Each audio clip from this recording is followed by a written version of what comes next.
Hello and good morning, everyone. I, Prakhar Katiyar, and my colleague Simran are here to welcome you all to this Livelihood Summit on behalf of Grand Thornton Bharat and Institute of Rural Management Anand, IRMA. In today's summit, there are many distinguished guests and speakers who will be joining us physically or virtually to offer their inputs for this Livelihood Summit. Esteemed guests would be Professor Ramesh Chand, Shri Jayan Sinha, Srimati Neelkamal Darbari, Dr. Umakant Das, Shri Vibhu Goel, Mr. Vinod Seshan, Shri DPS Kharbanda, Srimati Shri Divya Darshini, Dr. B. Ashok. Along with that, from the private side also, there are many esteemed guests and leaders who will be joining us to offer their inputs in today's summit. So with this, I would like to open the inaugural session for the day. I would like to welcome Professor Ramesh Chand, who will be joining us online. So Professor Ramesh Chand, who is currently member of Niti Aayog and also the chairman of the Institute of Economic Growth in New Delhi. He has been involved in policy formulation for agriculture sector for the last 3 decades and has been, pioneer in providing his contribution in the prestigious national and international institutes and universities. I also welcome Shri Jayan Sinha, who is the chairperson of the Standing Committee on Finance, Parliament of India, and Member of Parliament from Hazaribagh constituency in Jharkhand. He has also served as the Minister of State for Finance and then as the Minister of State for Civil Aviation. Mr. Sinha has been instrumental in promoting livelihoods, and he never holds back in appreciating good models and initiatives for economic development and empowerment of small and marginalized communities. I welcome Srimati Neelkamal Darbari, Madam. Madam has served as Secretary to Government of India, and she has also served as the Managing Director of Small Farmers Agribusiness Consortium. She has been one of the key leaders in the FPO movement across the country. She has been instrumental in guiding us Grand Thornton at various stages and phases. I invite Shri Vibhu Goel, who is an esteemed IAS officer currently serving in West Bengal as the CEO of West Bengal State Rural Livelihood Mission. He holds experience of both corporate and consulting sector. I invite Dr. Umakant Das. Dr. Das is Director, Institute of Rural Management, Anand. He is part of the National Cooperative Policy Team. And before joining IRMA, he also headed Humanities Department at IIT Chennai. And I also invite Professor Rakesh Aravatia. So Professor Rakesh is also professor at IRMA and Managing Director of IRMA iSeed Foundation, which is an esteemed social enterprise incubator affiliated with IRMA. He's also a member of Risk Management Committee of NCCL, a subsidiary of NCTX. And also he's been adjunct professor at Center of Cooperatives Livelihoods, Lal Bahadur Shastri National Academy. So with this, I welcome all. And now I'll invite Professor V. Padmanand, who's a partner Grand Thornton Bharat and has been leading the social sector in the from Grand Thornton to Bharat and leading FPO and agribusiness and livelihood sector on behalf of Grand Thornton.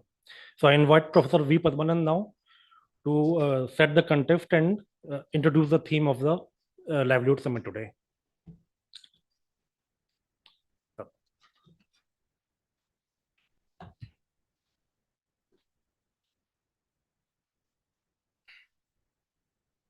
Ladies and gentlemen, the central and state governments across India have a critical agenda, 2 critical agendas, in fact.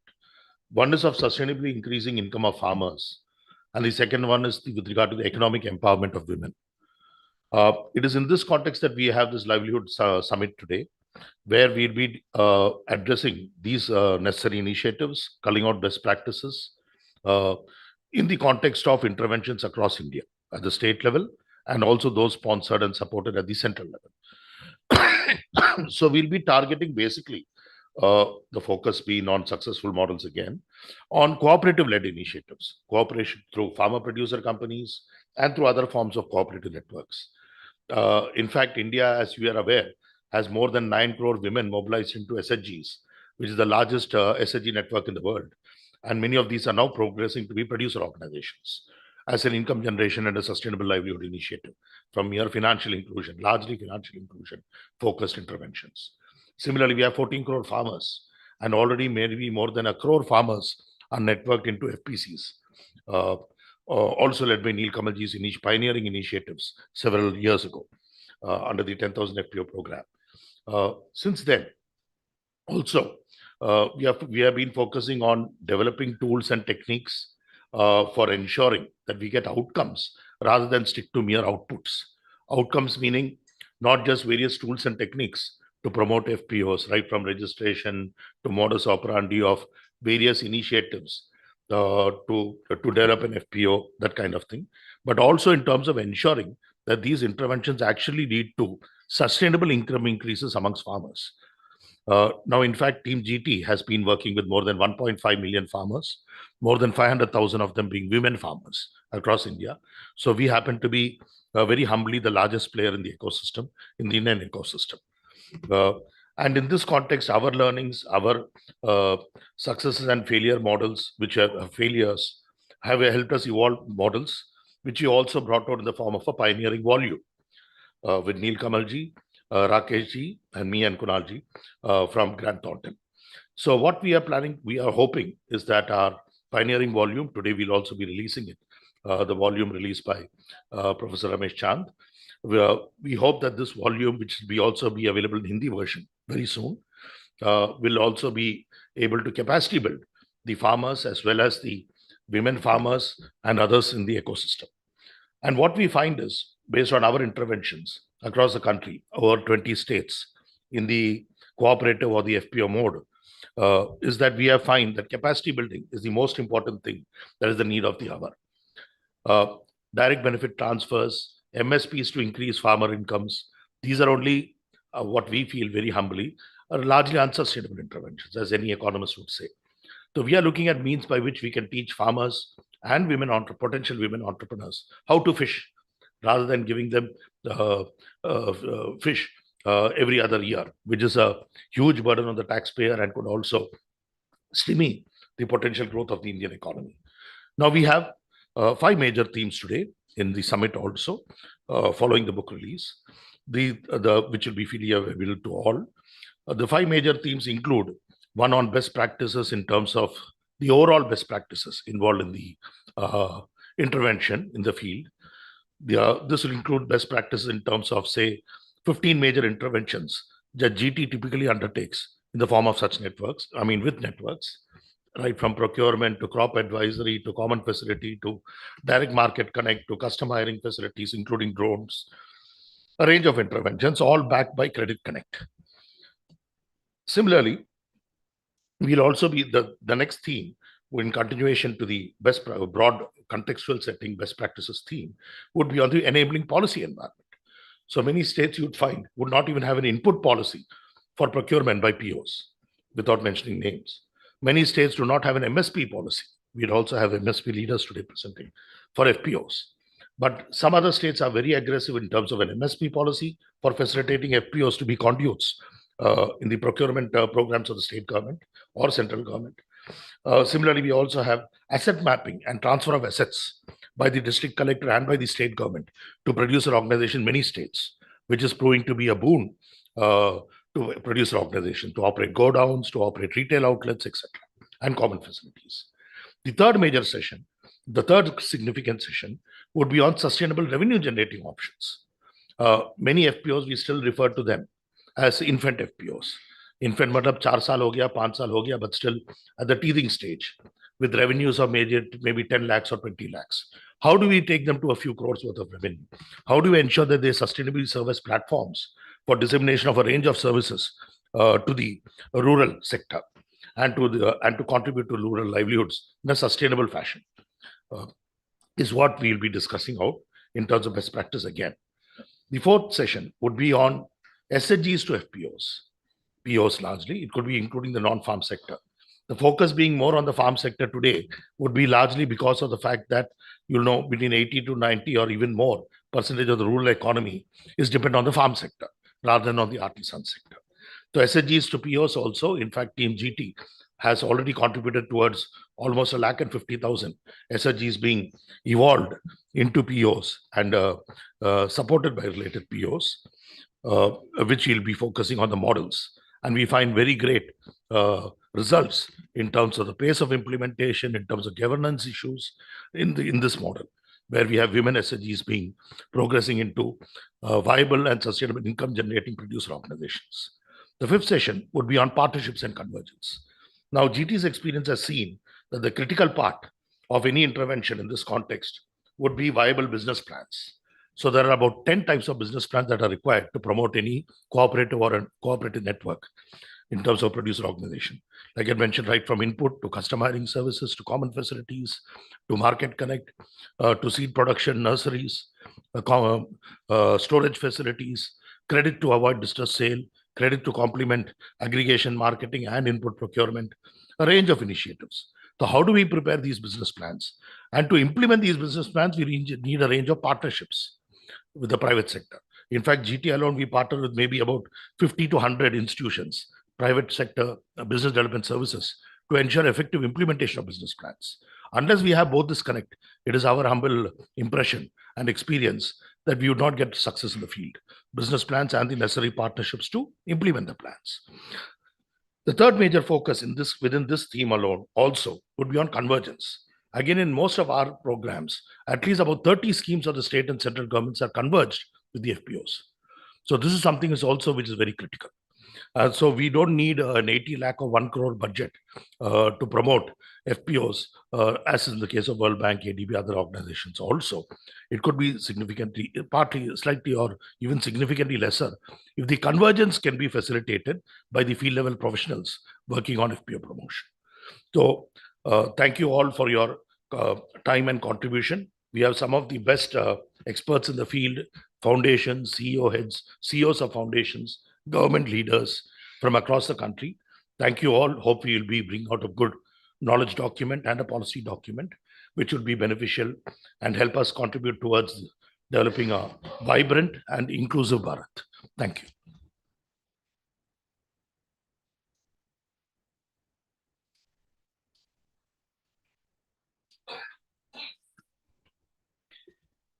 Thank you, sir, for setting the context of today's Livelihood Summit. Now, because of the ongoing parliamentary session, Shri Jayant Sinha could not join us online, but he is humble enough to send his video recorded message for us. So we'll be playing that. Could we have the video, please? सबको मेरा नमस्कार। मैं आज GT के आत्मनिर्भर हजारीबाग के अभियान के बारे में कुछ आपको बताना चाहता हूँ।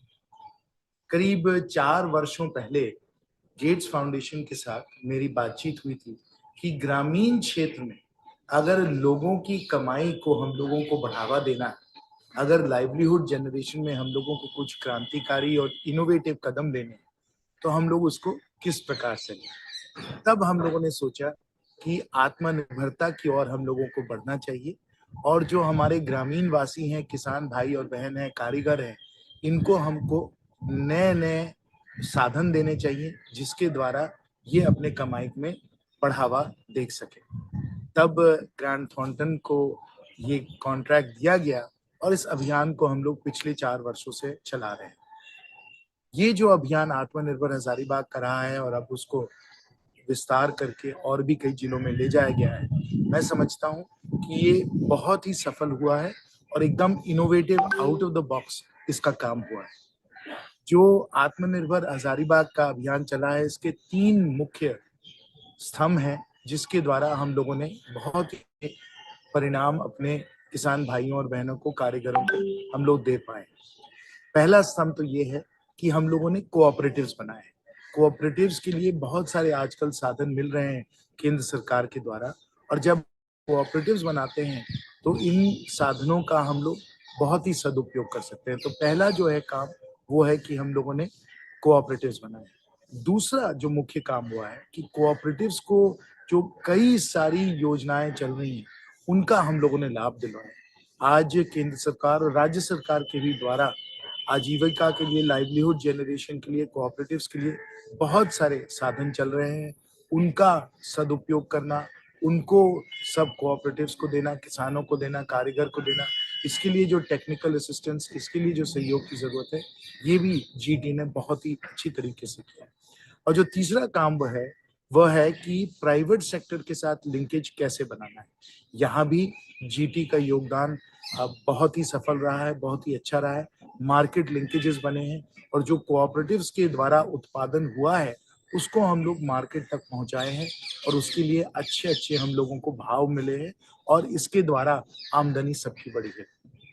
अंत में मैं यही कहूंगा कि इस प्रकार से जब हम लोग लाइवलीहुड जनरेशन में लगे, कोऑपरेटिव्स का सदुपयोग करें, मार्केट लिंकेजेस बनाएं, तब जो हम सब चाहते हैं, जो हमारा सबका एक ही लक्ष्य है कि हम एक विकसित भारत बनाएं और विकसित भारत में हमारे खासकर जो ग्रामीण क्षेत्र हैं, पिछड़े हुए क्षेत्र हैं, वहाँ लोगों की आजीविका बेहतर हो, वहाँ लोगों की कमाई बेहतर हो, वो हम लोगों ने इस अभियान के द्वारा बिल्कुल सफलतापूर्वक हम लोगों ने अमल किया है, इसका क्रियान्वयन किया है। तो एक बार फिर जीटी के सब साथियों को, bill and Melinda Gates foundation को और विशेष हजारीबाग और रामगढ़ की जनता को मेरे तरफ से बहुत बहुत धन्यवाद, बहुत बहुत आभार।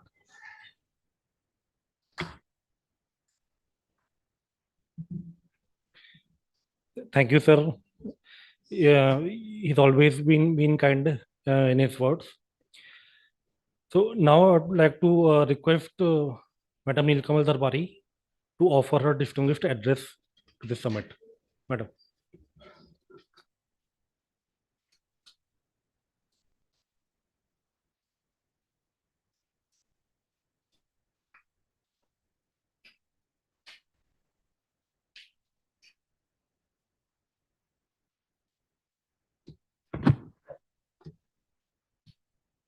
Esteemed guests, those who are physically present here and those who are joining us virtually, it gives me great pleasure to be amidst you on this matter of livelihoods, rural livelihoods, and particularly concerns of livelihoods in the farming community of India.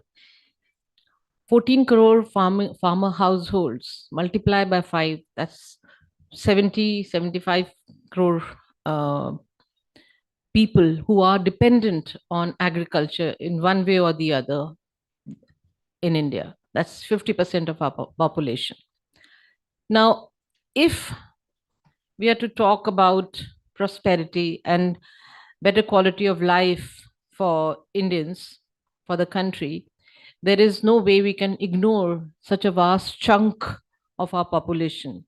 And this, the current emphasis on the farming community, whether it is through aggregation of farmers, through cooperatives of farmers, or through making means available to them through various interventions, it is one of the very committed initiatives of the government of India since the last many years now, that the farming community is being addressed, upfront, directly. There is no concept of ye ho jayega, ya, it will trickle down to that. It is to be attacked directly. And I'm so happy to say that along the road, we have been part of this journey. We have seen results proving that if we have direct interventions in the farming community, the results are very quick to see. Sometimes as little as 1 year, sometimes as little as 2 cropping cycles, and you can see people, their incomes increasing, coming up above the poverty line, and overall having a better quality of life. Now, with this realization also comes the realization that the size of land holdings in the farm sector has increasingly been fragmented. Reams and volumes have been written about the fragmentation of land holdings in India. And now, of course, I'm also looking at it from one other perspective, that with the small size of families, perhaps further fragmentation will be arrested. but the effects of that will be, slow and long to see. However, right now we have about 80%, 80 to 85% of our farmers as small and marginal farmers. That is very unsustainable area of land on its own. You cannot make technological interventions in such small holdings. There is only that limited value that can be extracted out of that piece of land, given the conventional agriculture practices. But is there something that can be done to extract more value out of it without expanding? Every industry, small and micro industries, cottage industry, everyone thinks of expansion. A farmer cannot think of expansion because of this nature of his land holding. Is there a way that you can increase the value that can be extracted out of that same piece of land? And the way that was found was to create aggregations of farmers, cooperatives of farmers, companies of farmers, FPOs, who could then pull in their resources in a very loose kind of a manner through shareholding, and see how you can synergize your efforts to reduce the cost of cultivation and have better access to finance, better access to credit, and better access to markets. Can that make a difference? I'm glad to say that yes, it can, and it has. We did some project with GT again, and it has been documented. We did it in 3 states, and it was documented that through the creation of FPOs, results were very clearly visible before the end of the second cropping cycle. And if you sustained the efforts and brought in more technology, the increase or the benefits would be in the range of 40 to 50%, as against 10 to 15% in the first year. So with that kind of a thought, it has been seen that whatever FPOs have been created under the 10,000 scheme, and the very large scale joining of the private sector with this initiative, both as CBBOs of FPOs or as their own initiative. So many companies are in the value chain aspect of the FPOs, or you have good trusts like the Bill and Melinda Gates Foundation, that the Infosys and the others, Tata Trust, they have ITC, they are all joining this bandwagon in trying to improve farming practices and trying to fix a very broken value chain. If you compare it with the say industry, a small industry, a cottage industry, there you don't find the chain to be so broken. You have something coming in the nature of raw material, you have some labor which is engaged in converting that raw material into a finished good, and then you have somebody who buys it off you, and you complete that cycle. You have some working capital assistance also. But agriculture is such a trade, if I may call it that, or it's such an activity, it's such an economic activity whose value chain is broken in several places. And how do you go about fixing that? The first and foremost thing was, of course, soil. And the Honorable Prime Minister's soil testing program was the first step in the direction of creating greater value out of that piece of land. It went off very successfully. Then beyond that comes your inputs. And through the FPO movement, through the collectivization of farmers into companies or cooperative societies or whatever legal entity that is possible to be created, you bring together farmers, put them into a whole through a legal process, and begin the process of synergization, whether it is for inputs like seeds or fertilizers or pesticides, or even through custom hiring centers, which will give you the necessary agricultural implements. So the entire value chain has been addressed. Whether it is working in all full measure in every segment of it has to be ascertained. That is the job of the CBBOs who are engaged in this, to ensure that all the broken links in the chain are being rejoined and rejuvenated so as to derive maximum benefits for the farmers. So this fragmented nature of our farming can be addressed through aggregation, through collectivization, but most importantly through financial credit linkages and through marketing linkages. And that is what is happening now with the assistance of experts in the field. A large chunk of trained human resource is available. They need to be further trained because, in the rural setup, you get people to staff the FPO boards, either boards or even there as employees, but that training is tenuous and it needs to be constantly upgraded, and newer elements need to be brought in. We have technology which can play a very, very big role, and we were discussing this the other day, and how the use of technology can really be a big game changer in the farming sector. Already the process has begun. We have the Drone Didi program, which is currently going on. IFCO is doing that. We have some other initiatives from the private side. We have companies, we have some NGOs, some funds who are also experimenting largely with smaller groups, but intensively, undertaking interventions through technology, whether it is fintech or it is stuff like um, agriculture implements and machines, whether it is combined harvesters or it is harvesting tools of another kind, or irrigation, micro irrigation, or it is stuff like drones. So with these combined effort of technology, combined thrust into agriculture through technology, I think we will see a higher and a better return coming to the farming community. And of course, the question then arises is about scalability. Now, that is where, of course, the government is doing a lot in terms of bringing in, even the women's collectives loosely into the SHG formats, the 9 crore women who are into SHGs and the 14 crore farming families. Can they, some of them maybe overlaps, but how is it that we can choose some of them to embed technological breakthroughs with them and see that it works? Advisory services, for example, disaggregated advisory services. So if you have, say, for example, Bikaner, and you have some tehsils in Bikaner which are like on canal irrigation, but large part of them may be entirely rain fed. And how is it that you can find agri services which would suit the different types of agroclimatic zones within a particular catchment area? So those are the kind of things which are possible through technology. And while FPOs is a good platform to embed technology, a lot more effort is required from the private sector to join this and ensure that our farmers have a better chance at having a good quality of life, rising above poverty line, having higher incomes, sustainable livelihoods.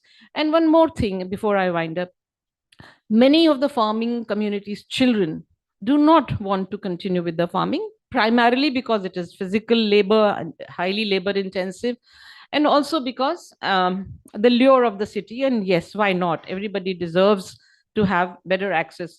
But if we bring technology into the agriculture field, that itself is a big draw for the youth, for the young people to stay clued into their own traditional conventional family businesses, which is agriculture. So technology can be a big magnet for the rural youth to stay within the rural community and take farming to the next level. The trade or the practices which they have learned from their forefathers to be used in the gambit of technology and ensure higher returns for the family. So we felt there was a gap in the way FPOs were being trained or were being expected, the expectation that FPOs would suddenly derive some kind of skills for entrepreneurial activities. We felt there was a little gap, and we have created this book, which is like a primer. And I'm hoping that this will be of great help to people who are in the business of FPOs, because business plan, as Professor Pandanand was talking about, they are a key to the success. So if you plan, if you can tie up all loose ends, even at the planning stage, then there is so much more synergy, so much cost cutting that is possible, and so much better realization of your crop that is possible. So with that, thank you very much to Grant Thornton for giving me this opportunity to talk about what is it that we can do further. And I hope that with this continued efforts that organizations like GT are putting in, we will have better days ahead for our farming communities. Thank you so much.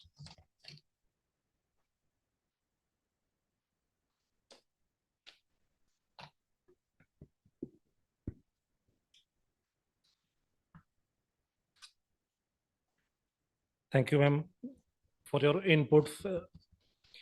This technology, even as the MD of SFSC, madam has been, leading in this technology thing, and started, or rather, strengthen the efforts of the ENAM, the agriculture, electronics agriculture market.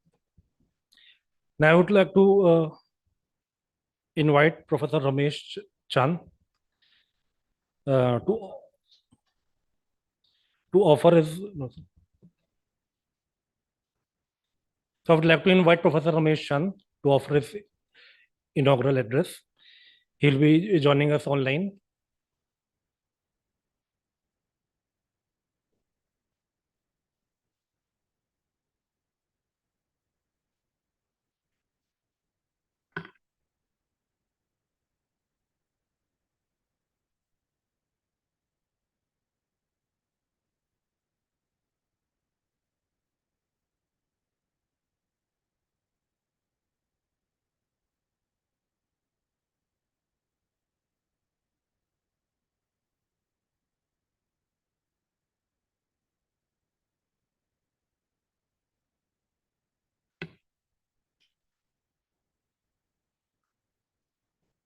So it might take a couple of more minutes for Professor Ramesh Chand to join.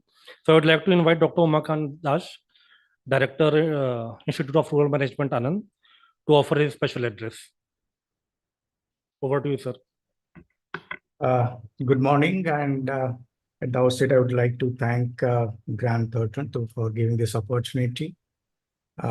So dignitaries on the dais and those who have joined in virtual mode.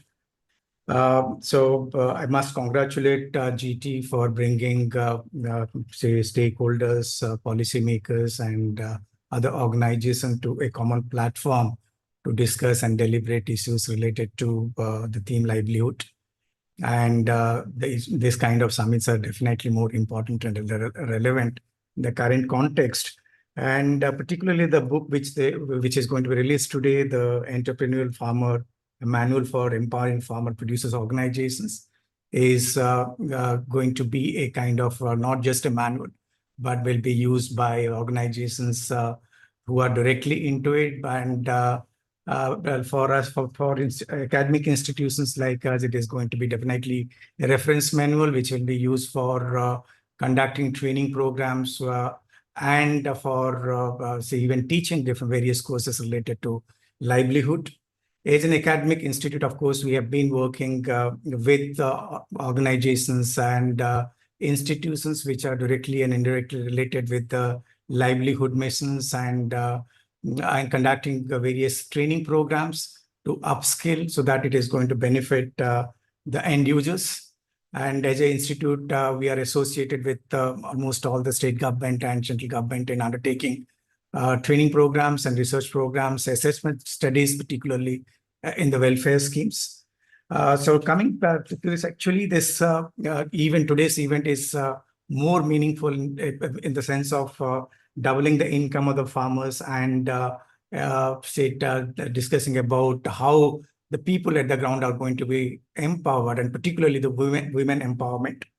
And when we talk about, of course, my predecessors, they talked about various kinds of forms and types of engagement that we see, which are going to help in doubling the income, whether it is through cooperative or through aggregations or through FPOs or FCs.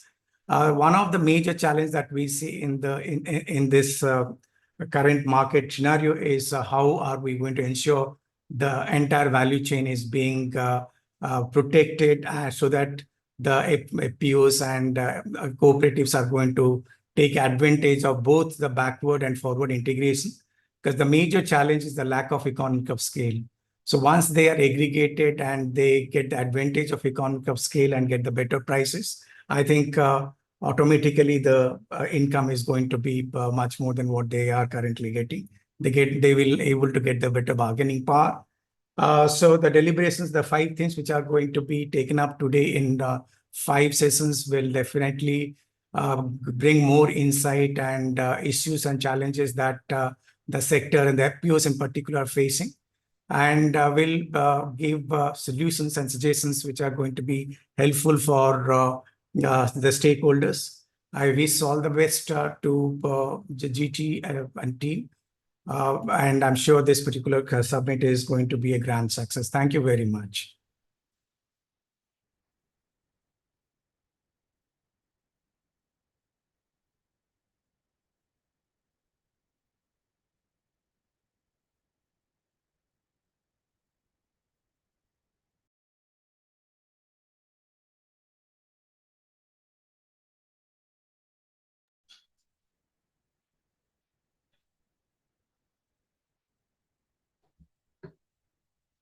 Professor Ramesh Chand, who is a member Niti Aayog, he'll be joining us online to offer his inaugural address, followed by unveiling of the book to be released today.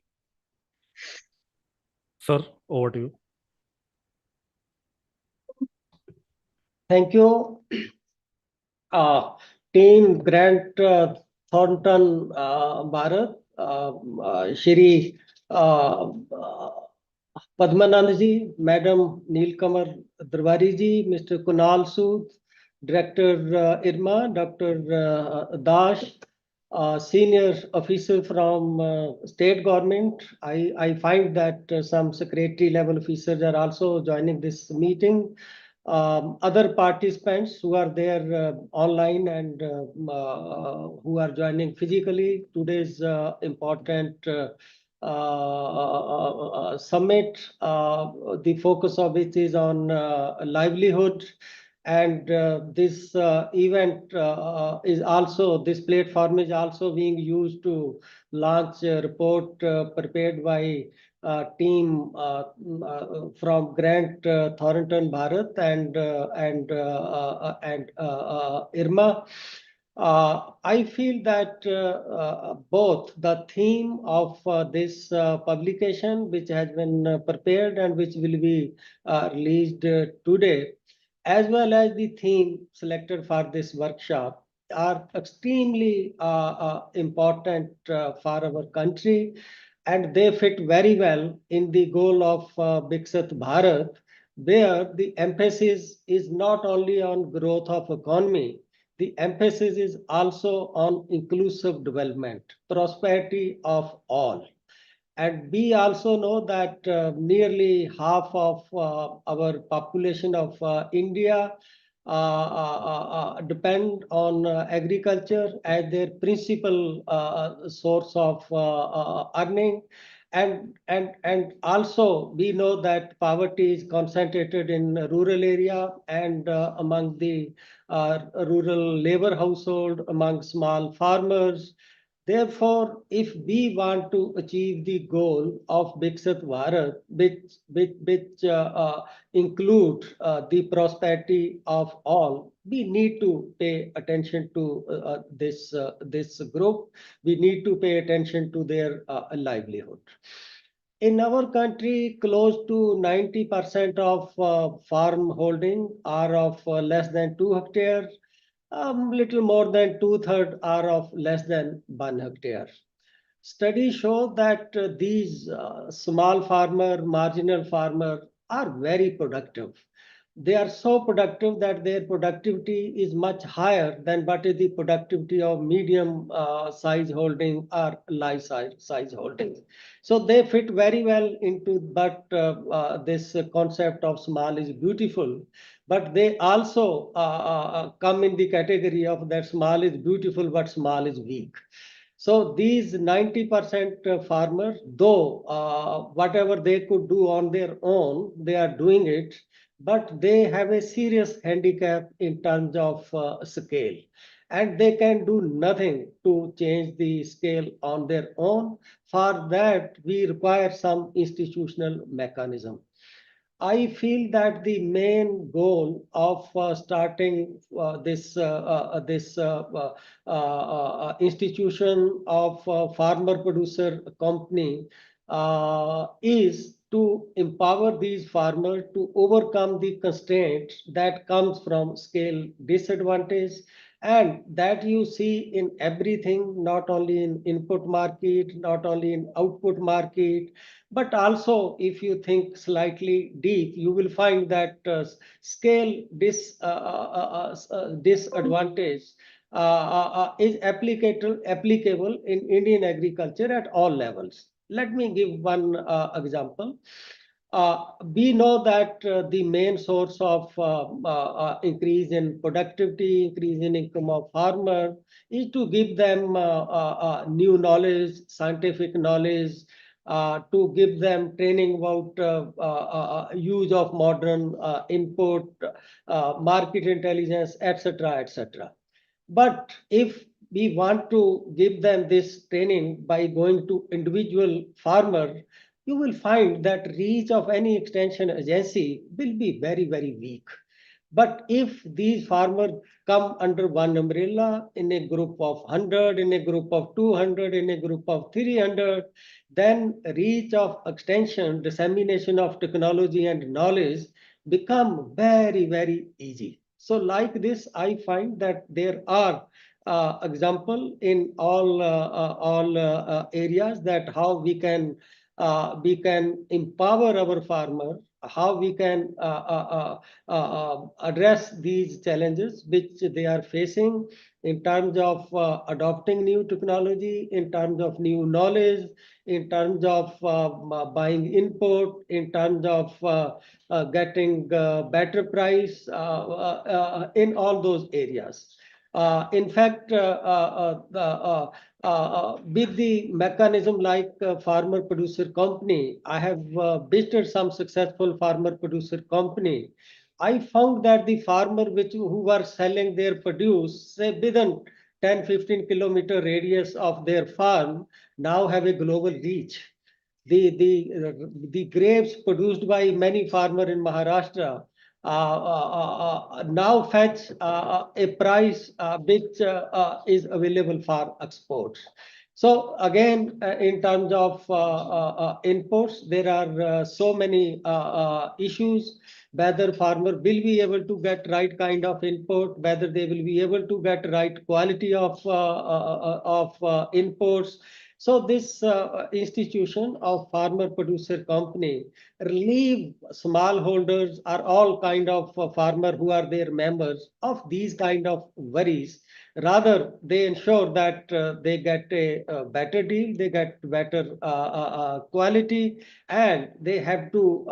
They will also benefit from better prices, lower prices for input, whether it is seed, fertilizer, etc., and higher or better prices for output. Similarly, despite so much expansion in agriculture credit, we still find that most of our farmers still depend upon private sources for meeting their requirement of input and investment in agriculture.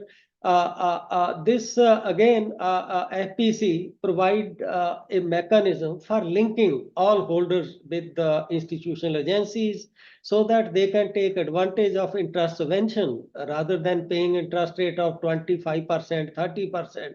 They get access to institutional credit, which is available at 5-6% rate of interest. So I feel that there are, to my mind, sky is the limit for an FPC kind of institution to help farmer to raise their income, modernize their agri business, and improve their livelihood. While we can use FPC to empower the farmers, I think we also need to do something to empower FPC itself. So I was impressed by the titles given to this manual, that empowering FPC, and I thought over it that why we need to empower this farmer producer company. You know that FPC, they are operated, they are run, they are handled by farmers. They don't have businessmen as members of these kind of organization. So this is totally a different kind of area in which farmers have no experience, they have no skill, they have no knowledge. Therefore, unless we train them, unless we help them, unless we do their land holdings, particularly of their management, their board of directors, and we give them this guidance, how you can operate in the area of input market, how you can operate in the area of output marketing, and how you can help farmer to for better linkage with the extension, with the credit agencies. All these things need to be told to farmer producer company, their management, and their board of directors, whosoever is running the show. Uh, uh, I think in the initial stages, though some amount of money was spent on formation of FPC to prepare them, to train them in these kind of things. But I feel that that we need a sort of systematic and institutionalized help in that direction. And most importantly, at one place, literature on all these things, that how all these things are to be accomplished. So I feel very happy that this manual, which has been jointly prepared by this team, Grant, Thornton, Bharat, and IRMA, touches all these aspects and many more aspects. I could not go into those details, but I went through this publication, this manual. I feel that it fulfills a big gap in this process of ensuring that FPC play the role for which they are being created. The publication not only provide this theoretical information at minute level, that how different steps are to be taken to successfully undertake the activities which FPC are supposed to do. The manual also provide example from real world. It presents stories of young FPCs, successful FPCs, to impart and to instill confidence in FPCs, that it is not a exception kind of things. You find that now there are hundreds of FPC which are successfully doing these things. So that I find is another very good segment of this publication on manual grants.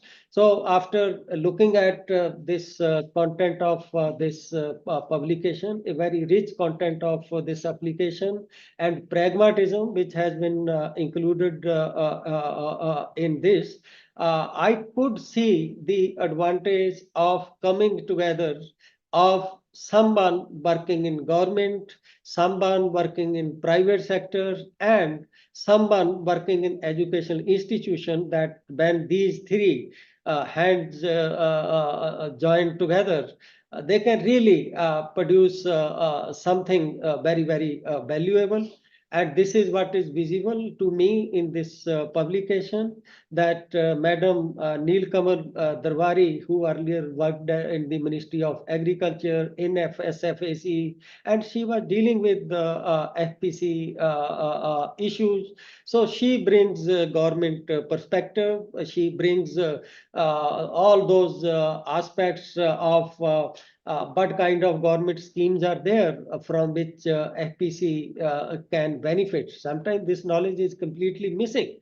So I feel that there is a perspective from government side, which Madam Neel Kamal Darwari brings in this report.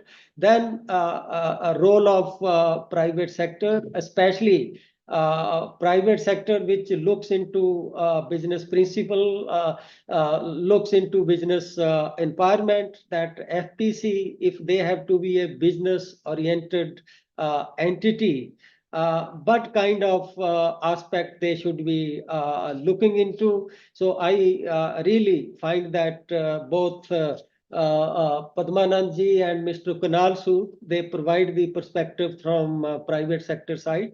Both of them belong to team Grant Thornton Bharat. And then Dr. Rakesh Aravatia, who is from Institute of Rural Management, Anand. And we all know that what kind of work in Institute of Rural Management Anand is being done on rural issues, on rural economy. That is a unique institute which brings the talent of management and economics and its application at ground level in agriculture level, something which is parallel to Indian Institute of Management, but that knowledge mainly go to agribusiness.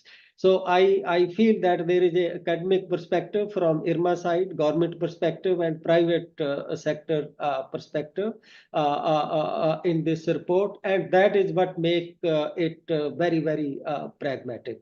So I congratulate all the contributor, the team which has prepared this manual, and institutions which have prepared this Grant Thornton Bharat and IRMA. And I really appreciate the pains taken by them, and the hard work put in by them is clearly visible in the rich content of this report. I do hope that this report will be very useful for those who are promoting FPC, whether it is SFAC, whether it is NABARD, or even if private sector want to take this initiative. In fact, Madam Neel Kamalji, sometime I used to wonder why this responsibility of creating FPC is restricted only to SFAC and NABARD. Why we are not taking a step ahead that corporate sector also under corporate social responsibility should do these kind of things. I wish that this will happen in future, and they will find that a ready material is available if they want to venture into this important area. So once again, I congratulate the organizer of this event and for combining the release of this manual with the this event on Livelihood Summit 2024. I wish a grand success to this summit, and I also wish that this report is largely publicized, and I am quite optimistic that this will be in great demand by all the stakeholders related to FPC. And finally, I thank the organizer for making me part of this important event.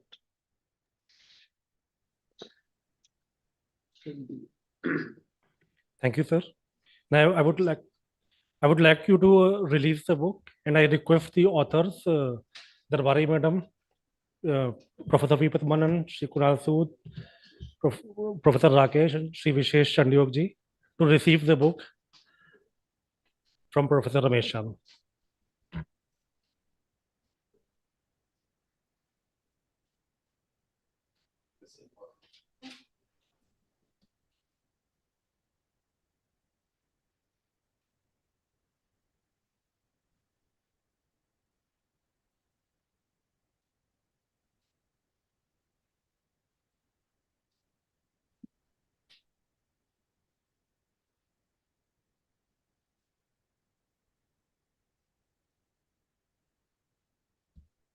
Maybe you can clap. Thank you, sir. Thank you you. all, everyone.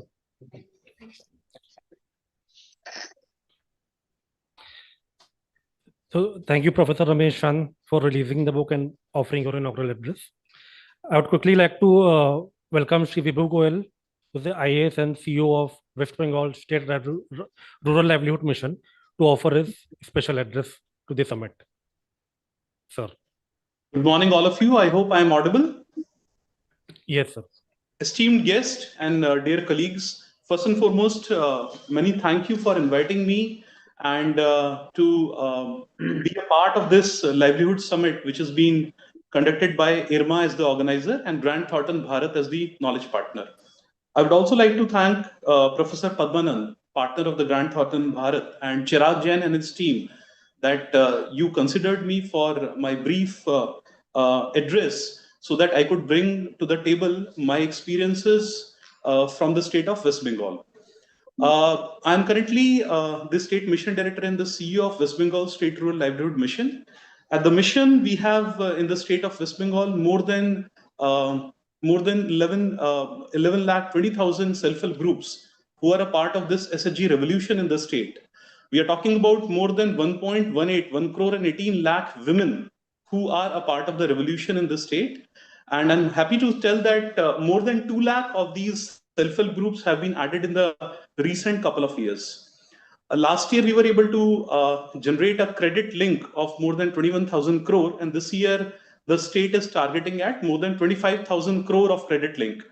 Why I'm telling you these numbers is because it is very contextual to understand how these numbers play an important role in the life of a women self-help group महिला जो अपने घर से या अपने ताल्लुक से अपने लाइवलीहुड को इंप्रूव करने की कोशिश कर रही है. So as a part of government initiatives, a lot of effort is being taken so that these PGs, FPCs and FPOs are promoted throughout the country. If you talk about West Bengal per se, Bengal is a very interesting geography. On the southern end, we have very specific ecosystem like Sundarbans. On the northern side, we have hills of Darjeeling and Kalimpong. On the eastern side, we have a lot of very fertile lands, including the districts of Nadia, Bardwan. And on the western side, we have Chota Nagpur Plateau, the districts like Bankura, Purulia. So formation of PGs, FPCs, and FPOs is very contextual in this state. We have to be very, very careful while identifying the board of directors, the women who will take part and be a part of these the PGs, FPCs, and FPOs in the context of their livelihood.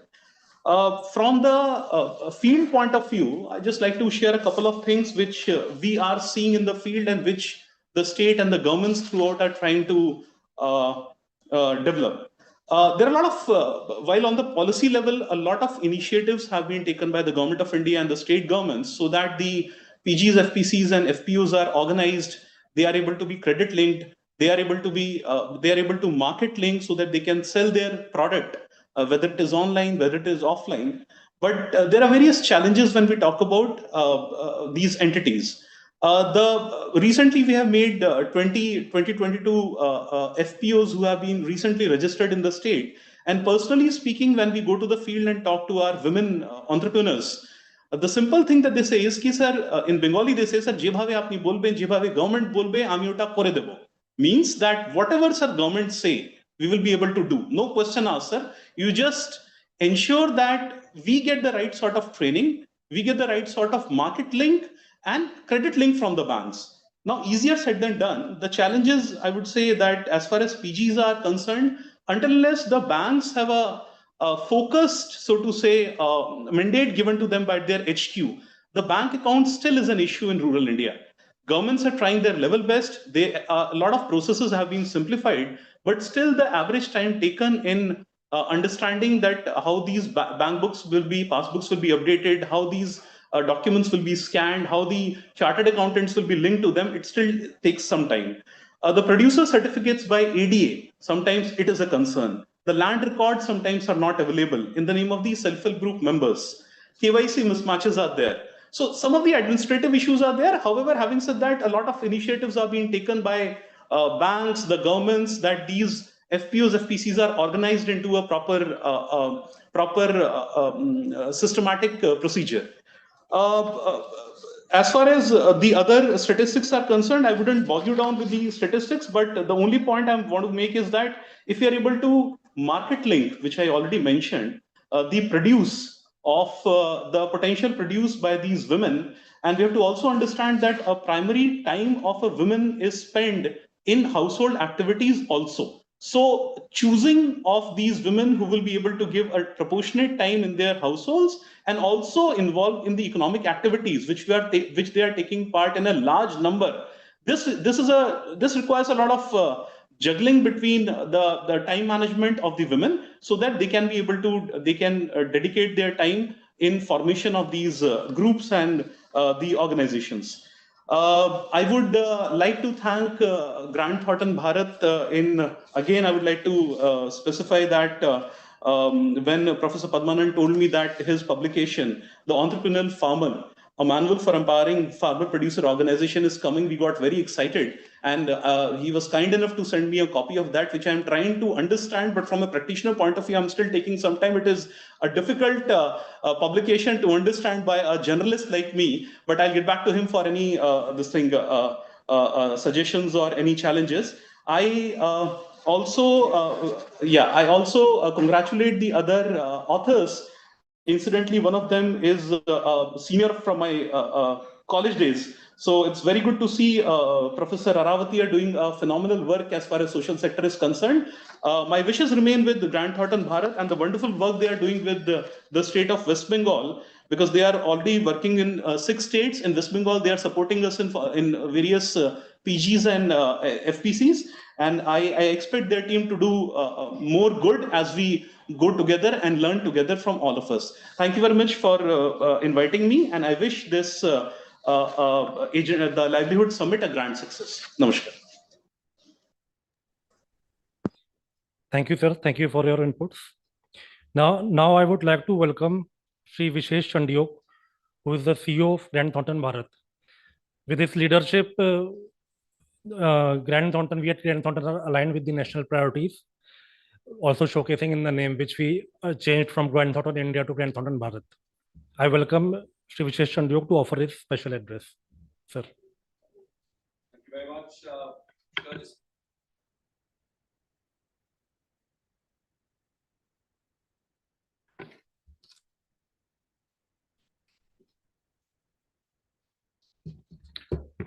Thank you very much. Wonderful to be with all of you. Professor Chand, was a pleasure listening to your views, sir, and Shri Goyal, Dr. Dash, and his colleague here with us, Dr. Aravatia. Welcome to the session, as well as, of course, Madam Darbari ji. Thank you very much for being here, ma'am. And of course, my colleagues, Professor Padmanand ji, as we call him at GT Bharat, and my colleague Kunal Sood, the real experts in the agri sector for us. My name is Vishesh Chandiok. As you heard, just like the speaker before me, I'm not an expert on this sector, but I can tell you, just like IRMA was described by Professor Chand as a unique institution, I can tell you we are also at GT Bharat a unique institution. That's why we call ourselves GT Bharat. Our ambition is to help create India's biggest, best global professional services firm that can help further the ecosystems that will shape Vibrant Bharat, as we call it. Climate, inclusion, and automation are 3 of those ecosystems, because those 3, we believe, will be so critical to shaping the success of India and taking the whole pyramid along. Climate and energy transition, inclusion, the bottom of the pyramid, and automation. So at that, I used my little knowledge, which was on automation. And instead of reading this lovely book that I've just released, I thought I'll ask Google first, since we are speaking about the entrepreneurial farmer, what is an entrepreneur? So Google says entrepreneur is a noun, first of all. Then it says it's a person. Then it says it's a person who makes money by starting or running a business. especially when this involves taking financial risks. That's what an entrepreneur is, according to Google. Then I asked ChatGPT, I was like, why should someone be reading this book? Then I asked ChatGPT, aapka kya suggestion hoega, ChatGPT? This is ChatGPT for the paid version, that if a farmer wanted to take risk, wanted to build a business, aap kya suggest karenge? So ChatGPT suggested the top 3 things according to it. It should focus on innovative and sustainable practices. Of course, gave a long list. Second, it said technology adoption and digital empowerment, and various things within that. And third, it said value addition and supply chain integration. Now, I presume the book covers all that in a lot more detail. And that's what I say, of course, we need all the knowledge, but we need experts to sign off on that, experts like we have on this panel, so that people can rely on that expertise versus just Google it, chat GPT it, etc. But also what we need is, what we call office in a box. Can you create the ability to support both the compliance needs as well as the growth needs of the entrepreneur, that entrepreneurial farmer, and give them that office in a box? Can you do that not just for the farmer, but for the whole FPO, which becomes that enabler for that ecosystem? And that's what I would say would really fulfill our promise of shaping Vibrant Bharat and being GT Bharat, that unique firm.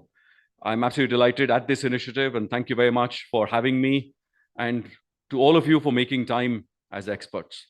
Thank you.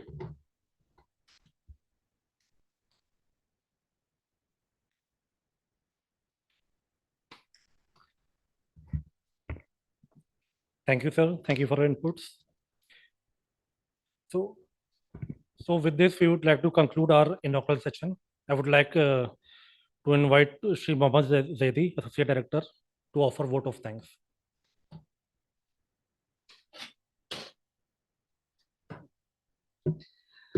Good morning, everyone. The morning inaugural session was really, really empowering and very much enlightening for every one of us. I would like to propose my vote of thanks and start with Sri Jayant Sinha ji, Member of Indian Parliament, Chairperson of the Parliament Standing Committee on Finance, Government of India, for taking his time out and sending us a nice message. His words of encouragement on Atmanirbhar Bharat, where Grant Thornton Bharat is working, is very, very heartening, and that is what makes us wake up in the morning and go to the field and work for this rural empowerment. Srimati Neelkamar Darbari ji, IS, former ND SFAC, she spoke on aggregation, she spoke on technology, and she also spoke on optimizing the resources. And this is something which is very much needed, which is the need of the hour. Dr. Umakant Das ji, Director, IRMA. Sir, your words of wisdom and your insights in terms of running an FPC, promoting and sustaining it was really, really meaningful. Shri Vibhu Goyal ji, since I understand a little bit of Bengali, and this is what is the characteristic of FPCs in Bengal. Apni bolbe, ami korbe. You will ask, we'll do it. And that is what has been one of the cornerstone of the success story in West Bengal. Professor Ramesh Chandji, thank you so much for taking your time out from your busy schedule and giving us a very, very nice understanding of how things have progressed over a period of time and how the entire ecosystem has shaped and where exactly it needs to go over a period of time. Yeah. And releasing the book, of course. Last but not least, Shri Vishesh Chandiok ji, who brought in the aspect of summarizing the essence of this particular program in terms of essence of innovation, technology, and supply chain and resources. So this is something which is very, very insightful, sir. Thank you so much. With this, we conclude our inaugural session, and we move on to the first panel.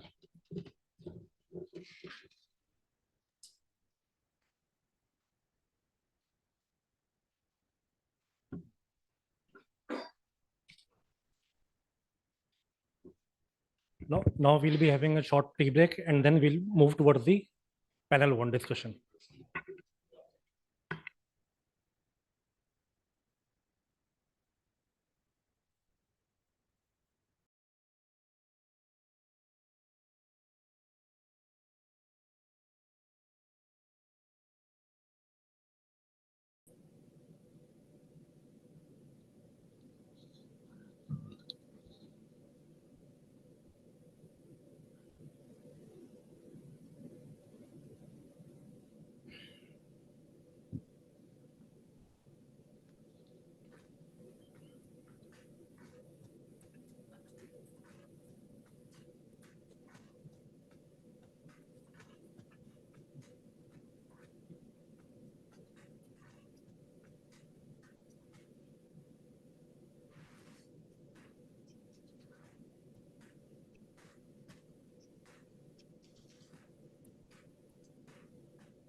Hello, everyone. We'll now move towards our first session for the day, which is Best Practices in Promoting Income-Generating Networks of the Poor.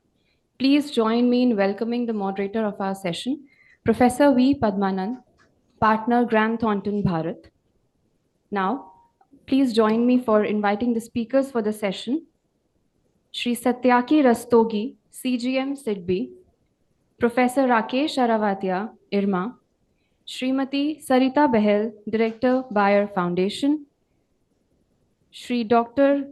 Ravi Chandra, UNDP, Advisor Livelihoods in Value Chain, Shri Ashutosh Deshpande, Head of Value Chains, Reliance Foundation, Shri Mohammad Zaidi, Associate Director, Grant Thornton, Bharat. Thank you. Now, just by way of introduction to the theme, I would like to first, before introduction, I'd like to appreciate the time devoted by Reliance Foundation, that is Deshpande ji, Satyaki Rastogi ji, CGM Sidbi, who have pioneered development interventions across the country. Rakesh Aravatia ji from the leading related institution, academic and training institution. Sarita ji, who has pioneered many interventions which have revived the infant, or we can say relatively dormant FPOs in a matter of year or two, where we have also been her consultants. And also UNDP, Ravi Chandraji, who are also working extensively in aspirational districts and in Jharkhand on an FPO mode. Initially, just by way of context setting, best practice in promoting income generating networks. So this basically is a thematic session where we are looking at introducing the context and the circumstance of FPOs in the country, and also the typical nature of interventions. So broadly, as we are aware, the World Bank, the ADB are supporting at least about 8 states in promotion of FPOs. So there are 2,000 crore programs in Maharashtra, Assam, Tamil Nadu, etc., in Himachal, are all contributing towards at least contributing with a budget of about 200 crores each for promotion of FPOs alone in each of these states. Then we have we have the central government scheme of 10,000 FPOs. We also have state government schemes. Many states have their own state government SFACs, spending at least dozens of crores, if not hundreds of crores, in promoting FPOs. Some states like Maharashtra have got more than 5,000 PCs. Some like Punjab have only 50, but will soon have in their hundreds, based on our recent interventions there and conviction of the government on the FPO methodology for doubling farmers' income. So now, in terms of intervention, that is with regard to the scale, we also have many foundations, and CSR, coming into this in a big way, in a huge way, in fact, to address the large segment of the populace who's working in the farm sector. Now, in this context, you may find perhaps the HDFC Parivartan has been a leading player in this ecosystem. And also, we find many other foundations, CSR, spending in hundreds of crores in terms of evolving farmer networks and non-farm networks also across the country.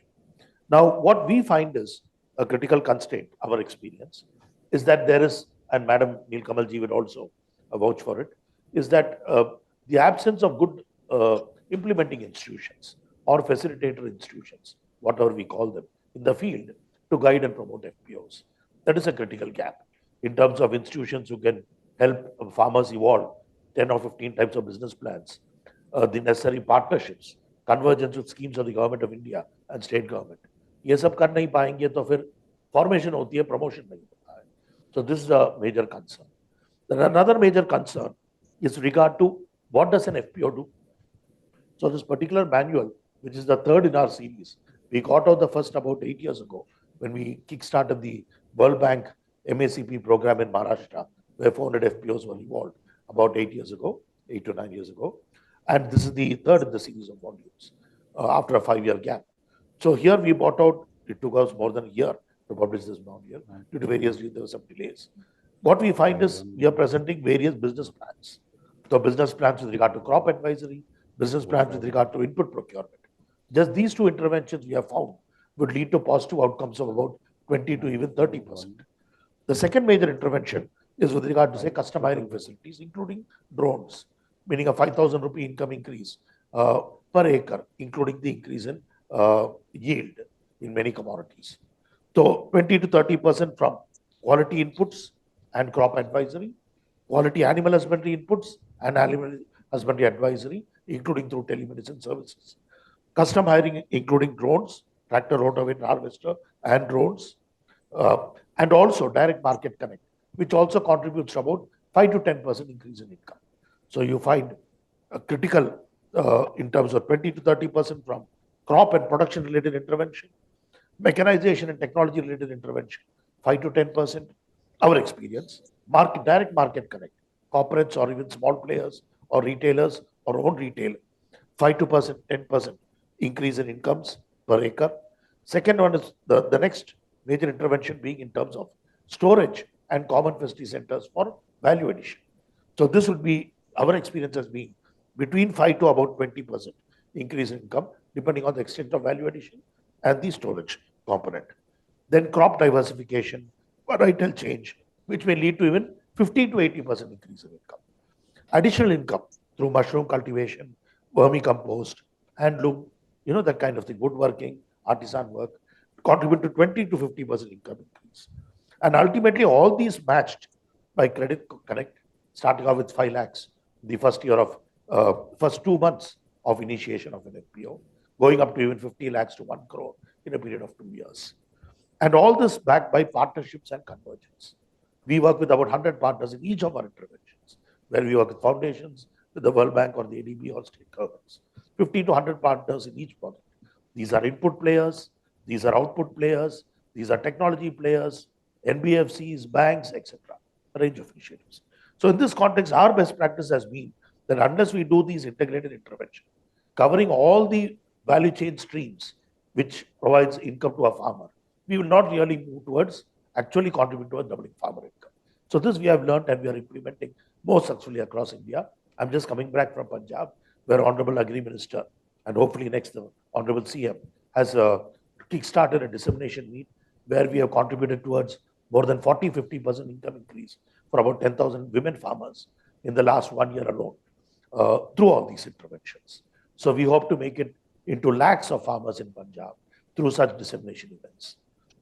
So over to you, ladies and gentlemen. We will start off with the first panelist. With the permission of all gentlemen, let us start off with Madam. Ladies first always. So Sarita Belji, Bayer Foundation with more than 2 decades of experience in entrepreneurship, livelihood, and a range of women economic empowerment and farmer economic interventions. And we had in fact been a consultant for the last 2 years, not doubling, in fact, I think 10 times increase in FPO incomes and farmer outcomes in a period of 2 years, working closely with Bayer Foundation. Over to you, Madam.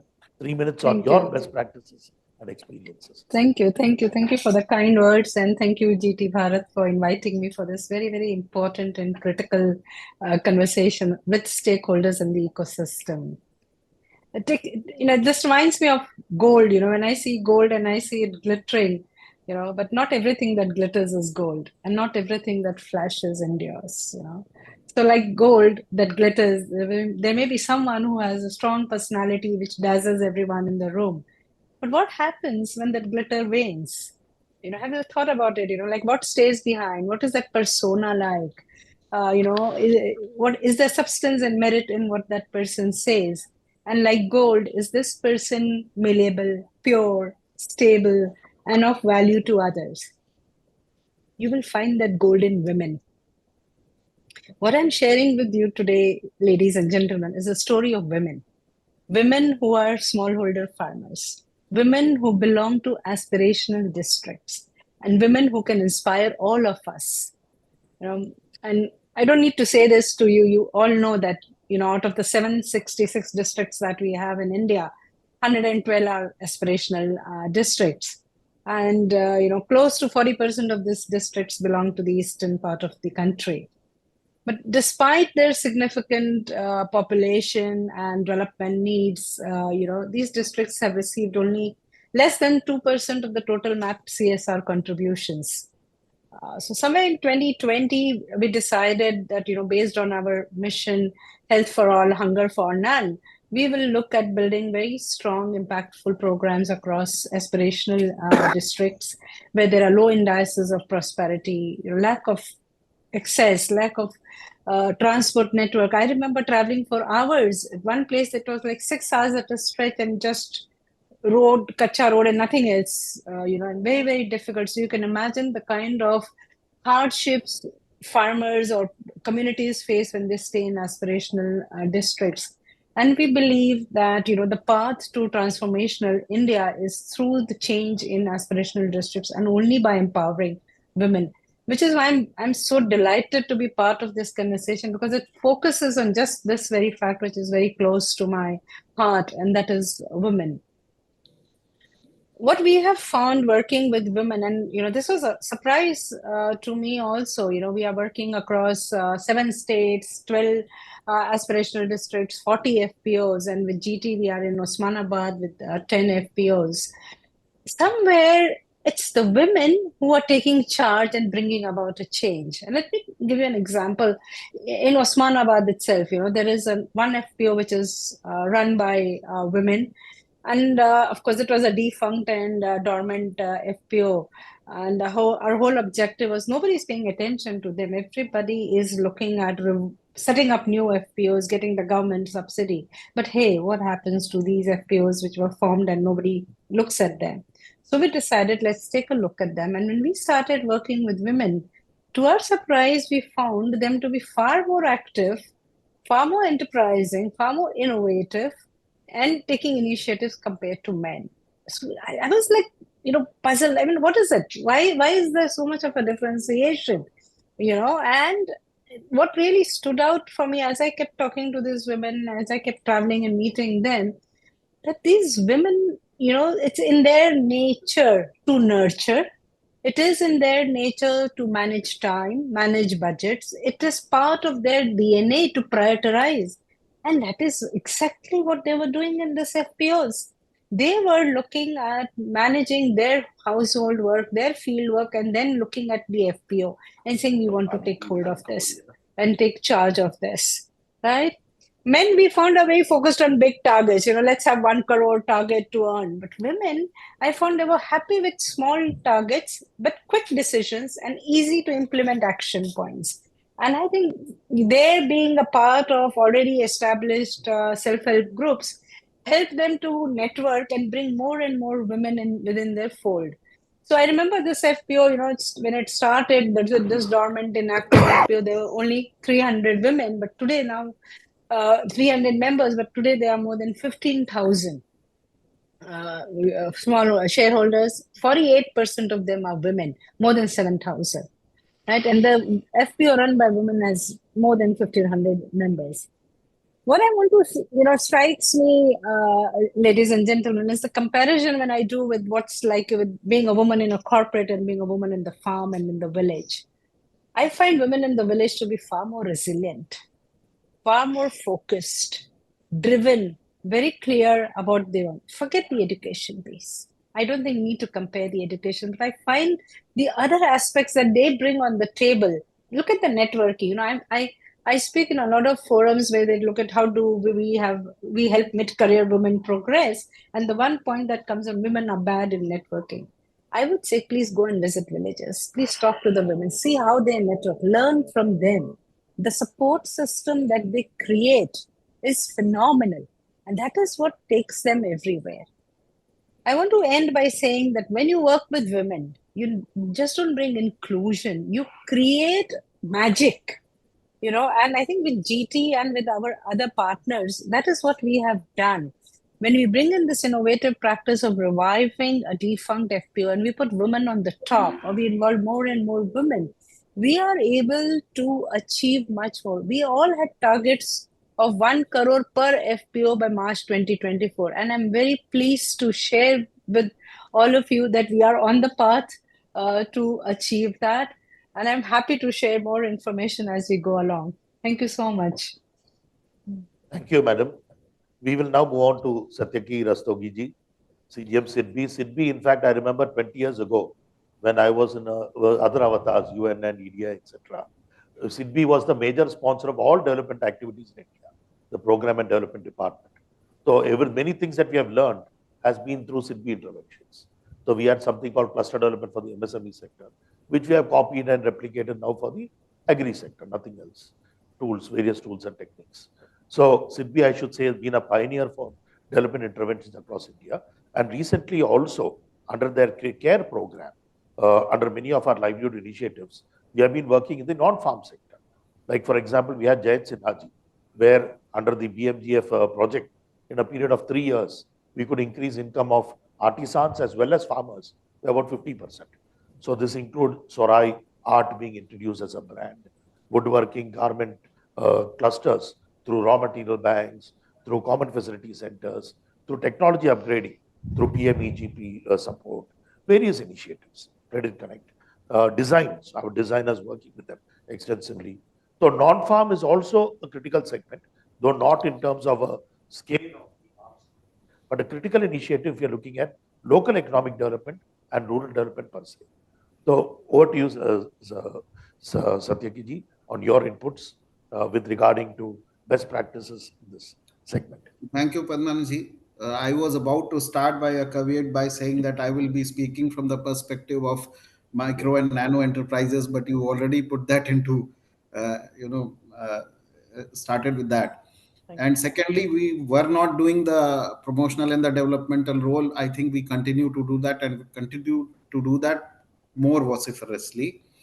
So one of the major, if I look at the artisanals and the rural enterprises, the major characteristic of these enterprises is that uh, they reside in a cluster, because when they are in a cluster, they are able to leverage the complementary and the supplementary advantages that come through the cluster. And they also they are not very big to be able to survive on their own, so they survive on each other's capabilities. Oh, in that, what we thought that we will start with a cluster program a few years back, and with that cluster program, we've now gone in with 5 clusters where we they are offbeat clusters. So we've not gone into very evolved clusters, but we've found clusters. Say we've gone into Jammu and Kashmir tourism cluster, or we've gone to a different geography somewhere in Odisha, in the tribal belt of Odisha, and so similarly we picked up five clusters. Now, what our objective was to be able to capacity build these artisans there, or the tourism industry in J&K. And for that, while we had the capability, I mean, we had the intention of doing it, but we thought that it would always be better that we have a local anchor institution which is going to be able to coordinate better and be able to explain things in a meta way. So our cluster program, like I will bring in the JNK cluster, tourism cluster. First thing we did was identifying what are the gaps there. And in that, what we found that there are many offbeat, very beautiful locations in Jammu and Kashmir, especially in the Kashmir, northern parts of the Kashmir, beyond Srinagar and beyond Gulmarg, which are very beautiful, but don't have any facilities. Uh, Such is the state of the infrastructure there, that the tourists will not go there because they will not get anything. So the problem identified was unemployment there and lack of infrastructure. And for this, we started with the objective of promoting homestays there. And promoting homestays is about like their quality of houses there, what are the facilities involved in that. So we gave them trainings on many things, like um, the training involved developing customer handling, soft skills, housekeeping, food and beverages, and also capacity building. So we not only help them with training on these things, but also developing a small amount of grants so that they can improve their housing infrastructure. Now, what this has helped in, that more than 250 youth there have got permanent employment. They are skilled, they know how to market their products using the online uh, channels available to them. In addition to that, what has helped in that, it has developed the local economy. So now there are vendors, artisans, tour and taxi operators who go to those locations. They have helped in improving the employment as well as generating income for them. So that is one of the interventions that we made. Then we again, in another geography in Odisha, we went to Sambalpur, where the Badgat sector, there's a sari manufacturing cluster, sari cluster, and there what we saw was there, while they work, they've not been able to evolve with new designs. The colors that were being used were very, strong. What we say are bright colors, but they were not using colors uh, uh, which are more. I'm not getting the word, sir, but Contemporary. more contemporary, more lighter, more elegant colors. The designs were traditionally old. The new designs were not coming. They were master weavers. The master weavers were basically, the other weavers were working under the master weavers, and they were all dependent on middlemen to get their product into the market. So for whatever they were doing, the income levels were very low. Now we went in there, got some master weavers trained in the IM Sambalpur. We also got them design interventions through CAD, started training them on various skills.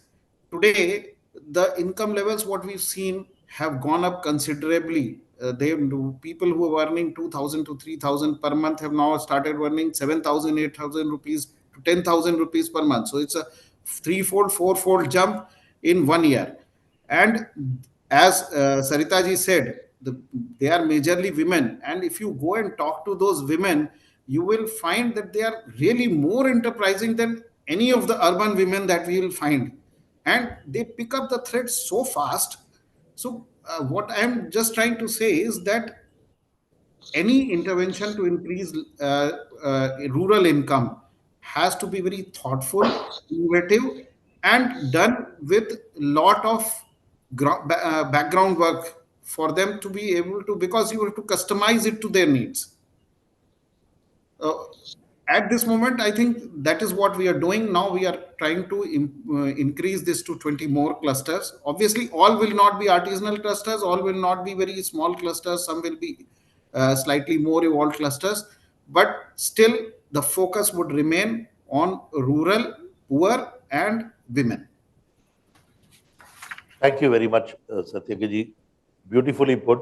So SIDBI continues to lead development interventions in the country and also developing the related tools and techniques necessary for intervention.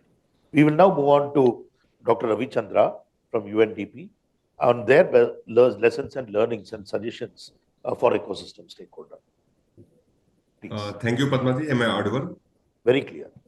Yeah, so thank you, Sarita ji, thank you, Satyaki ji. Like your experience sharing is very inspiring. So I'm not a big storyteller, but I would like to share our experience of working with women in agriculture.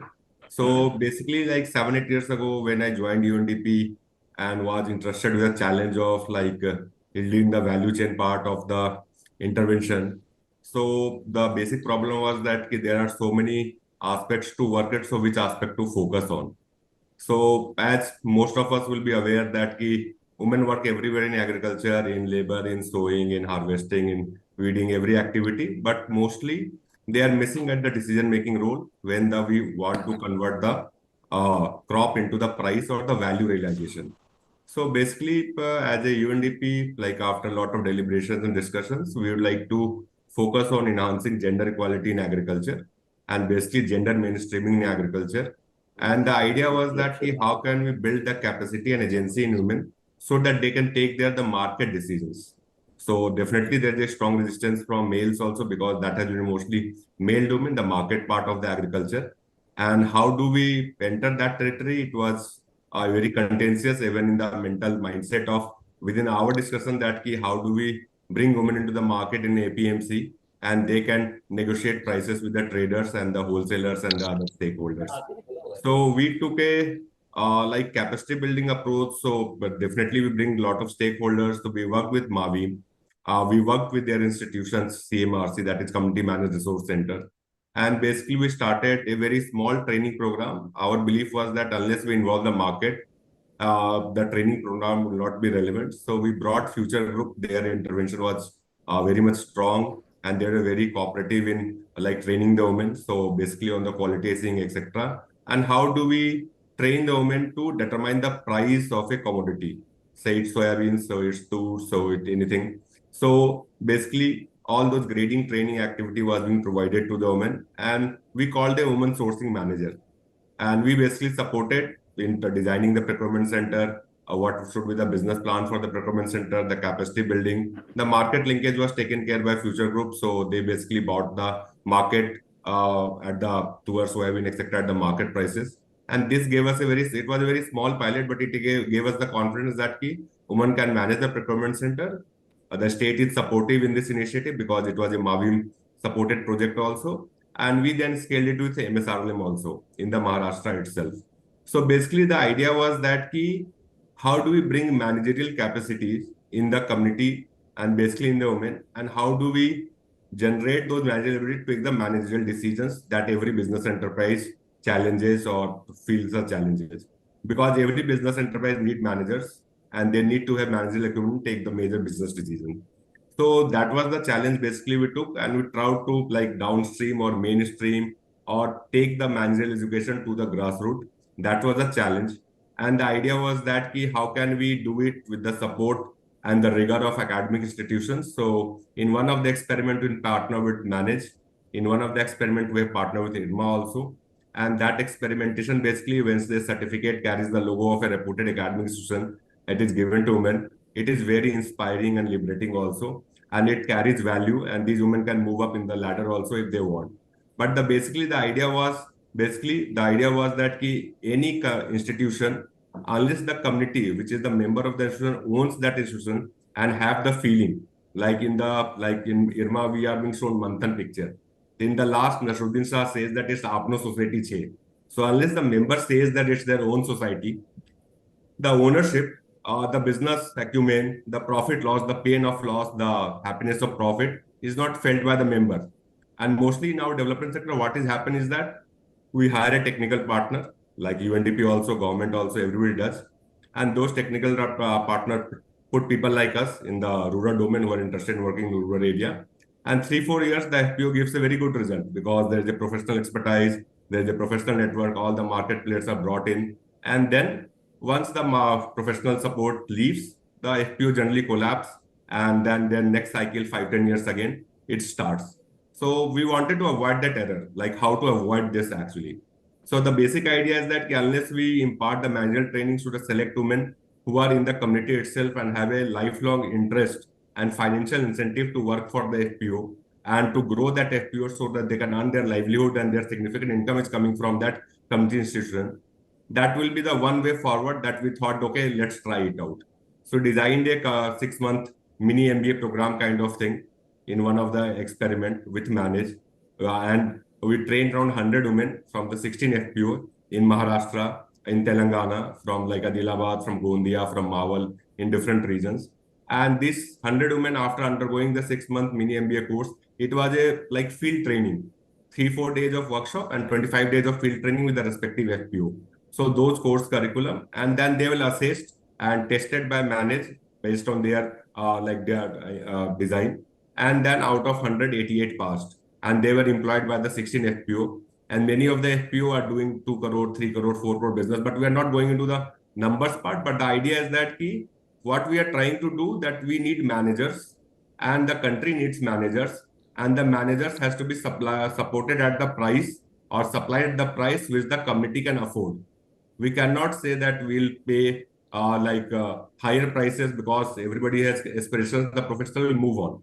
So how do we match this demand supply equation at the macroeconomic level? That was the challenge basically that was taken, and it's a small initiative, but the results were very, very positive. Like in an income enhancement is one thing that, okay, 30-40% at Padman, you're talking that in post harvest you do aggregate, this is the percentage increment, and if you do value addition, this is the percentage. That happens automatically, definitely it happens. But the capacity and to sustain that enhancement after 3-4 years is very, what you say, challenging, or if it happens after the technical support agency has left the field, it's almost like very difficult, not impossible to say. So like when we started this, the idea was that let us try it out. Now we are in the 7th, 8th year of similar models of Prandi. We are trying to mainstream. The cost of training was very high because it's a very intensive training, so it's not cheap. So and the government can't pay that much higher cost for training millions of managers, or say at least five. If we are trying to do say 10,000 FPO or 50,000 FPO or collectives, every FPO around needs 5 to 10 managers to support different operations. So we are looking at 5 lakh or 1 million managerial requirement over next, like it should be happening right now, but maybe next 10 years kind of time frame. So where are these managers? And these managers have to be supplied the price of say 10,000 or 20,000 per month, and they should be happily working in that salary level. So idea is that create those grassroots managers. So the experiment has been successful. The income enhancement has been significant. The employment has been sustainable. And even I found out, like it's only personal anecdote kind of thing, that like when another agency went to the field area in the Vidarbha, we worked in the Vidarbha, Yakman, Akola, etc. The CMRC was maintaining that procurement center in the seasonal basis. So every year the procurement center, the same women were working, and it was very surprised when somebody shared the photo that kids are 5-6 years ago we started, and this is still being functional. So the idea is that how do we bring these managerial skill sets, because the commodity knowledge and everything is there in the local community, they know how to grow, but the marketing part, and one of the small thing that is a very routine, that marketing part, we bring the local traders, local corporate, like assistant manager, the procurement manager. I will say that Reliance, Big Basket, More, Future, like 20-30 private sector partners who manager, assistant manager, and it was totally a market transaction. We do not say that you need to pay farmer higher. If the product is good, pay the higher price. If product is not good, whatever price, the average price that you can pay. So every transaction was at the market rate facilitated across the commodity sector, be it fruit, vegetables, be it staples, be it anywhere. And like millions of tons has been sold by these FPOs over last 7-8 years. Even our support has been like we do intervention for 1 to 2 years mostly. So we know that we have to leave the project. So mostly it's a capacity building the FPO, and even technical partners will leave the project. That's mostly hand-holding the women, training, and interacting with the local market players, form a WhatsApp group, organize a fair, connect with the higher-ups in the 20-30 corporate groups who buy those commodities, and then let that organic transaction happen and let it supply. Because Dr. Chandra, can we come back? Can we come back? Time. Okay, sorry. We're having a repeat question. Yeah. Rapid so fire. Just one line I will end with. Like in Palghar experiment, like when we entered 3 years, 4 years ago, the chili was being sold at 17-18 rupees, but when we exited, the price went to 65 rupees because they were connected to the export market and all the support. So that is, I will end here. Yeah. Thank you. In fact, before we move on to Deshpande ji and Rakesh ji also, is that I had two important questions with regard to training, because immediate relevance. In terms, we've been doing a 5-day MBA sort of thing, grassroots MBA for the BODs. Now, do we need grassroots managers like we used to have in EDPs, barefoot managers? Or do we train the BODs themselves to be managers? Won't that be more sustainable? Because training kabhi bhi gaib ho sakta hai, but BOD to gaib nahi hone wale. So, and many of our experience has been where we do the 5-day MBA program across the country, 20,000 farmer BODs we have trained till now, is that it goes on for 14 hours a day and that kind of thing, day and night. We find that at least 5 to 6 BODs out of the hundreds of members are very well capacity built and also have the capacity base to take over different management functions. So this is one question. Do we need to look outside rather than focus on in-house capacity building? Even 10th, 12th standard pass, it could be even, many of them are even graduates. So in some cases, unka capacity build karo, taki they will remain forever in the FPO and with from sustainability point of view. Second major question, should we do this or the barefoot manager option? Second major question is, when you're speaking of women taking over traditional roles, even where we are promoting women FPOs, traditionally women have been involved in the production side, agriculture or animal husbandry. Males, gentlemen have been involved in the marketing and the input procurement side. In many cases now, hundreds of input operations where we have set up, it's all operated by women, but males come to buy it. So do we look at the intervention as a household, or do we split interventions in terms of women-oriented intervention, gentleman-oriented intervention? हमें तो household का livelihood देखना है, नहीं? So your suggestions on this context.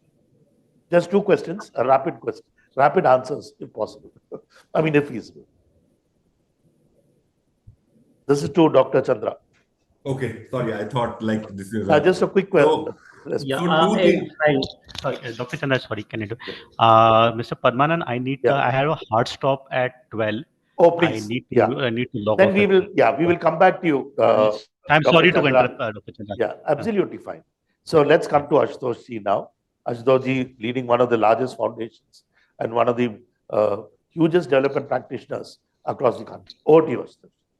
Yeah, thank you. And I'm extremely sorry for kind of butting in like that. I know it's a very interesting conversation and kind of let me build up on what people have said over there and think some very important points.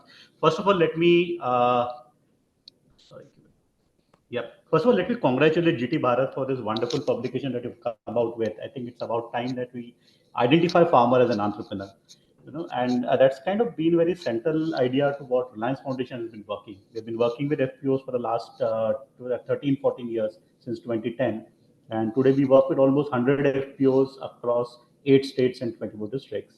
Now, when I talk about best practices of promoting income generating networks or FPOs, as we kind of come to kind of identify them with, there are 4 levels that we look at, because a lot of emphasis that Reliance Foundation has is on sustenance of FPOs. How do you kind of I think somebody mentioned that FPOs are formed with professional leadership, professional CEOs coming in, and then after 3 years, the FPOs kind of those leadership leave. And I think Padmananji, your questions were also kind of aimed at somewhere at sustenance. We look at 4 levels of sustenance the way we kind of move FPOs is. The first level of sustenance is an operational self-reliance. So there is a business order that has come in, say, and a company X has said that I need 100 tons of soybean. Is the FPO able to kind of, the board of directors, the CEO able to kind of galvanize his entire resources to be able to deliver that order successfully and recover the money? So that's like a first level. Initial days we see of FPOs also kind of struggling with that, but over time they kind of overcome that. We've seen BODs and CEOs being very proficient in that. The second level of self-reliance we look at is the governance and the compliance standards. I know for a fact that a lot of FPOs actually end up paying penalties because they don't do GST compliance on time. Even not filing GST returns leads to penalties over there. And governance, of course, I think somebody spoke about linking the BODs and the farmer members, and how do you create that kind of a synergy between them. So that's where we look at as the second reliance. Do the board of directors really understand what their responsibilities as a board of director are, and how they are kind of trustees of a large people, and have those personal stakes in the FPO. So that's the second level of self-sustenance that we look at. The third level we are looking at is basically the markets and finances, from being reactive to being proactive. So one aspect when we spoke about operational self-reliance is to kind of respond to a market order, but the second thing is to kind of go ahead and pitch your order, identify business opportunities, pitch to a kind of a customer or potential client, or also kind of raise sufficient finance, understand how much finance do I need, how do I need to roll over the finance, so that I minimize my interest risk, and also kind of raise the necessary finance, also understand my capital requirements, what is the equity versus debt proportions over there. And the fourth thing that we look at is basically the growth in competitiveness of the FPOs. How do you leverage your data to grow? What I've seen is a lot of our FPOs don't understand simple metrics like what is the share of wallet. If I have, let's say I have 100 of my farmers who regularly buy from me, maybe they buy on an average 5,000 rupees worth of inputs from me, but that particular farmer is probably buying 30,000 rupees of inputs on a regular basis every season, and I am contributing only 35,000 rupees out of that. So how can I make that 5,000 to 30,000, or maybe even 15,000? Can I increase the share of the wallet? So using your data, using your member data, and that's the most sustainable way. Growing with your members, servicing more to your members, and growing with that. And how do you leverage data? That's the fourth level that we look at as self-sustenance over there. Let me end with saying a few learnings that we have in this process over there. So one thing that we've always felt was that there has to be a careful planning in promoting an FPO. General logic is that an organization has to chase a business opportunity and not be the other way around. Very often we see that an FPO is formed and then the FPO starts searching kya business kare. You have to have a very sound business plan before you actually start an FPO. So I think that's the first lesson that we have learned, saying that you have to promote FPOs or FPOs, CBBOs have to promote FPOs behind the sound business plan over there. I think we have to focus a lot on community development. At Reliance Foundation, a lot of FPOs that got formed on the top of a lot of work and years that we put into community development, building cohesiveness among the community. And without that cohesiveness, the stakes are not high for the board of directors. So I think that is something that's very important that we feel over there. We feel that FPOs need to be encouraged to bootstrap. I mean, successful businesses, startups are those who are going to do a lot of bootstrapping. They reinvest their profits into the business. So while you can put in a lot of money, we are not very fans of large grants coming into the FPOs, and a lot of times those grants kind of we don't know where they erode into. So the FPOs have to have that mentality of an entrepreneur, the mentality of bootstrapping and growing over there. I think the point would be to kind of training FPOs to handle losses. I mean, losses is an inherent part of any business. We have seen FPOs kind of doing very well when there is an ascendant market and you're selling, like if you look at chana prices today and tur prices today, they are kind of on an ascendant, they're growing every week. And a lot of FPOs make a lot of money into that. But the moment you are in a choppy market where the prices go down one day, go up one day, and then FPO makes loss on one consignment, they kind of just sit tight. They say, "Arey, abhi nahi karna hai, bahut risky market hai." But you cannot really do a business if you're getting scared of losses. So I think that's something that we realize that it's very important to train FPOs, and those losses also tend to lead to conflicts. So there is important to kind of help FPOs understand how to manage conflicts internally over there. I think last 2 points that I have is one is I think Dr. Ravichandra spoke about good managerial talent. I think FPOs also need to understand you have to pay for a good managerial talent. I mean, often FPOs tend to be very stingy and say that, yaar, ye itna paisa main kahan se launga? We don't understand a good CEO also brings good business. So the CEO also pays for her own own salary. So it's not like you're kind of bringing a CEO, paying him say 30,000 rupees per month, and then you just have to sustain that, and it's not going to reflect in the business. That's a bad CEO if the CEO is not able to justify his or her own salary over there. And the last point I would say is they need to train FPOs on investing in a relationship. At the end of the day, all businesses work in a relationship. It's easy to make more money out of your existing client rather than go and search. I mean, this is classic Philip Kotler, which says that it's easy to kind of make more money out of your existing client than actually go and search for new clients.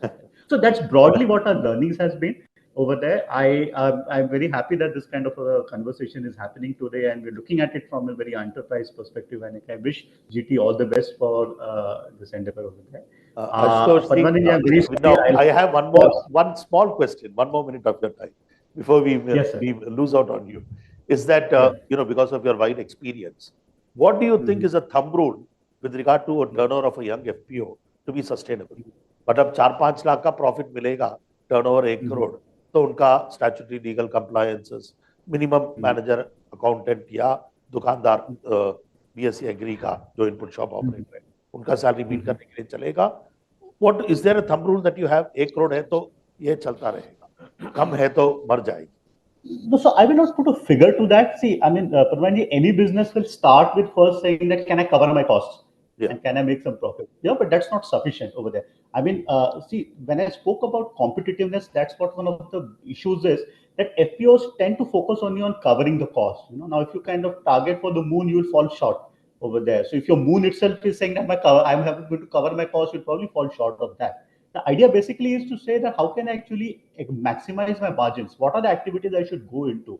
And maybe we should also look at diversify. I mean, my experience has been that farm mechanization services, FPO setting up customer hiring centers and providing farm mechanization services have the potential to significantly increase margins over there. But somehow farm mechanization and the total pie is very minuscule. It's not more than 1 to 2% of your total revenue. So I think we need to think out of the box, diversify, look at what are the new business opportunities. And you don't always need to own the assets. Sometimes you can just kind of be the aggregator. I mean, there is a drone service provider who's coming and providing drone services in your area. Can you just be an aggregator of demand and ensure that I'll be doing the entire collections and then charge a margin to that service provider? So that being the bridge between an ag tech company and the farmer is also, I mean, these are ideas, but there are a lot of business ideas that can come in over there. But yeah, I would say we need to aim beyond. I don't think covering costs may be good for year 1, year 2, but that should not be your end goal really. You should be looking at maximizing the margin, maximizing dividends to your farmers, like what any typical business would do. Yeah, thank you very much. In fact, with regard to drones, hundreds of our Didis have got drones under the scheme, and we have found that per acre, the benefit would be about 5,000 rupees per acre. Meaning, if it is in Chhattisgarh, paddy cultivation, Chhattisgarh will be about a 10% increase in income. In Punjab, we are assuming the net income per acre is 50,000. Chhattisgarh, where it's about, say, Chhattisgarh meaning a dryland rainfed, about 30,000 rupees per acre, it could be about, again, a 10% increase in income. So, meaning this will be through reduced manpower cost in the field, reduced usage of urea, etc., DAP, nano urea is propagated, and also yield increase of 1 to 2 quintal. So, this custom hiring is a critical intervention, 5 to 10%. Another major thing I had is a question to you, simple, because again, we would not to lose your expertise now, is that would you look at two options? One is an FPO does 5 crore business and gives out dividend and maybe gives out dividend in terms of benefits to our members. Or an FPO does not do that model because there is a MAT, minimum alternate tax, 18%. And then after 5 years, they are the regular mainstream. So what we normally recommend an FPO is ज़्यादा profit मत करो, जितना and dividend दे दो. You pass on the benefit directly to the members. Like for example, they're operating an input operation or aggregation marketing. They are getting it at a discount of 20% the input.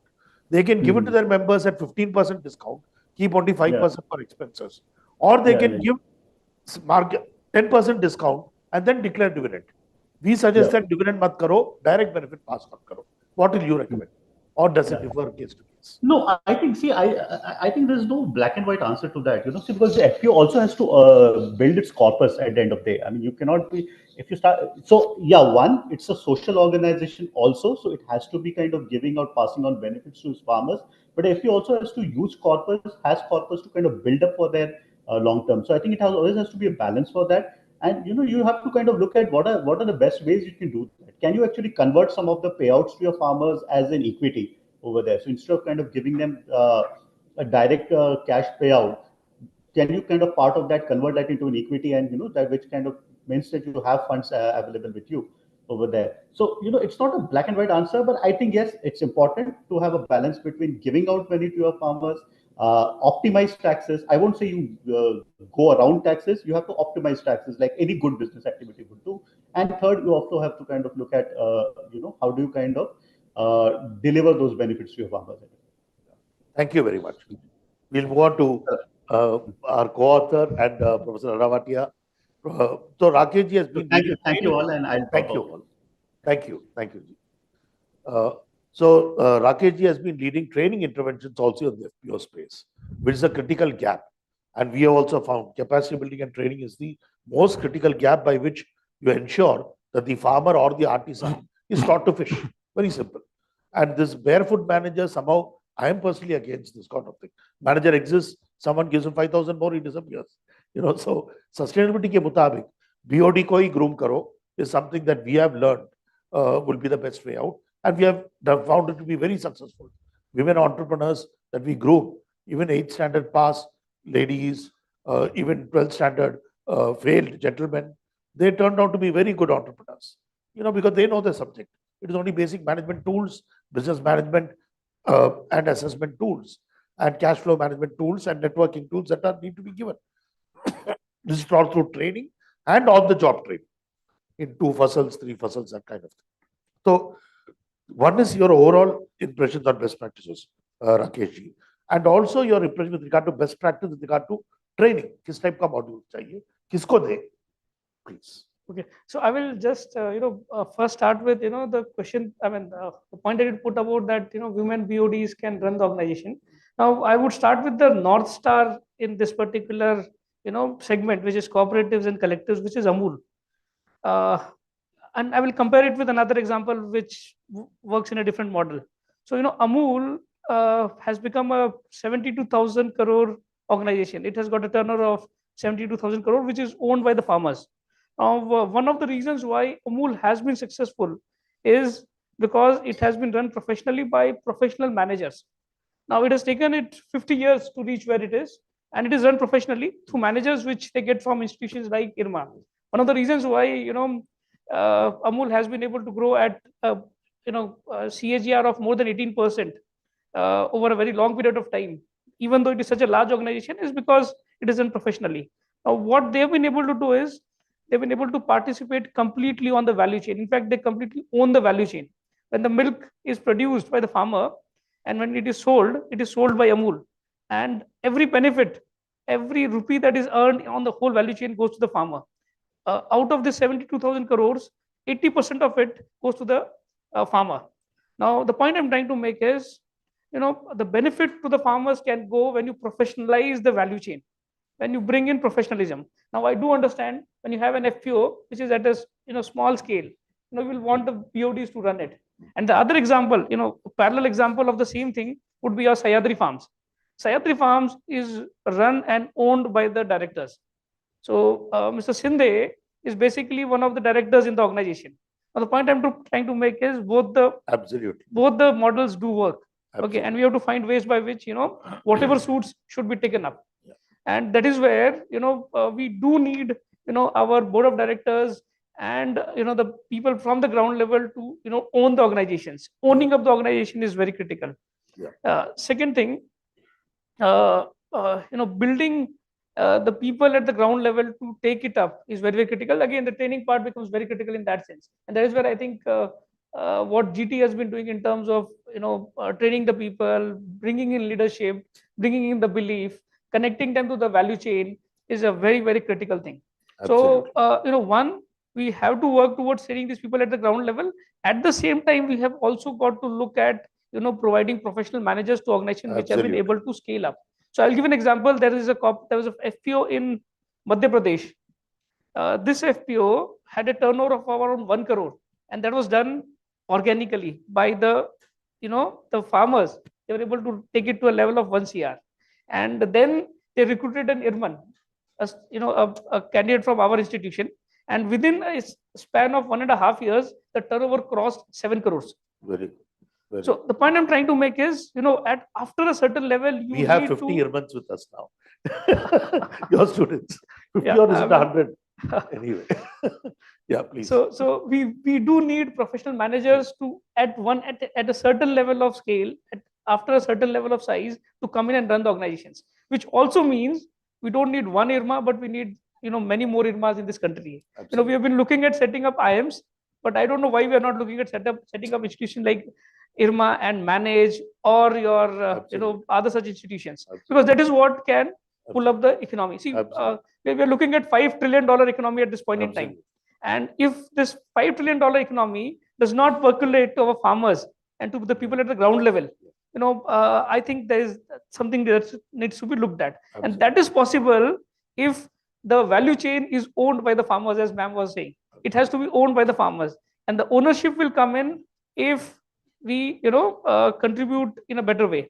I will just add one more point here, sir. I know we need to, I think we are moving slightly behind time. Yeah. I will just give one example, and that is where what we are doing also would come to the forefront.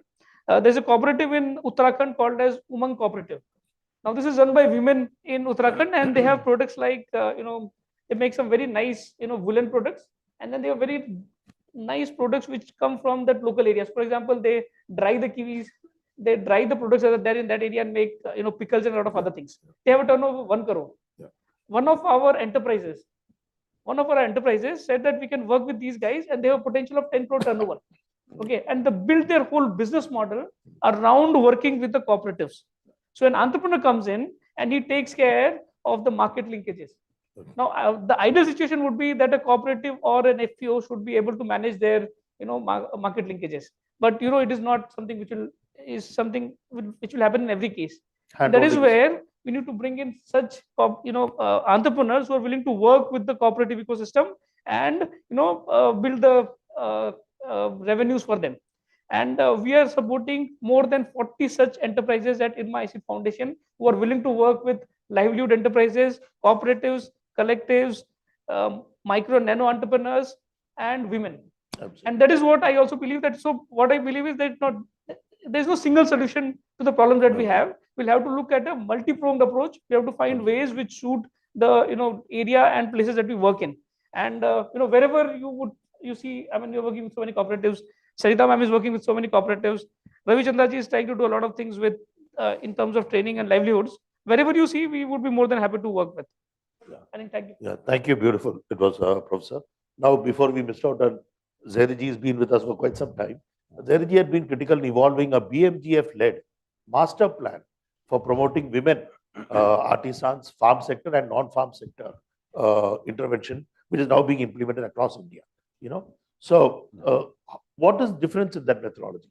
I remember that we did some value chain mapping where we identified what are the areas where entrepreneurship can happen within each value chain. Absolutely. Both value chains. So that will be the first part of diagnosis. Then we evolve the business plan. Absolutely. Then the network. Absolutely. Would you like to elaborate on Sure. 2 minutes, please? Sure. My name starts with Z, and invariably in every session and forum, my name comes last. So have mastered the art of summarizing everything in the end. So to begin with, the idea was the statement was very simple. Please make a master plan or blueprint for creating sustainable livelihood options for 25 million women. How do we identify 25 million women? So the approach was very simple. Find out the value chains where the concentration of women is highest. So we found out through our research that goatry, horticulture, handicraft, handloom, and tourism. These are the 5 value chains which will contribute to sustainable livelihood promotion of more than 30 million women, leave alone 25. Then why these value chains? Again, just because the women are there, because these value chains have the potential of actually exponentially increasing their income. And that is the reason, by doing some proper value chain mapping, understanding what are the enterprise options are there across the entire value chain, and looking at those options and bringing out the best practices across the nation. It's just not about working in silos, but also cross-pollinating the idea. One of the reasons why this livelihood summit is happening right now, so that we are able to bring from some of the best practices from SERP, Kudumbashree, various SRLMs which have pioneered the this livelihood model, and doing it for the other states which are just behind the curve. So that is what we did, and we were able to find out some of the very good enterprise option, and we actually were able to establish through some of the pilots that it is possible to increase the income by 30 to 40% within 2 years of interventions. So this is what our approach has been, and yeah, over to you, sir. Thank you very much, Jayadiji. Now, as we have really run out of time, 5 minutes overshot, so I'm getting views from everywhere. One last question we'll not have a rapid fire because all of us experts will interact again and again, and we are all partners. We are working together to develop the ecosystem. One question to Satyakiji, because he has the shortest time to interact with. So Satyakiji, what would you say is the most critical constraint from the non-farm sector with regarding to the cooperative model of or FPO, FPC, producer company model, collective model of intervention and promoting artisan non-farm value chain? Is it policy? Is it field level professionals? Or the ecosystem in different states? What is the thing that pulls back, or we find good experience in some places, bad in some places? Like for example, in Punjab, our team used to say, ecosystem बहुत weak है. क्यों ecosystem weak है?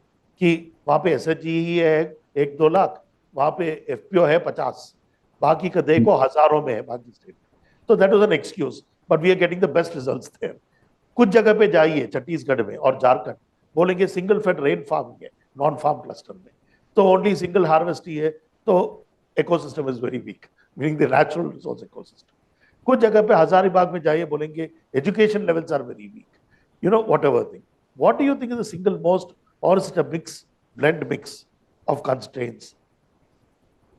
So Padmanand, I think we cannot pinpoint to one single aspect that this is the particular thing which is the weakness.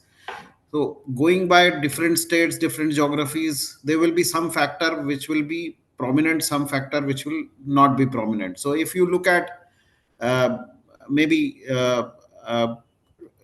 in J&K, so there the factor was the environment itself. When so much of insurgency, tourism not coming in, so that was one of the factors. And again, as the things are improving there, and you have a very concentrated, what you say, very focused program running there, then you would see results coming over a period of time.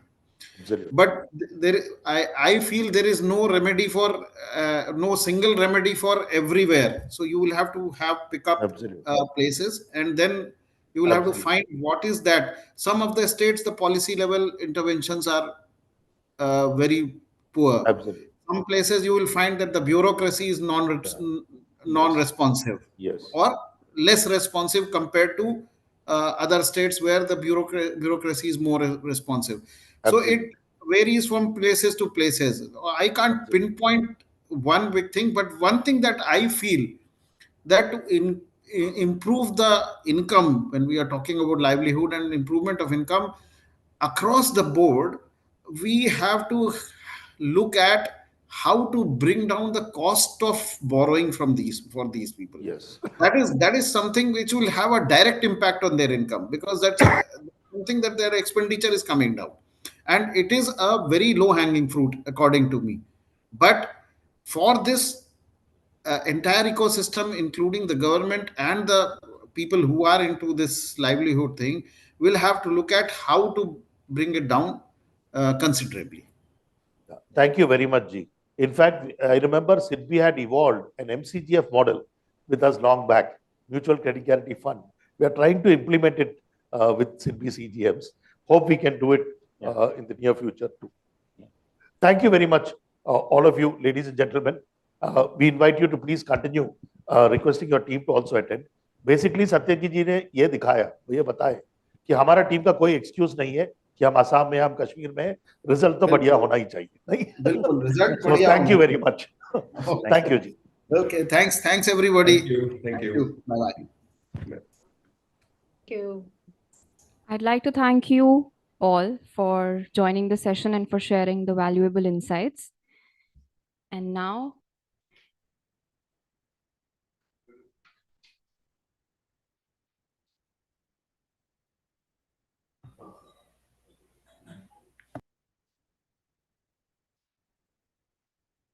moving on to our next session for the day, discussion 2, which is on enabling policy environment for promotion of producer organizations.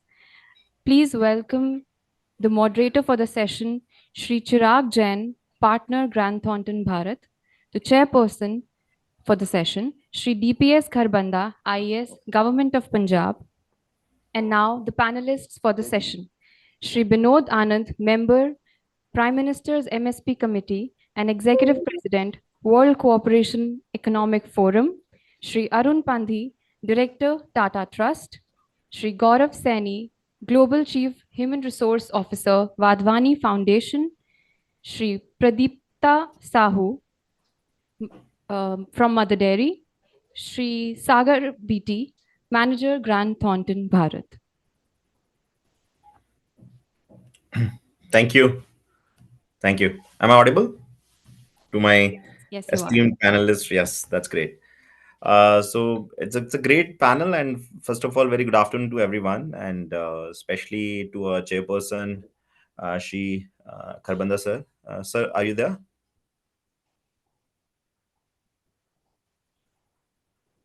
Right. So, sir, I think sir is also here, and to my esteemed panel. Thank you for the brief, but definitely I'll just take a minute to brief my team also. So we have Kharbanda sir. So, sir, Kharbanda sir has been the CEO Invest India. He also managed the Department of Investment Promotion. He has been the director to the Department of Industries and Commerce, Government of Punjab. Sir has been also awarded top 10 best collector for the government of Punjab. Uh, then we have followed up Shri Binod Anandji. Sir has been working with PM's Minimum Support Price Committee and Executive President, World Cooperation Economic Forum. Sir has been also working with various associations. He has been the coach, advisor, working with startups, CEOs, and leading assistance to the various management students as well. We have Arun Pandiji. Sir has been working as a director, Tata Trust. He has almost experience of about 25 years in the agri value chain and the livelihood development. He has been working with program implementation with Tata Trust for quite long, working with certain Tata Trust as various program officers. In addition, we have Shri Gaurav Saini. He is Global Chief Human Resource Officer, Vadhvani Foundation. So Gaurav has almost about 25 years of experience in multi-dimension fields, including he was also part of the family com. We have Pradipto Sahu. He has been traveling. He will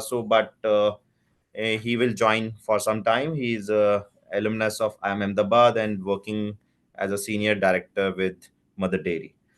We have also Sagar. Sagar, he's a manager with Grant Thornton and part of the team working on the FPOs and the livelihood space. So thank you, my eminent panel, and especially to our chairperson, Kharbanda ji. Sir, if you have joined. Sir has joined. Chirag, Yeah. over to you, sir. So thank you, sir. Thank you very much, sir. I think we had a brief introduction to our panel and to the chairperson. So while we start, we have the complete panel over here. So Kharbanda sir, just to over to you, we have a great eminent panelists ranging from industry, ranging from eminent policymakers at a central level, as well as the foundation leads. So we would like to start with you over the brief. So we'll have how we are structuring the complete session would be that we would like to start with your brief session as a chairperson, briefing of the session, then followed by we'll have a 2 rounds of question and answer to my eminent panel. So I would like to start with Kharbanda sir, over to you for your brief on how the policy is impacting the livelihood space for the larger ecosystem, including the state and the central government. Okay, very good afternoon. I am DPS Kharbanda, IAS. At present, I am Secretary to Government of Punjab in the Department of Investment Promotion, as well as CEO Invest Punjab, and holding charge of Secretary Industries also. So, first of all, I'd like to congratulate Grant Thornton, and special thanks to Mr. Padmanan and his efficient team for holding this livelihood summit virtually, and Mr. Chirag Jain, partner, Grant Thornton LLP, Mr. Binod Anand, member, PM's MSP Committee, Executive President, World Cooperation Economic Forum, Shri Arun Pandiji, Director, Tata Trust, Shri Rajiv Rathiji, Head Agriculture Policy and Stakeholder Affairs, Bayer Crop Science, and Shri Gaurav Saini ji, Global Chief Human Resource Officer from Vadhvani Foundation, and Shri Sagar BT, Manager, Grant Thornton LLP. So, the Grant Thornton work, I am in touch with them for the last so many years. They are doing a fabulous job in Punjab, and they are meant for their livelihood. If they say, I won't say it's a virtual, the Grant Thornton is doing the work in practical way at the grassroots level. So I had attended there about dozens of functions in the grassroots level, at the district level, at the block level also. They are instrumental for the Common Facility Center work in Punjab. They had done a tremendous work under the scheme CFC. So, and secondly, at present, they are, I think, taking a lead in the country regarding this livelihood summit. Just 5 days back, I was there in Ludhiana, and the Honorable Minister, Government of Punjab also was there regarding this promotion of producer organization. I must say, few organizations like Grant Thornton, they have the theory part, but I must congratulate Grant Thornton. They are expert in theory as well as practical. So they have, the huge setup at the grassroots level, and 16 women FPOs, they are ready in Punjab. And I must share before I share other things, that I had heard the success stories of those ladies, those poor ladies. Once upon a time, they were dependent upon their husband and begging in pennies from them. Now they are owning those FPOs. They are touching about 1 CR, maybe 80 lakhs, maybe 50 lakhs. So they were on the stage and conveying that, yes, I am the owner of this FPO, I am the owner of this organization. That's a big thing. it's a real woman empowerment.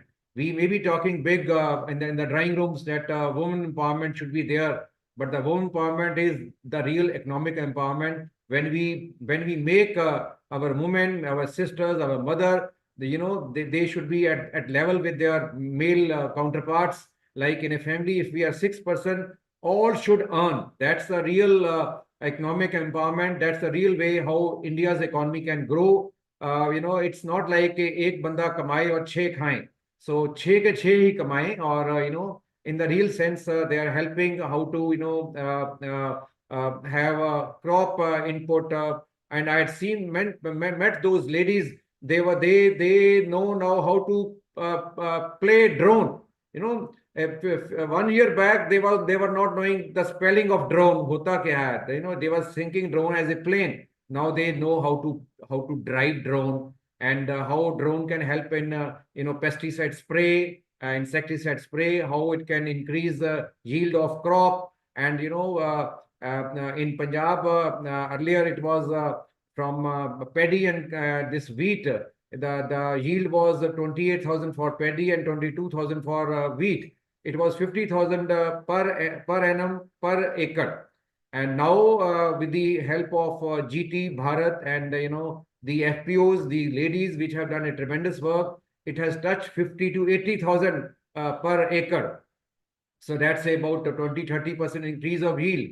And the GT is also helping them regarding crop diversification by floriculture, maybe like switching over to vegetables, like between the two crops, paddy and wheat, they can have the mushroom, they have strawberries. So all sort of things can be there. So this is a real way how our income can be improved. Dharti Mata ne to utna hi rehna hai, land utni rahegi. So we have to use that land for more productivity. So with these words, I again congratulate Grant Thornton for the good work done, and I wish that such type of practical work all should do work together. Even for bureaucrats like us, we should do more practical things rather than the theory things. Theory is first part, second is practical thing. So I am fully hopeful that this livelihood summit by GT will lead to a great things for time to come. So over to Shri Chirag Jain ji, Right. partner Grant Thornton. Thank you so much. Jai Hind. Thank you, Kharbanda sir. I'll take this opportunity probably to ask a question from you, because considering your busy schedule, you make time for it. So, sir, we have seen that some of the pilots which are being driven at some scale, right? And you said there are 16 FPO, those who are being doing fairly well. There are drone DDs which are coming in, and the moment government see these pilots, right, and if there is an opportunity to make a policy around it, that's how the scale happens. And somehow we have seen this at various level, at Ministry of Agriculture and at a state government level also. So you believe, sir, these pilots which you have been seeing in the state of Punjab could also be a potential opportunity for making a policy around it and scale these some of the best of the models?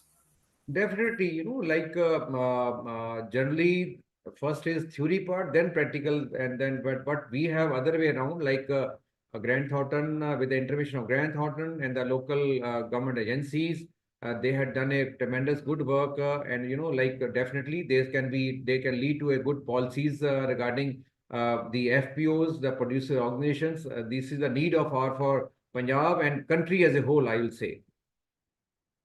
Thank you, sir. Thank you very much for this input. Now I'll move to, with your permission, sir, should I move to the panelists for Yes, asking questions? definitely. I'll be happy to listen them, and then so that we always we are eager to have more knowledge, so that such experts are there. Mr. Bandi, Mr. Rathi, Mr. Sani, and all the Mr. Anand is there. I am eager to listen their views so that we can implement our policy in a better way. Over to them. Thank you. Right, sir. So first of all, I'll definitely would like to request Binod answer to talk about something. We have been listening.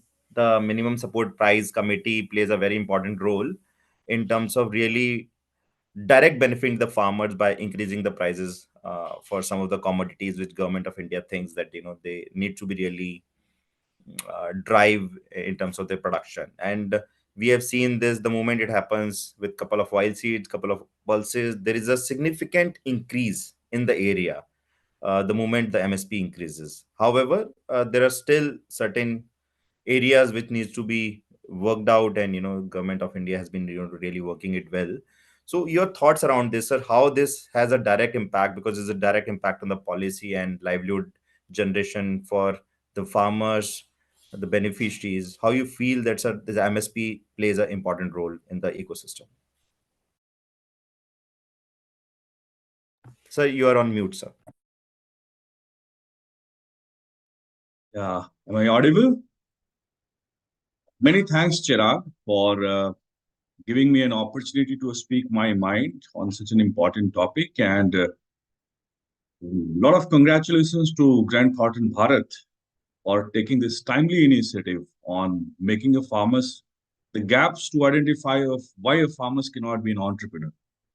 So there's a value chain, and this value chain is local also, regional also, national also, and global either.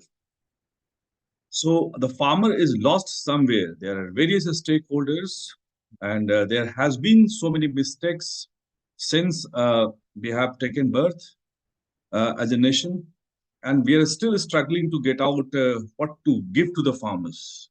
So minimum support price definitely is a buzzword, but in none of the in any part of the globe, no government buys everything from the farmers. Number one. Number two, it was a coercive set of things to bring a certain kind of policy changes in our food policy, and especially the food security. That is over. Third, it's only 22 commodities plus skin, right? So it is not the whole lot of things. Today in India, per capita, cereal production is 4.5 ton, and horticulture is around 5 ton. So on an average, around 10 ton is a food production which we are having. Still, we are struggling. So many indexes, human development, and this and that we are going through. Here is an FPO, the idea which has emerged from IRMA itself. That's there should be an farmers producer organization, and then came the another part where the Ministry of Cooperation was created, not cooperative. So the PAX led Apex, and this FPO versus the whole value chain. And here is where the farmer are struggling to get their prices of the commodities. So certainly the policy level, with the blessings of Honorable Prime Minister, this committee has been done more than 30 meetings, and we are here to give a democratic right to the farmers to participate in the value chain. That's part one. And giving them bargaining powers. Farmer doesn't have a bargaining power. I don't know why still we are struggling to get that Essential Commodities Act, that RK 1. No one wants. Who wants that?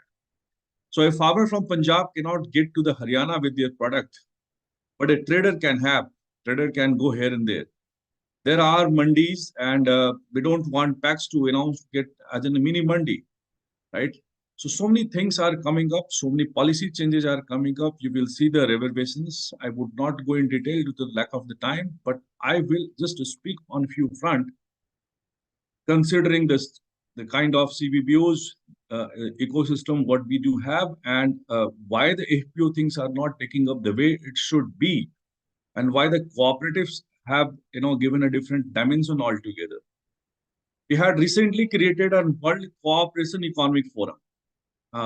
This was in a high-level political forum meeting in UN. We have announced, and today, almost an year, it's an year-old organization, World Cooperation Economic Forum. It's not cooperative, so that makes everything. This is the time when the farmers are not only they are not producing cereals; they are energy producer also. Like compelled biogas is one initiative, methanol, ethanol, and the related thing. So the farmers have to take a step ahead. It's not just to sow the seeds and harvest the crop, take it to the market, and that kind of things. Today, we need FPOs in MSP procurement either. FPO can give the the more transaction would be, the more money they will have in their hand, and the more approach they do have in the all value chain, in the government side also, in the market side also, more they will get the their part of the cake. So that's one thing, one policy level thing, which we are struggling to get. Second thing is that come to the perishable commodities, because this is a time of the nutritional security either, and the climate change too, where the carbon trading and all those things are at front. You see, the thing is that in United States of America, that I will take you back, in 1925, they have created Hoover Dam. And in 1928, they have come up with the PACA Act. PACA Act stands for Perishable Commodities Act. So every trader and every producer, right, and every stakeholder has to be registered with the PACA Act. There is a system for that. We are still in 2024.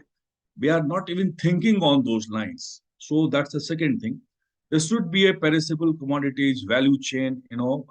All actors should be at one place. They should be registered. Who is doing what? Traceability is the key. So these are the few thoughts where through around which it's not only the cereals and MSP. We cannot provide the floor price to the farmers, for the perishable commodities at this juncture in this current framework of value chain.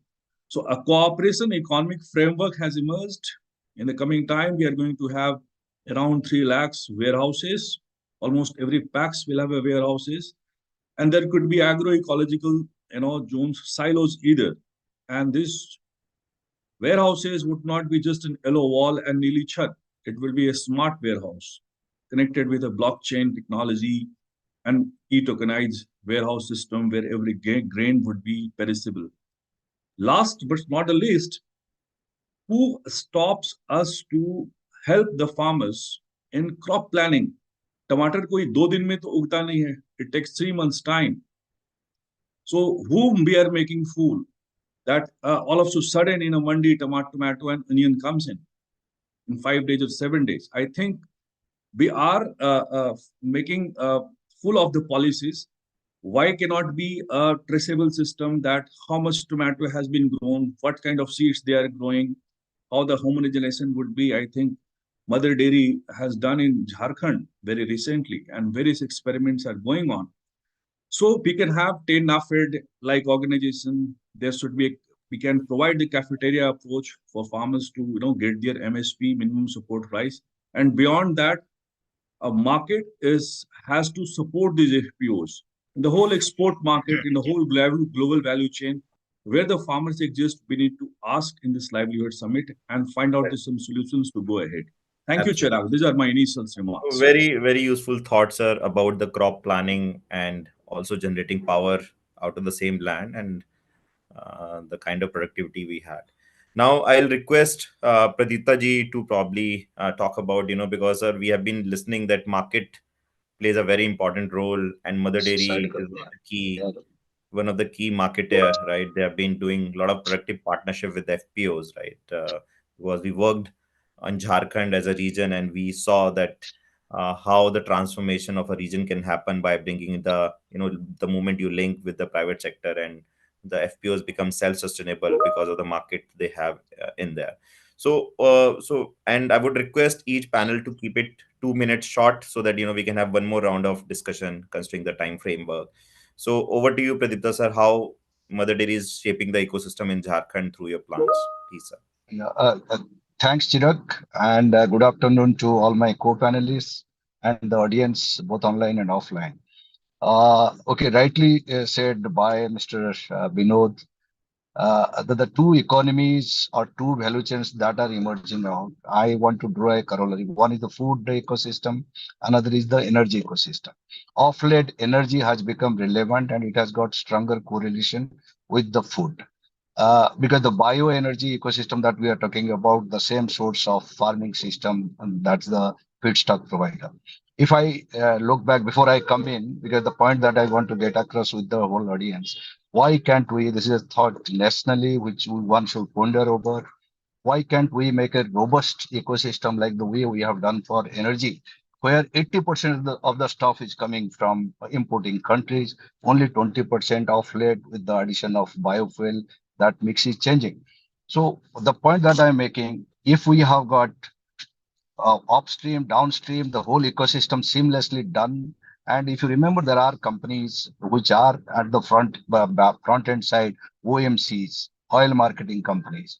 They reach out to the customer. They do service every day, stock pouring and all.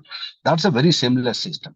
But if you talk about OMC, why can't we have onion marketing companies where everything about onion, starting from research, from ICR, technology development, seeds development, adaptation, the package of practices, value addition, then creating a whole ecosystem the way oil economy has come in, energy ecosystem has come in. That is why can't we do on a national front? Because every alternate year or day, we are facing the brunt of onion, tomato, potato. Now garlic is the hot potato. So therefore, this is national scenario. Rightly, Mr. Vinod said the Perishable Act has to come in, where all perishables with ultra freshness and all that has to come in to look at traceability. But having said that, what Mother Dairy is doing, which is very relevant question which Chirag has asked, I must answer to your point.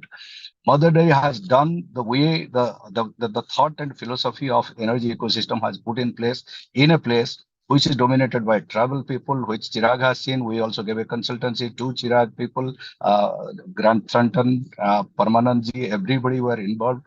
They have known for themselves what a transformative change that way ecosystem is bringing in, even in the lives of women farmers, tribal farmers. A classic example is tomato and sweet corn. Sweet corn, American sweet corn used to be this Satara, Pune used to be hub. But now for the Eastern India and even Northern India, because of the participation, innovation, and transformation of Mother Dairy, the farmers and that to tribal farmers are given seeds, growing American sweet corn for 2 seasons to 3 seasons. Earlier, they were not doing even a single acre or single biga for that matter. And that is being harvested by the farmers. Then it is peeled off by the farmers in a very hygienic FSSAI approved plants by mostly women farmers. And that's coming into a plant which is a state of the art plant meant for exports and domestic with hundreds of licenses in place. And the product, the finished good also is getting exported and sold through different channels in the market, be it retail market or GT or modern trade or Horeca or food business. And as a process for last 3 years, when we started off the journey, hardly 1 kg was produced in that area. Now, as you talk about, we are producing 100% of our captive requirement there. And the whole system has grown so much, it's giving really alternate livelihood. It should be seen and believed.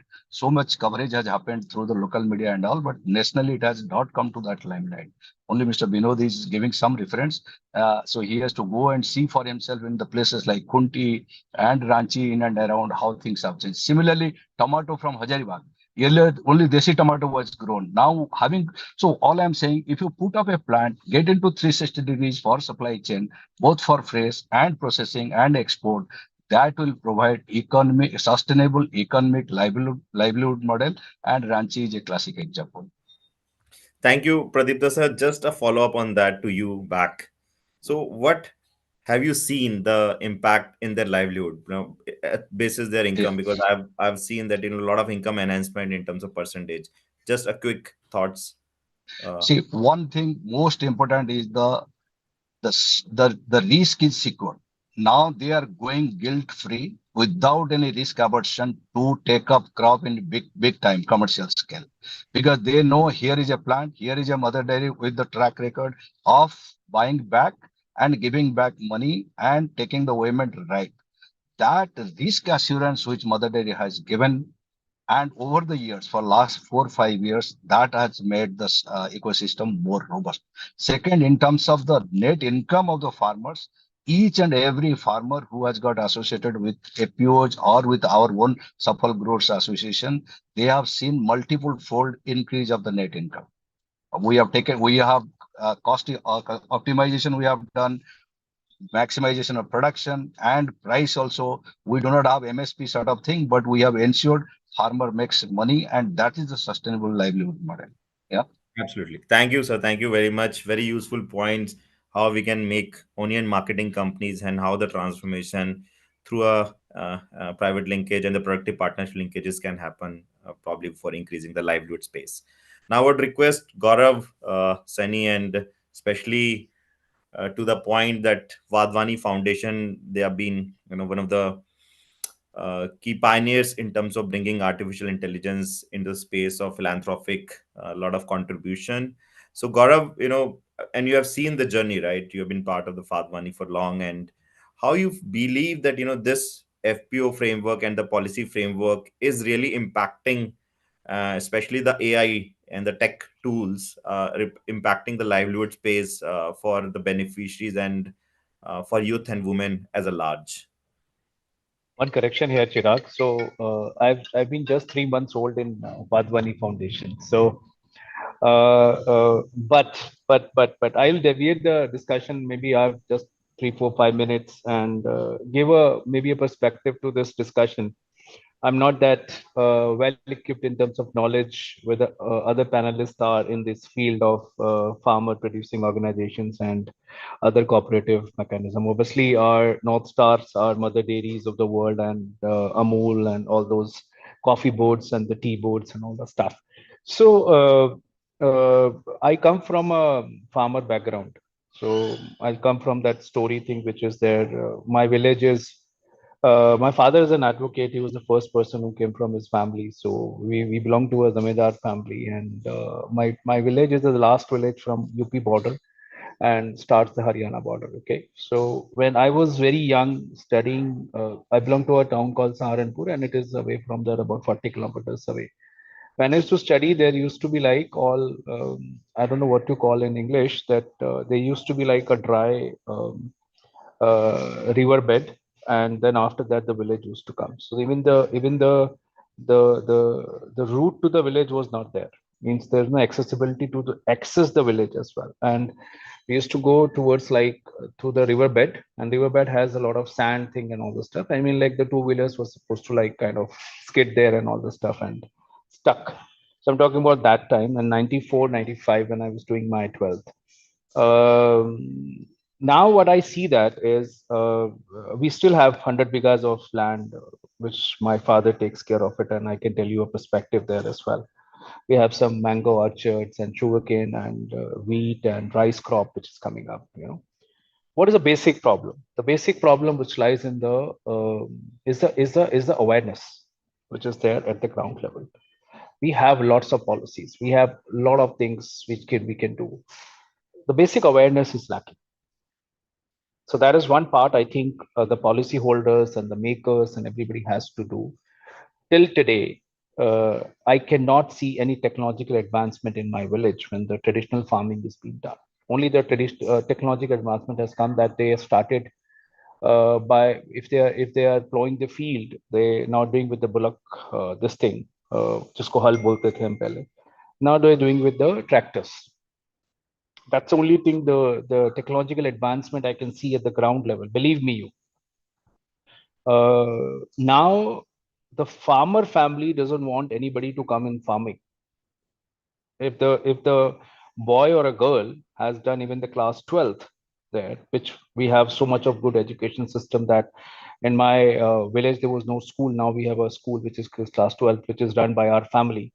No government support, but till 12th we have seen the guys been there like in PCS and other kind of going out.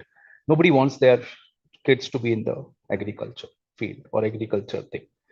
What is the reason? I asked them a couple of people. The reason is that obviously it's not the yield or something like that. It's just like that nobody wants to do that labor in the field. So we're trying to solve a problem which is like afterwards maybe it will come up that we have the yield and how are we going to kind of what are we going to do with the yield. But my worry is bigger than this, that how are we going to grow the crops also in future. So that's a bigger concern, that if the technological advancement is not happening at the field level, we'll have a bigger issue of who's going to work on the fields. Okay, then we are not open for the reforms. there's again a awareness problem. So I don't want to get into a political issue here, but there's reforms which are to be done at the farmer level and at maybe the rules and regulations. The only organized sector which I see is only the sugarcane or the coffee and the tea and other things and the dairy products. Nothing else has happened besides anything. There's a millet movement and all that stuff happening. I don't know. So at the ground level, I don't see that FPO is maybe 2% part of it, which is, or 3% part of it, which is catering this farmer community. It has to be like kind of in depth there. The problem will be automatically solved. How do we work for it? What are the mechanism of working out of this? Financing and everything can be sorted out, because there'll be, if there is a demand, if there is a like push from the field side, from the farmer side, then obviously these guys can be treated as entrepreneurs and they can always further have their revenues. And government has, believe me, a lot of support system today to support it if you really want to kind of grow those FPOs. So there's no issue on that. But basic question lies is that how do we increase this awareness at the farmer level? No awareness. How do we increase that mindset change in the technological adoption of seeds, fertilizers, and other things to increase their yield and all this? Because livelihood is not only about getting the right price of the crop, or how do I kind of get the best price of my crop. It is also increasing my yield per hectare.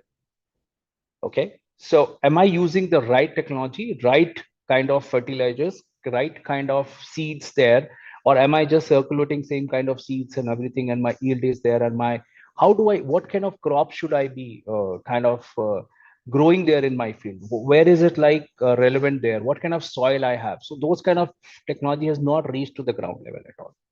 So I think FPOs have to work hard on these things, maybe in my opinion, or the other agencies which are there, to educating the farmers there. That's one part. Second is how we help it is Vadwani. I think we're trying to do a lot of work on the skilling part and the entrepreneurship network part, where we're trying to groom these entrepreneurs at different levels, and obviously related to the FPO level as well. And we are coming up in the micro entrepreneurship field as well, where we'll treat these FPOs as micro entrepreneurs. And very soon you will be finding us in this field where we will try to mentor these FPO kind of organizations, where, because in my opinion, FPO is an entrepreneur. He or she has to look at from that perspective, that how do I make this venture or this body as profitable? What is my input? What is my output? Where do I get the finances? Where do I get these things? Where do I get all these information, technological advancement? How do I educate my farmer community or anything like that?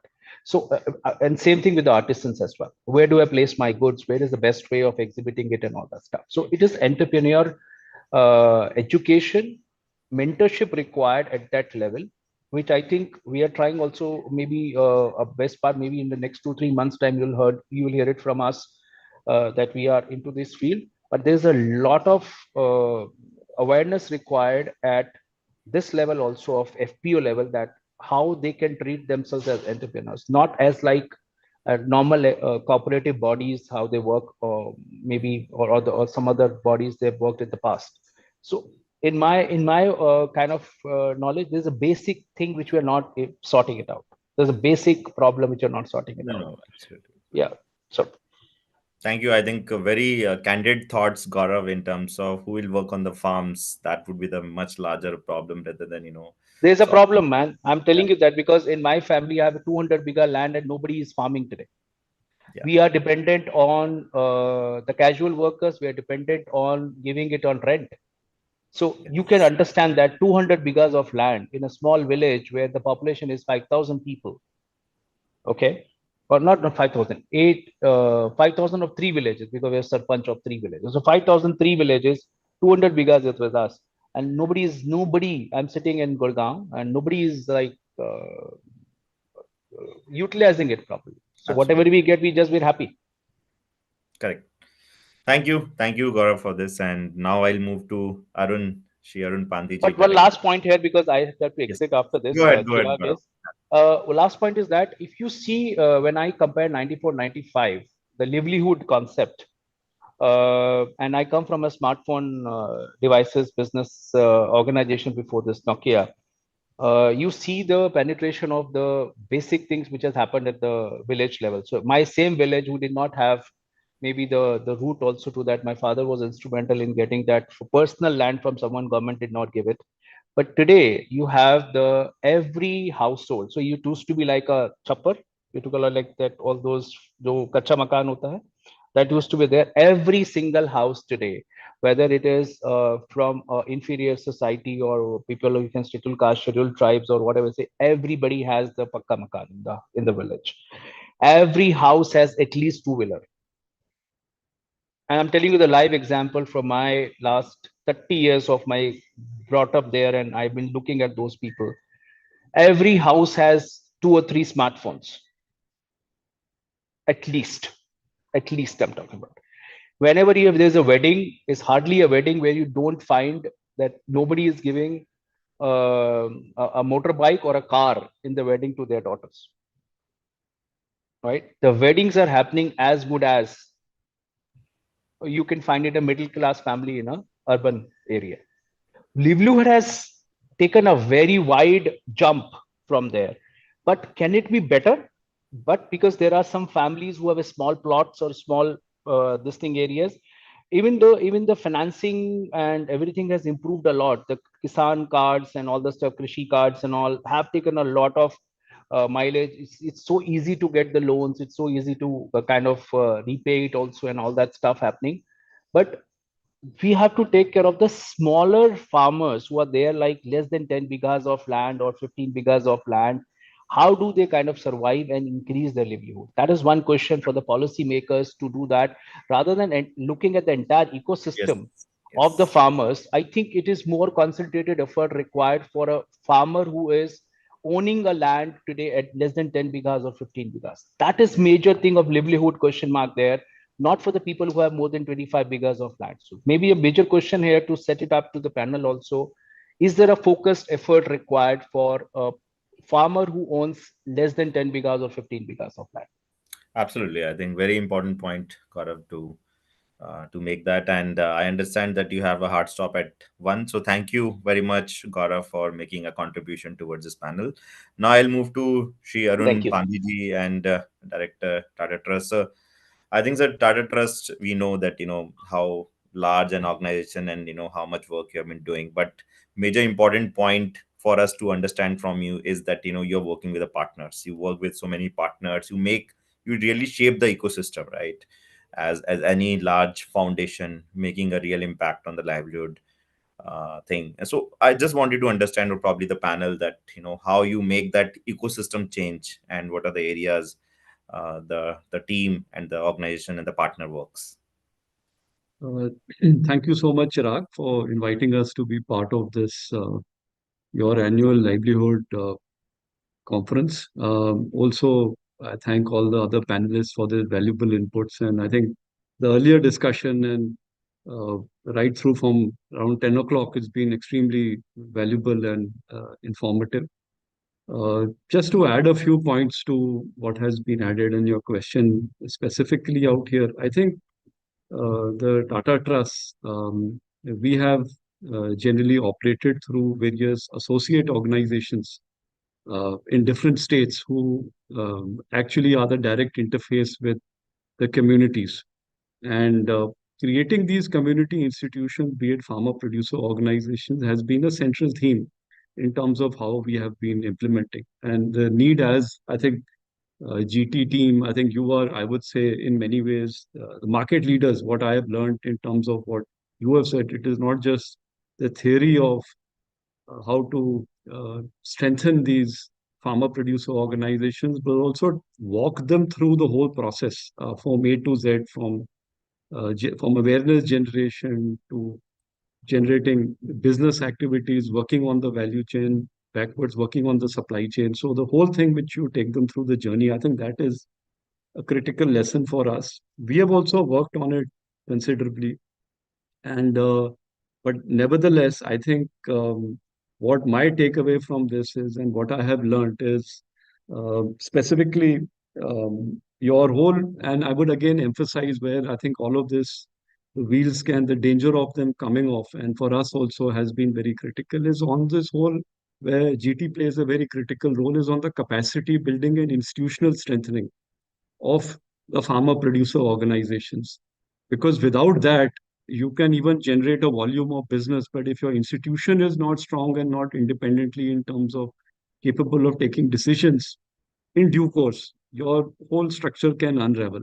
So the institutional strengthening, uh, also the role played by your expert directors who are brought on board, that again plays a very critical role. Then again, in the running of the organization, the representation at the board level of the shareholders. Again, I would emphasize on that. Are all stratas of the membership represented? Are the small farmers represented in sufficient numbers? What percentage of uh, people who are contributing to the organization in terms of their income activities are also part of the governance, or it is a select few people are may have captured the organization? Are we having regular elections for all stratas, and is the tenure fixed for people? So following the institutional aspects or strengthening the institutional aspects of the institution, in my view, is one of the most fundamental thing. And I think GT is playing a very critical role. I think Dr. Padmanabhan also raised that issue about, he asked a question on what is the, once all this happens, but there has to be certain volume of business. So you're talking about institutional sustainability, then we're also talking of financial sustainability. So when we move down the road of financial sustainability, what is the volume of business which we have? And what I do realize is that sticking to pure commodities or without any level of value addition is very dangerous structure. And you are completely at the mercy of the market players or whatever when you are just dealing in commodities. So I think some important question was raised in terms of, the increasing the share capital, dividend income for shareholders. I think dividend income from shareholders is very important to keep them engaged. So one of our key partnerships in all of this has been with NDDB Dairy Services. I think Dr. Saab was there from Mother Dairy also, and one of our institutions, Sini and Jamshedpur, and from Ranchi are selling baby corn to their Mother Dairy unit in Ranchi. So that is, but for us, it is, commodity, and that buyer becomes very critical. For example, with NDDB Dairy Services, we have 5 milk producer companies. Our total investment in them historically in terms of about 60 crores. Today, they have a business turnover nearly 1,500 crores, all 5 of them, 5 lakh, 6 lakh liters per day is their capacity. So Mother Dairy may take X amount of milk from us as a buyback, but then we have the balance amount we have to work on in terms of value addition and productization. So that I would say is critical. And today I can say with confidence is, one, there is a particular volume of business which you have, and the organization is able to pay for its overheads, pay for professional staff, which becomes very critical. As the volume of business goes up, you need more professional staff. And if I can't afford to pay even the CEO's salary, then it's going to be problematic. So I would say that these, what I have seen in terms of what GT strategy is and what the volumes of business you're talking about, institutional strengthening, capacity building, these are all very, very, very critical in terms of this road. Linking it backwards to the policy change, just one point I want to add with Chirag, with your permission on this, is that, one of the biggest issues which we face is accessing sufficient amount of working capital at decent interest rates. And if that accessibility is increased, and if I think GT has worked a lot in terms of also bringing in market players, that could, automatically generate a certain volume of business. See, for commodity, we can generate money at a higher rate of interest. But when you're working on value addition, you need easier credit, which is available at lower rates so that you can work it through. But that all this becomes, once I've generated certain volume of business, then it's okay. But asking an organization with 50 lakhs or 1 crore of business to take loans at higher rates of interest doesn't really work. And it's going to only cause various pain points going forward.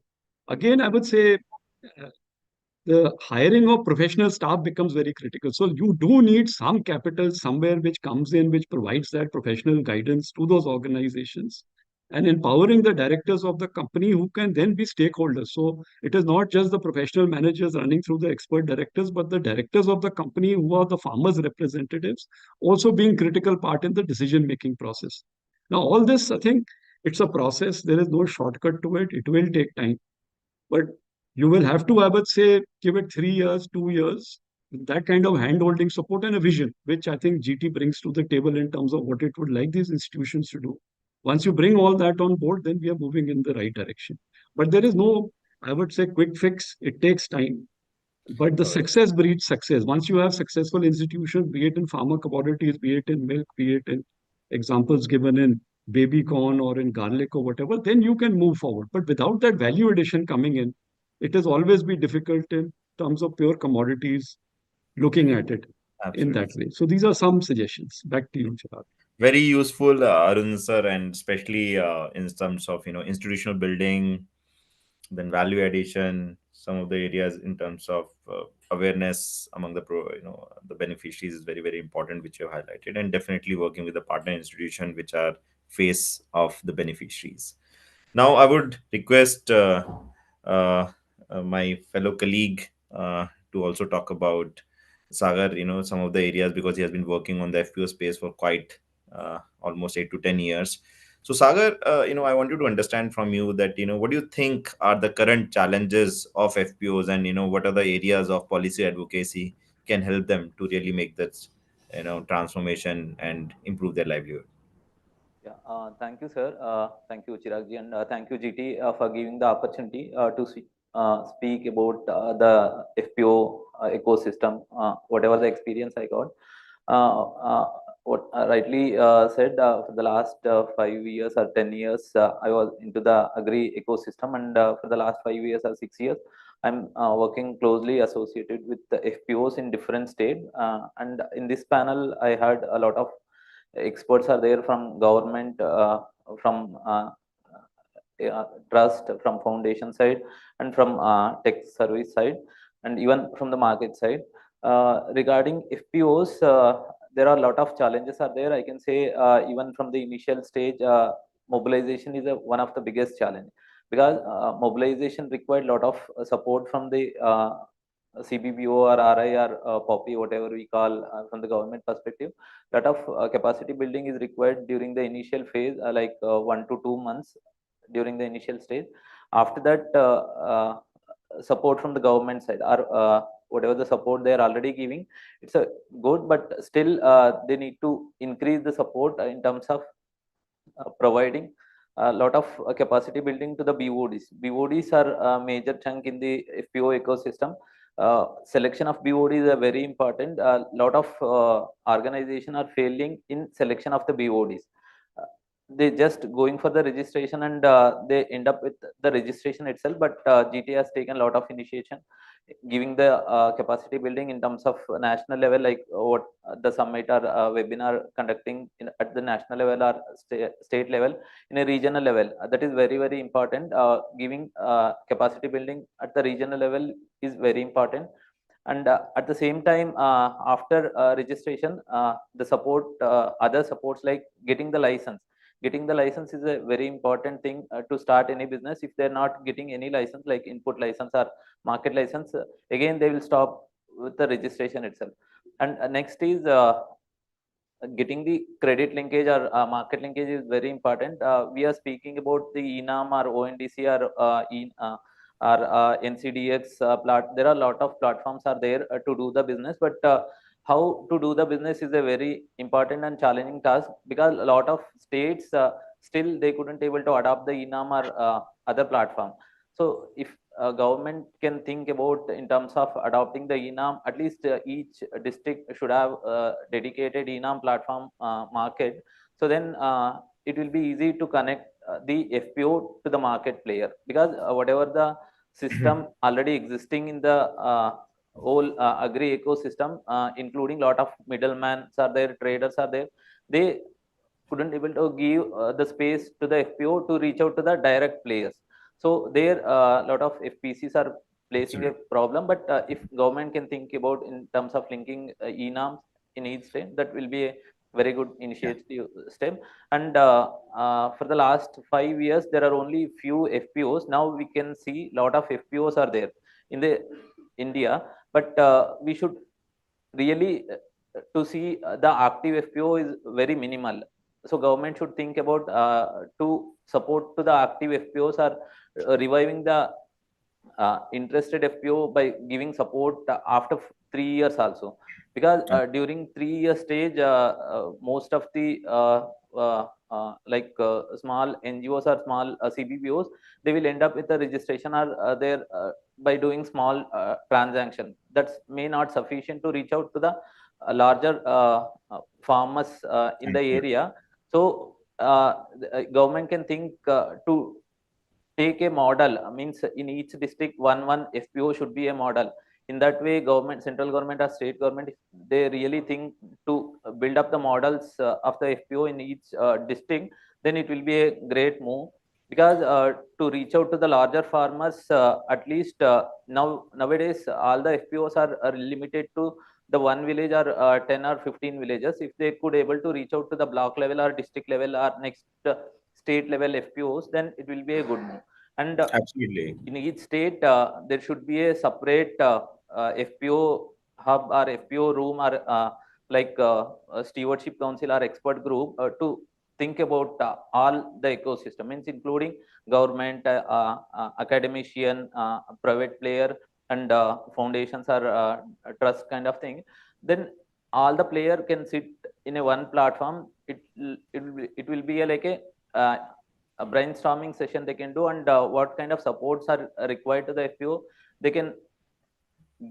can give the solution in there then and there itself. And Thank you. I can say that another thing is dashboard creation. Nowadays, SFAC government has taken a right initiative to build up the dashboard, because a lot of NGOs or a lot of CBVOs, they couldn't able to maintain the dashboard. So because of that, whatever the ecosystem, FPO system ecosystem is happening in India, or whatever the developments are happening across the country, government couldn't able to reach in a small time. But if they have the dashboard, then immediately whatever the data are required, they can get the data, and whatever the supports are required in terms of, maybe in terms of credit linkage, maybe in terms of market linkage, maybe in terms of getting license, it will be an easy task. So these are all few points. Even I can read out so many points, but because of time shortage, very useful, Sagar. I think you have complete value chain and the life cycle of FPOs you have covered, and also address some of the very critical points. Now, I think on a closure, we have only 2 to 3 minutes left to close this session. But as I said, I would like to have a very brief, just 15-20 seconds, a thought from each of the panelists, that for each beneficiary, and the beneficiary considering the farmer, it could be a woman or a man, to improve their livelihood, one key area as a policy making activity we should work on, so that the livelihood improvement should happen for that beneficiary. So one key important area as a thought for the policymaker, and for this session you wanted to keep for this panel, sir. So I would request to start with Binod, sir. So your thoughts, sir, just one key important point for the livelihood improvement of the beneficiaries. So mute. Yeah, too much has happened on policy level, and I think ample support is from the various regulators side, government side. And now do we have roughly 28 to 30,000 of FPOs kind of organization in the country. 30,000, I'm saying. We do have around 1 lakh of packs, out of which 60,000 are working, right? And many more are coming up. What we need is the capacity building of the board members, because they are the one who has to be empowered enough to integrate themselves or their stakeholders, their shareholders, to all the value chain partners.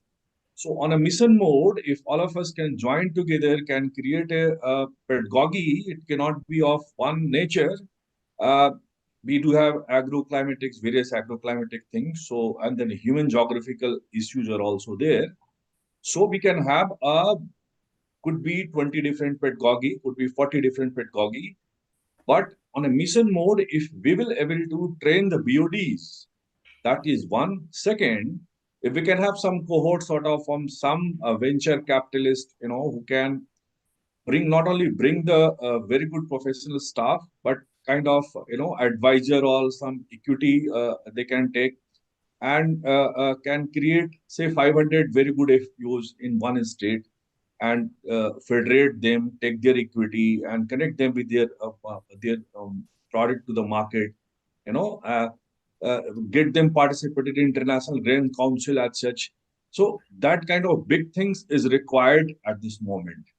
See, a farmers producer organization cannot negotiate with Indigo Airlines to get their products exported. It is we need to get some very professional staff on a professional basis, right? So everybody will earn money, and that money can be given back to the farmers as the dividend to them, or else something like what we are envisioning in 3 new multi-state cooperatives, like Bharat Export Limited and Organic Sam, this thing, where the dividend is also will be transferred to the farmers. Some kind of that kind of setup, if all of us can think of creating, where the government can also be the part of that, so that will be awesome thing. This is a 2-minute remark which I can give. Thank you, sir. Thank you very much. So, Pradipta sir, over to you. Just very single remark or a single thought. What do you feel one key initiative to livelihood improvement of the beneficiaries?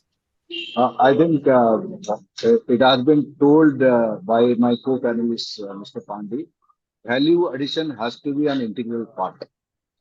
Unless we do add value on the commodities and get value added, premiumization of the products, productization and premiumization, and then market linkage, both domestic and export, the whole edifice, of course, developmental piece will continue to happen, but sustainability, both the financial sustainability and institutional sustainability, will come in the moment we ramp up the value addition piece in the whole ecosystem.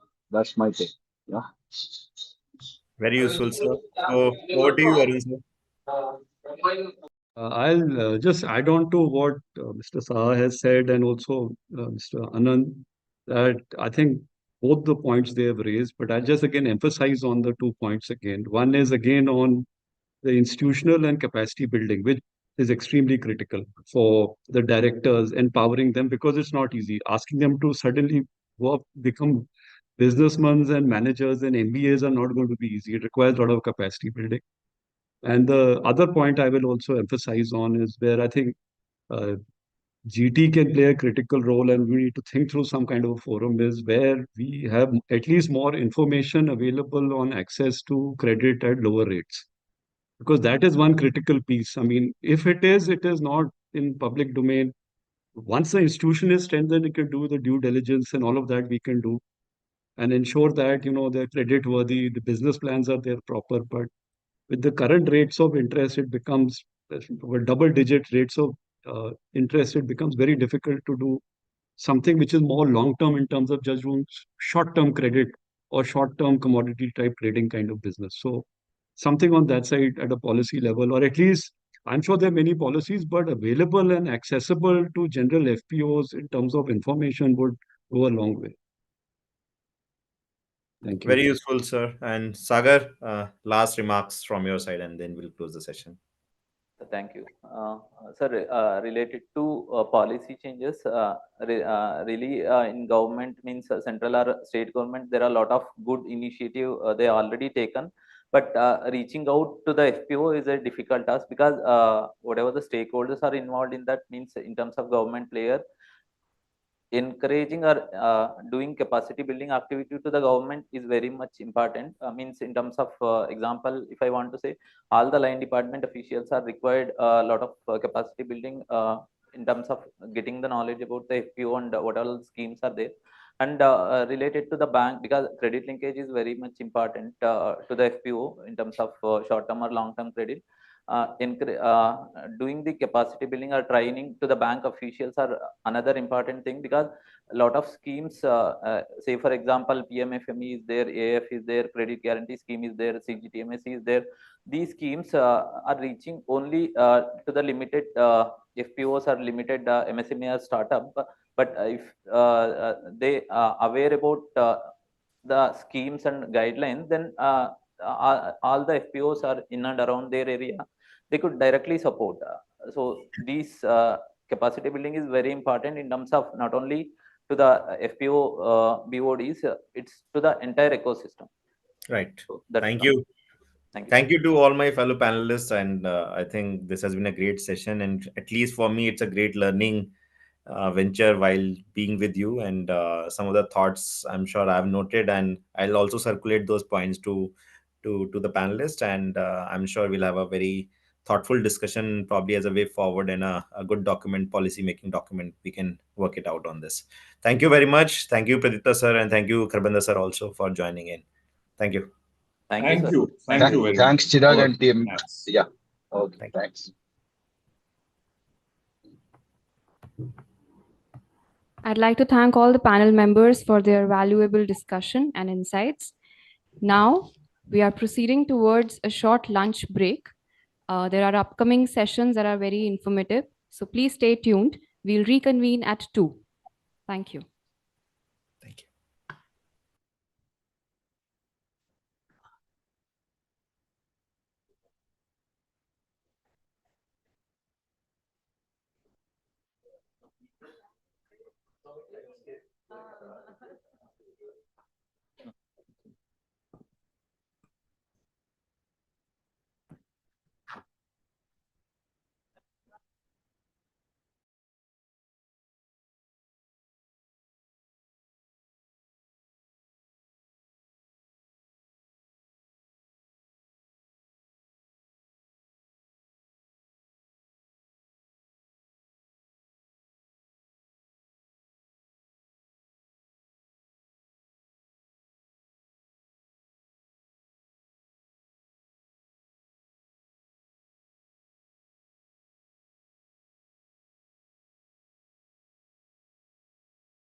No, I can do from the podium as well. Yeah. Yeah, no problem. I prefer from here. Yeah. No, these are only introductions. In that case, I'll cut it. hello.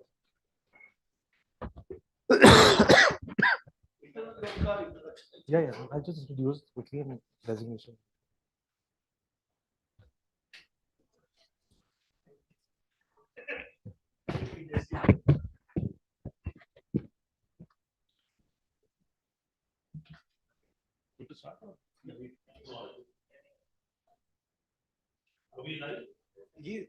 It should not be focused here.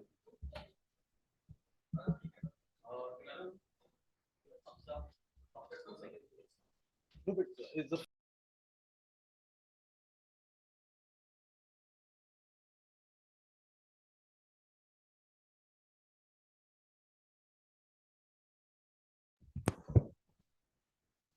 Right. Good afternoon, everyone, and welcome to our discussion for sustainable revenue generating activities by producer organizations. I would like to introduce our esteemed panelists as well as our chairperson for this discussion. In order to begin with, I'd like to introduce Mr. Vinod Seshan, 2008 batch Indian Administrative Service Officer. Sir holds a degree in electronics and communication engineering. He also pursued his master's in public policy and a master's in infrastructure and finance from the University College of London. He was previously secretary in the agriculture department of the government of Assam, and has under his guidance seen many such infrastructure projects develop in the country across the state.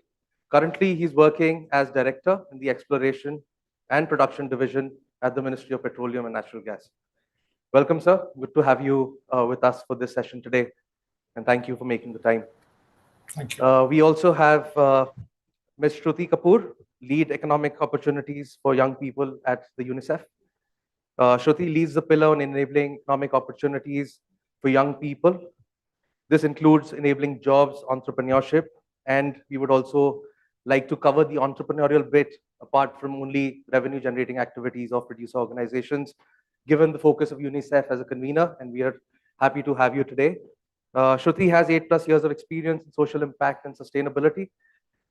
She has led pan-India programs and operations as well as business development with McKinsey Social Initiative Youth Education to Employment Program, an MBA degree in rural management from IRMA, and an MA in public policy from University of Chicago.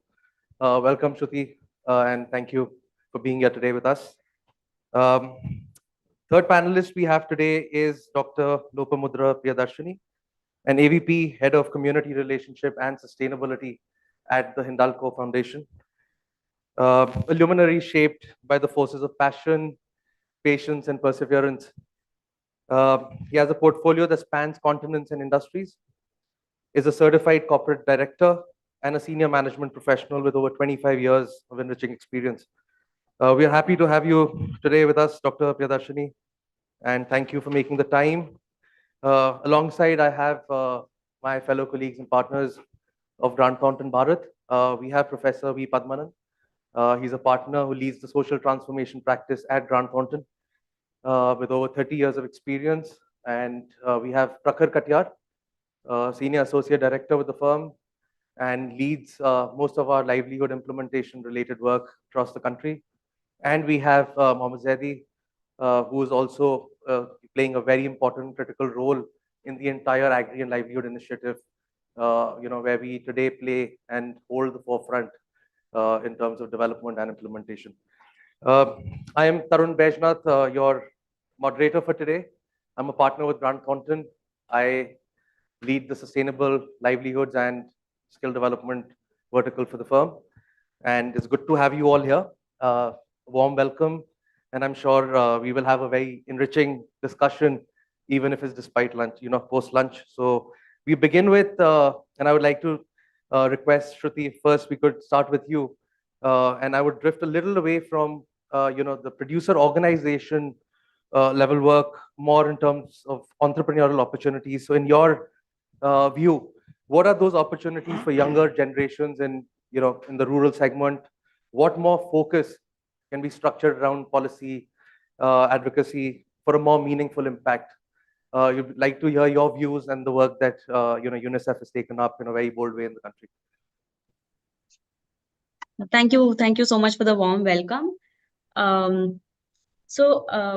Basically, as UNICEF, I think everybody understands that we are the convener of stakeholders. The whole idea is to bring multiple stakeholders on a common platform. And in particular, the program that I work for, which is also known as Yuva, because we work for young people.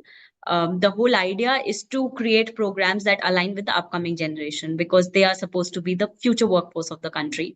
Primarily, we look at 10 to 29 years of age group, but when we talk about employment opportunities, obviously it's a little more, the 10 to 14 is not included there. It's largely 14 plus cohorts that we look at and that we engage with. The whole idea is also to bring in the youth perspective to all the policies and the programs that we work in. So while there is a demand side and market, whether it is any form of employment, whether it is apprenticeship or entrepreneurship or jobs, is driven largely from the demand side, it's also important for us, especially in the times that we are living in, to help shape youth perspective and bridge that gap, because it seems to be just becoming wider and wider to understand what exactly the young people want. And when we go out and when we meet with the large young people network that we have, we definitely understand that there's an increasing demand for entrepreneurial opportunities among young people. In fact, last year we did a survey and there were about 85% respondents, young people respondents, who said that they would love to become entrepreneurs. They are quite inclined to understand more about entrepreneurship. So while there are gaps in terms of opportunities and understanding, there's a lot of demand of entrepreneurship.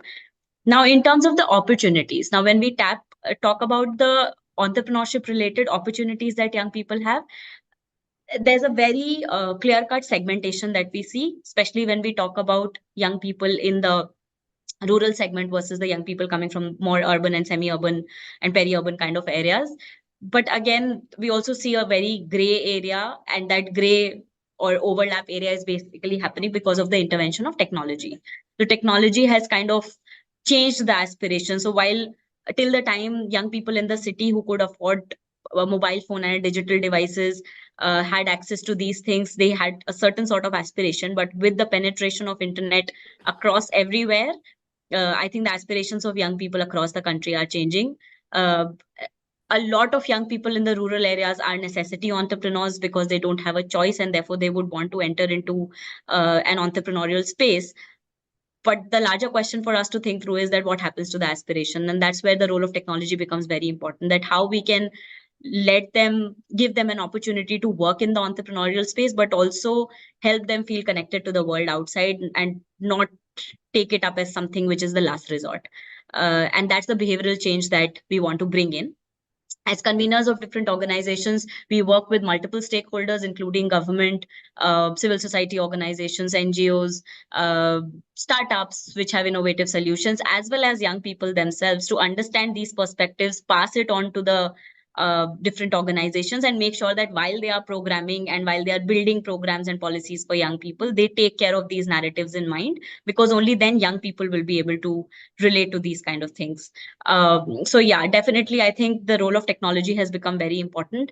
There are, while something that we also came to realize, and this is all through the partnerships and through the learnings that we have had over a period of time, that while technology plays an important role, it's also important to have that hand-holding support behind the technology lens. It can't be only technology driven, otherwise we build mobile applications, but they won't be of any use, right? So the human intervention and the ground forces that are already there working, if they handhold the young people better, understanding their perspective and mindsets, where they are coming from, give them access to not just local opportunities, but through tech, help them feel connected to global value chains as well, then that's probably the way how we can fortify entrepreneurship in a better manner. Right. Thank you. We'll come back to you, and we'll want to hear more on the tech enablement piece.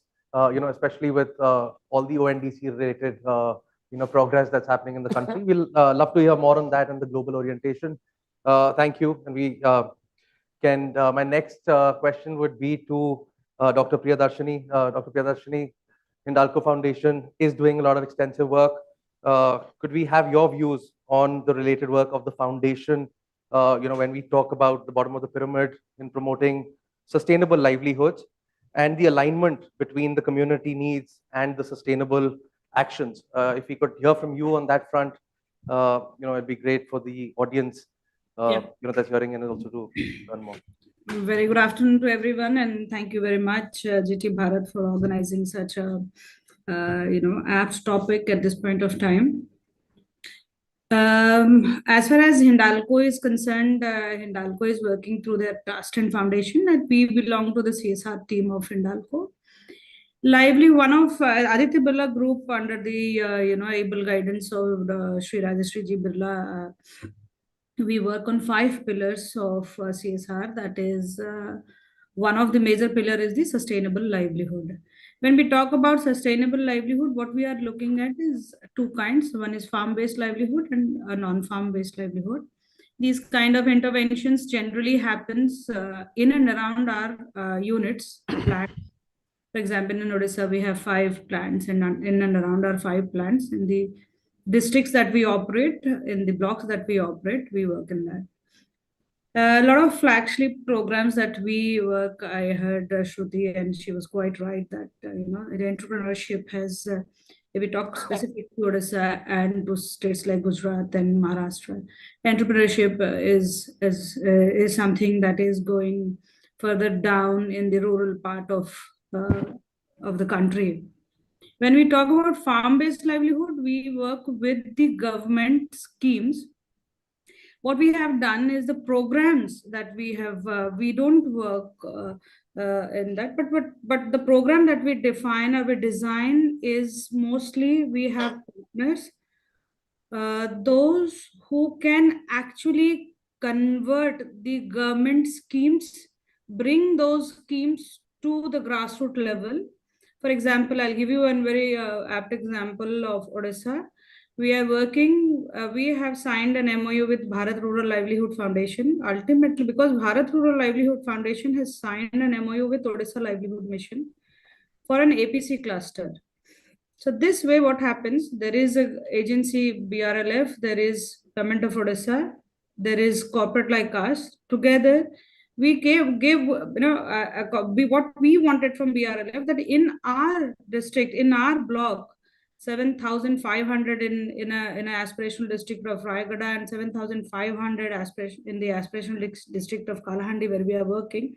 These many farmers should have an increase in their income in a collective manner. The agro production clusters are the clusters where we try to empower the local women farmers, specifically targeting the women farmers, collectively growing it and collectively selling their products. So that is one of the livelihood interventions that we do, and that's going very well at this point of time.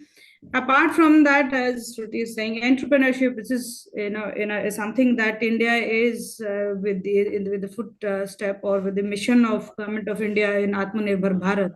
This is also one program that we are running, where we have partnering with Entrepreneurship Development Institute of India.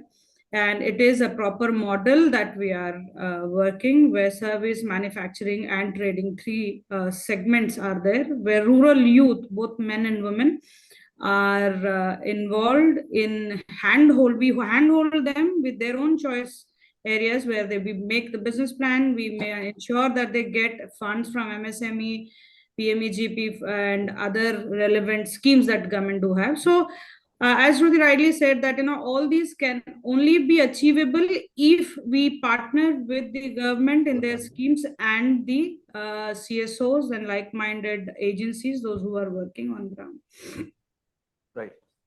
Right. Thank you for your views, and I am sure that convergence with government, especially with all the effort of the CSC and their enablement of the schemes that are then available to the grassroots, is also playing a fairly good role in the country today.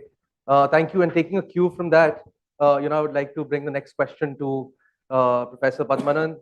Sir, what do you feel are the opportunities and challenges of integrating small holder farmers into not just sustainable value chains, but also as an opportunity for them to look at, moving from that entire SSG or an FPO concept to the next SMEs? Be good to hear your views and from the implementation related work that Grant Thornton Bharat is implementing today. Now, about 8 years ago, for the World Bank, we had a Maharashtra Agricultural Complex project, a 2,000 crore program, where we are also involving and implementing significant components of it. 400 FPOs and also 1,000 agribusiness startups. Though we facilitated entrepreneurship, both women and male,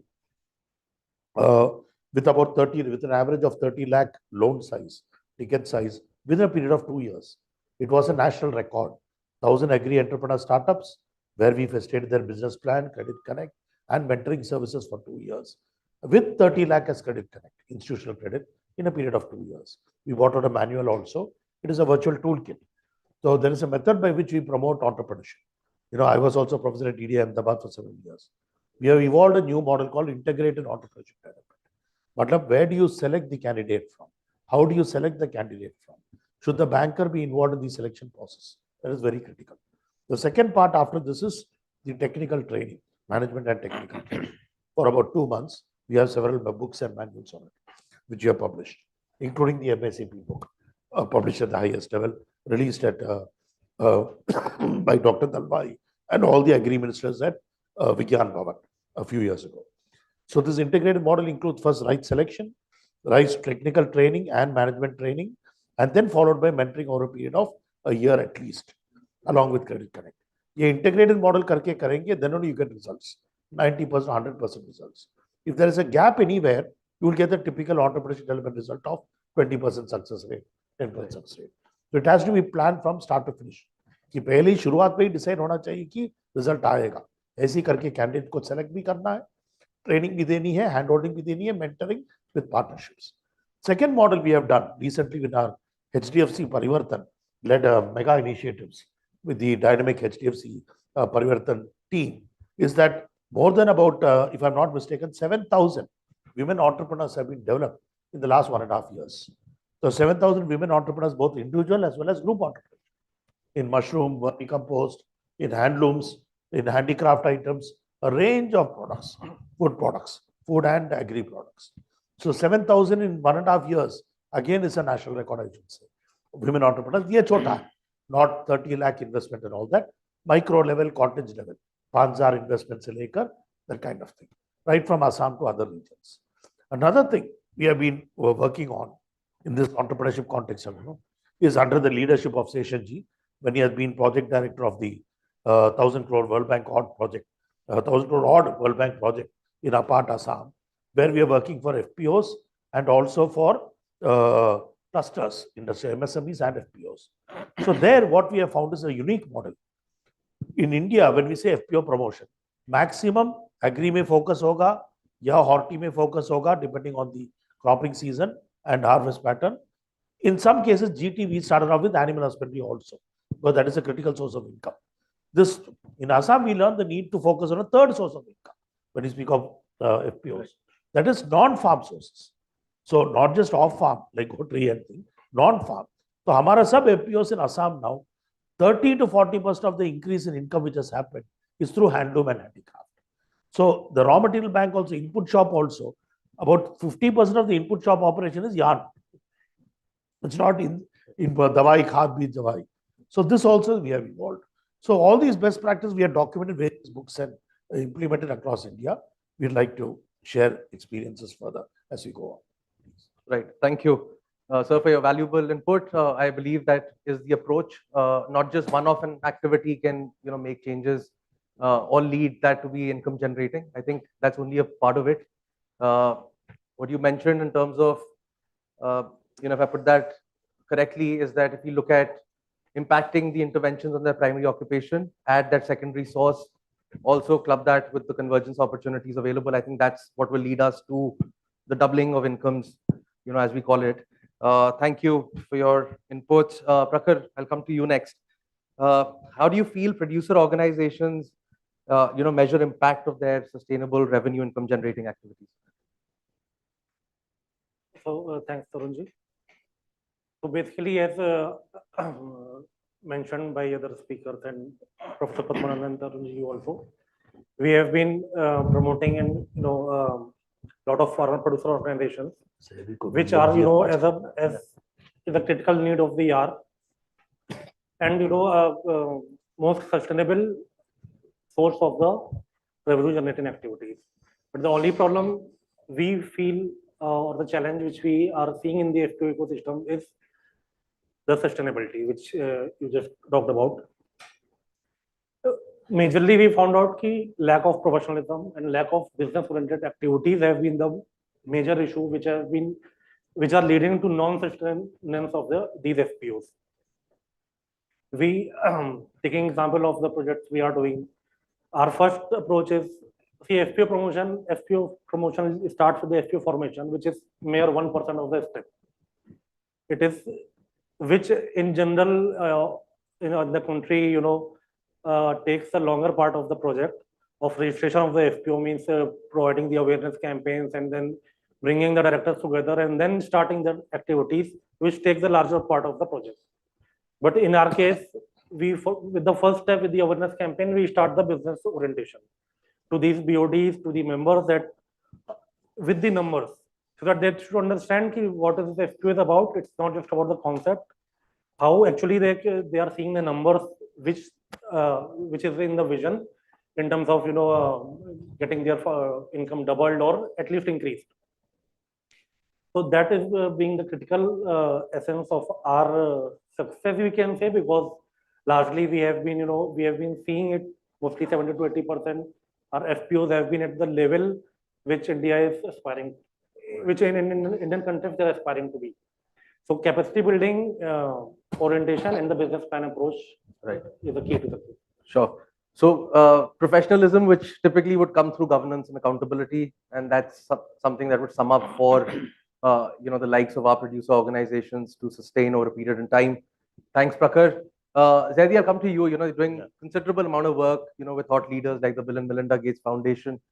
What is the larger envision strategy for looking at creating a roadmap to enable so many more million lives, and see how they can progress in that entire journey of either aligning it to the NRLM's objective of the Lakpati Didi initiative, or also looking at how do we create those models of sustainable value chains. It'd be good to hear from you in terms of what is happening on that front. And I think a lot of our recent budget, the interim budget, spoke about such initiatives and the scaling up of numbers. Good to have your views there. Absolutely. So primarily the approach is very, very simple. We, as a part of one of the exercise that we did of creating a master plan for 25 million women for sustainable livelihood. The idea was very simple. The idea was to understand where women are most they are concentrated, or their engagement is highest in that particular value chain. We found out, to everyone's surprise, in Gotri there are 24 million women who are associated with that. And unfortunately, the returns from Gotri as an activity, Gotri is not even seen as an activity. It is seen as something which is as mundane as cooking or washing utensils or something like that. But we tried to make it more sustainable, a year-long activity, a more entrepreneurial, oriented activity. And that is what made the entire difference. We also did the entire value chain mapping of from pre-production, production, and post-production marketing and linkages. And we found out there are areas in which you need not be a part of the entire value chain. You can also create an enterprise option within one of the value chains, and you can actually make a lot of money out of it.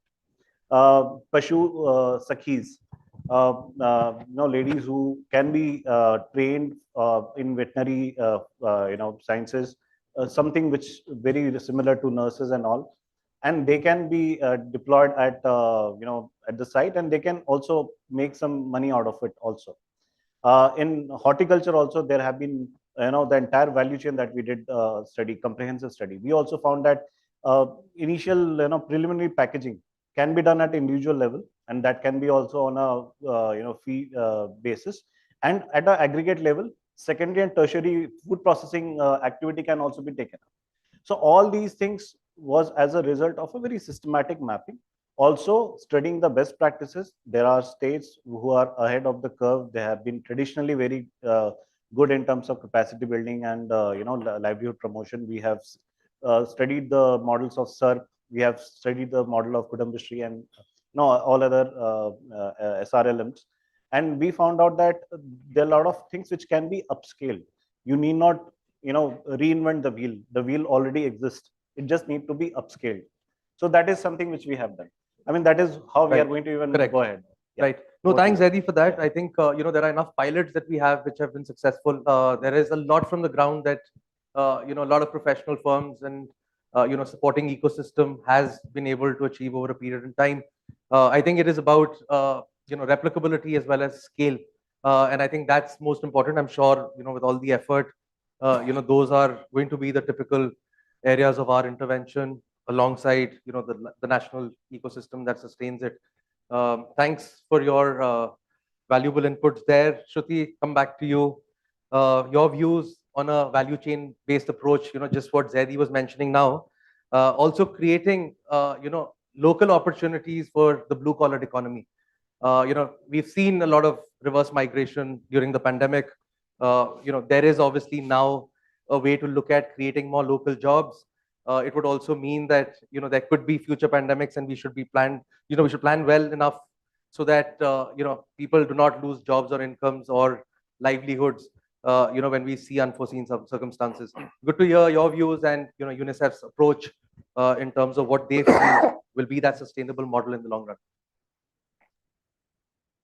Yeah, so what we are also exploring while we sort of convene our views with young people and understand their needs and programs, I think it's important to focus on both local value chains as well as global value chains. Obviously, both have their pros and cons. For the local value chains, while it gives you access closer to your hometown, you're not required to be mobile, and of course, you can negotiate the prices better. Global value chains also offer a lot more opportunities in terms of where you can procure versus where you can sell. You can get the kind of ideas that you may not have seen locally. But given the fact that there is global value chains are subjected to much more risk compared to the local value chains. At any point in time, there can be a political disruption or any sort of dynamics can come into play, and the whole value chain can break down. But the advantage sort of being that by involving more young people in these kind of value chains, whether local or global, given that they are able to navigate things much faster than we will be able to do, their access to information and how quickly they are able to interpret it, replicate it in different contexts, in the local context, is much higher. I think it makes sense to have young people's engagement through tech enablement in all the parts of the value chain, whether it is local or global. So while beekeeping, poultry, Pashu Sakhis kind of options are exciting, something that we have also heard from a lot of young people is content creation kind of things, doesn't require anything except for probably a device and some understanding of content. It could be in a local language, and all you need probably is an internet connection. You can be based anywhere in the country and you can do that sort of a work, and you can do it for freelance. It doesn't necessarily have to be a job, and that also in some sense is a sort of a micro entrepreneurship, that you provide your services by sitting in a place to other places, especially in the context of female. When we talk to them, given the challenges that they have in terms of mobility and migration and family responsibilities, these kind of opportunities, in some sense, which is an overlap of between jobs, micro entrepreneurship, self-employment. There are multiple terms floating around, but these kind of new age opportunities that we might have not thought of in the traditional context, they are also some things that can penetrate into the rural areas as well going forward. They are no more just limited to the audience, to the young people, or to the audience sitting out in the cities. These are, you don't require like a long sort of value chain with a lot of forward and backward linkage, like it used to be in case of the traditional value chains. So making those value chains smaller by exploring newer areas in entrepreneurship or micro entrepreneurship sort of space is also something that we have been exploring through our partners as to how to take it forward and what could be those potential, even if there are 4 or 5 opportunities which can provide bulk employment to people sitting out there. Those are the kind of projects that we've been looking at. Sorry. Right. No, and also agree to that. And, also the supply chain systems which have become so strong in the country today. And I think, a lot of that push came in during the time, when we were under a lockdown. I think a lot has moved onto platforms, a lot of tech enablement. I think, that will also kind of ease out that entire framework of how things are moved today and how businesses are operated. I'll just hold on to those thoughts now. I'll come back, to hear from you in terms of, maybe some classic examples of, on the tech enablement side, what you feel, could be the potential options for us to scale. Coming back to Dr. Priyadarshini, in your experience, what do you envision, as the future of sustainable activities? If we can have your thoughts there and how the foundation has laid itself in terms of looking at, either meeting, the larger SDGs, or also speaking about, creating that value and impact at the bottom of the pyramid. Be good to hear your views and what is the strategy of the foundation for the next 3 to 5 years, so that we understand the focus of how corporates are thinking. Corporates and PSUs make a large impact on the ecosystem. Also flexibility of looking at innovative concepts and, their scale, which can obviously happen with the eventual, role of the government. Yeah, Tarun, actually, when you talk about sustainability and sustainable initiatives, it's nowadays the way things are moving, the CSR interventions are more of should be a sustainable intervention for the organization. So businesses are very seriously looking at their social investment rather than, it's not spending anymore. It's like an investment that they are looking at. Okay, how we are in what we are investing socially, how it will actually ensure our business to continue and business to sustain. So that is in the core of our DNA when we talk about working for the community and for the society. While saying so, very important for us is the need and perception of our community that is living around us. If the need of our, it's not that we impose certain things to them. It is the community that do let us know that this is what we want. For example, it's vice versa. For example, we say that Hindalco will be water positive, water neutral by 2050. We have laid a roadmap. Now there we see how the community can work with us for that. So we have divided that agenda into 2 parts. One is water neutral beyond the boundary and water neutral within the boundary. So when it comes to water neutral beyond the boundary, we need the support of the community. At the same time, we also are looking at how they can be empowered with knowledge of why we need water. why there won't be any water. And same with biodiversity, why we need the forest, why we need the environment around us, why we need to have a conventional way of instead of conventional way of cultivation, why we need such kind of technological intervention in our agriculture. So all this are, as Shruti rightly say, behavioral change. So our goal is first understand their need. Once we understand their need, we work good 8 to 9 months with them in terms of behavioral change. Why water? What is the need of water? And it is the very nice program that we work on, SDG Chopal, where in in the villages, because the SDGs are on the all in the upper layer, in the villages, in the grassroots, people don't understand what is the SDG, why, how does it impact me. So that why and how it impacts them is our job that we are doing, that this is how it will impact us in coming 10 years, 15 years, 20 years.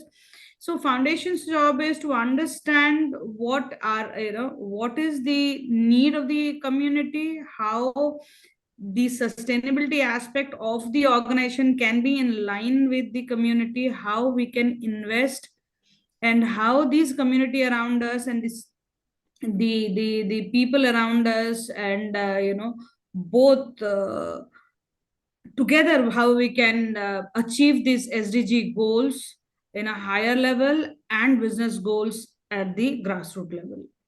Right. Absolutely. And I think, that long-term vision, having a clear, roadway in terms of the impact that one wants to generate, I think, us all aligning to the larger objectives, also will foster a lot of, success. Coming to you, Padmanand sir, what are those financial mechanisms or investment opportunities that producer organizations can leverage, in order to become sustainable? Can I have your views there, because eventually it is more in terms of the long-term sustainability, and how these, I wouldn't just call them producer organizations, but call them, the corporates to be, and how do they sustain their own business activities, transactions, and be able to scale or become a unicorn tomorrow? Like today morning's experts had discussed, there are perhaps 25,000 or 30,000 even producer companies and 1 lakh packs. Now, out of these 25 to 30,000 companies, Neil Kamalji would also agree, perhaps 70 to 80% are not very active. Meaning, I mean, अभी भी उनको infant ही define करते हैं. 10 साल बाद भी infant define करना सही नहीं है, but we define them as infants. So, for want of a more diplomatic word, meaning they are yet to be sustainable. Till 3 years program period, the FPO is on. Program period band, the FPO band, the resource institution also bye-bye. So, वही हालत है India. But where we try to focus on is these institutions need to be there forever. So we and many other institutions. So what we try to do there is we try to ensure the PO has a sustainable revenue model. So revenue model में हमारा experience है, we also give national awards, that kind of thing. Thousands of POs we are working with. We happen to be, as you know, the biggest player in the ecosystem. More than 1,500 male and women POs that we are working with across India now for the last 10 years. Now, what we find is that when you speak about FPOs, at least about 1.5 to 2 crore of business within 2 years or 2.5 years from registration is what we target. मतलब 2 साल में 4 फसल के अंदर 1.5-2 crore तक पहुंचना ही है. उसमें 50% भी input business, 50% output business. So input business maybe India में, if you look at typical FPOs, nobody becomes wholesalers or dealers of the brands. They only become sub-dealers. तो ज़्यादा फायदा भी नहीं है. We ensure, because of our partnership with the top brands and quality brands, that they become wholesalers or distributors of these brands. So 25% pesticide में मिलता है, 8 to 10% fertilizer में मिलता है compared to black market. Seed may be 8 to 10%. So it's a revenue model. 1 crore of business they do, meaning they make about 8 to 10 lakh of profit. Very simple. 2 crore, 120 lakh. This is from input business. Next thing we focus on is the output business, aggregation marketing, selling to big players or to local rice mill or to local groundnut oil mill or local basmati exporter. We do biosolids meats every harvest, depending on the country, region we are working with, 20 states. And there are hundreds of FPOs, tie up with them, and we start supplying to them. So हम देखते हैं कि within 2 fasals, they reach at least a 60 to 70 lakh turnover from aggregation output. So these उसपे 5 to 10% margin होती है. Input में थोड़ा ज़्यादा, output में थोड़ा कम.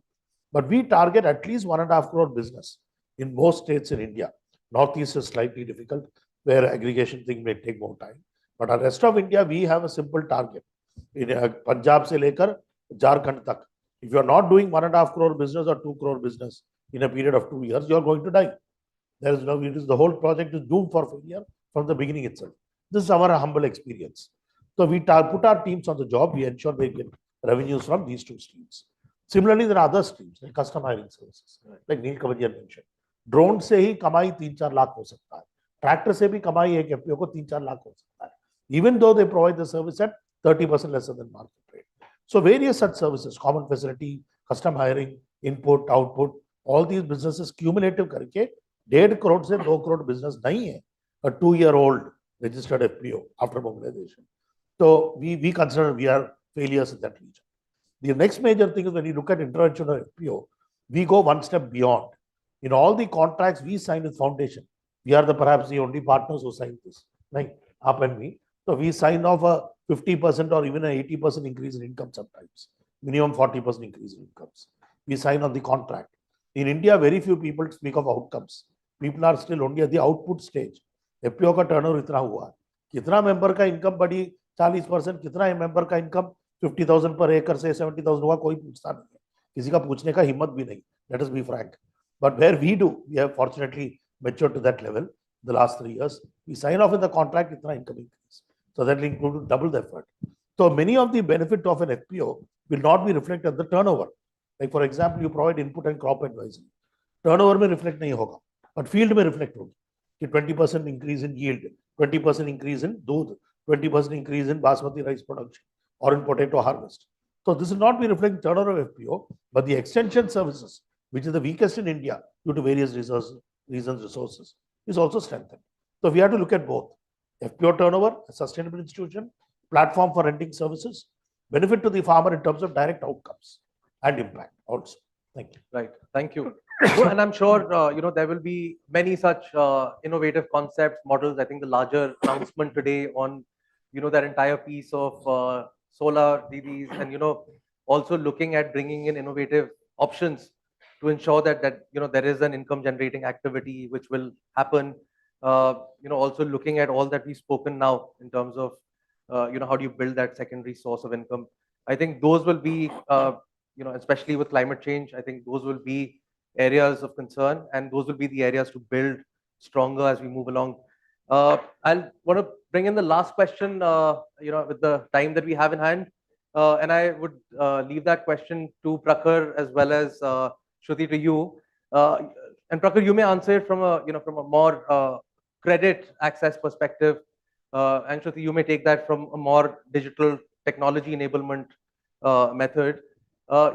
This entire piece of looking at digitization of FPO transactions, how will it help them in the long run?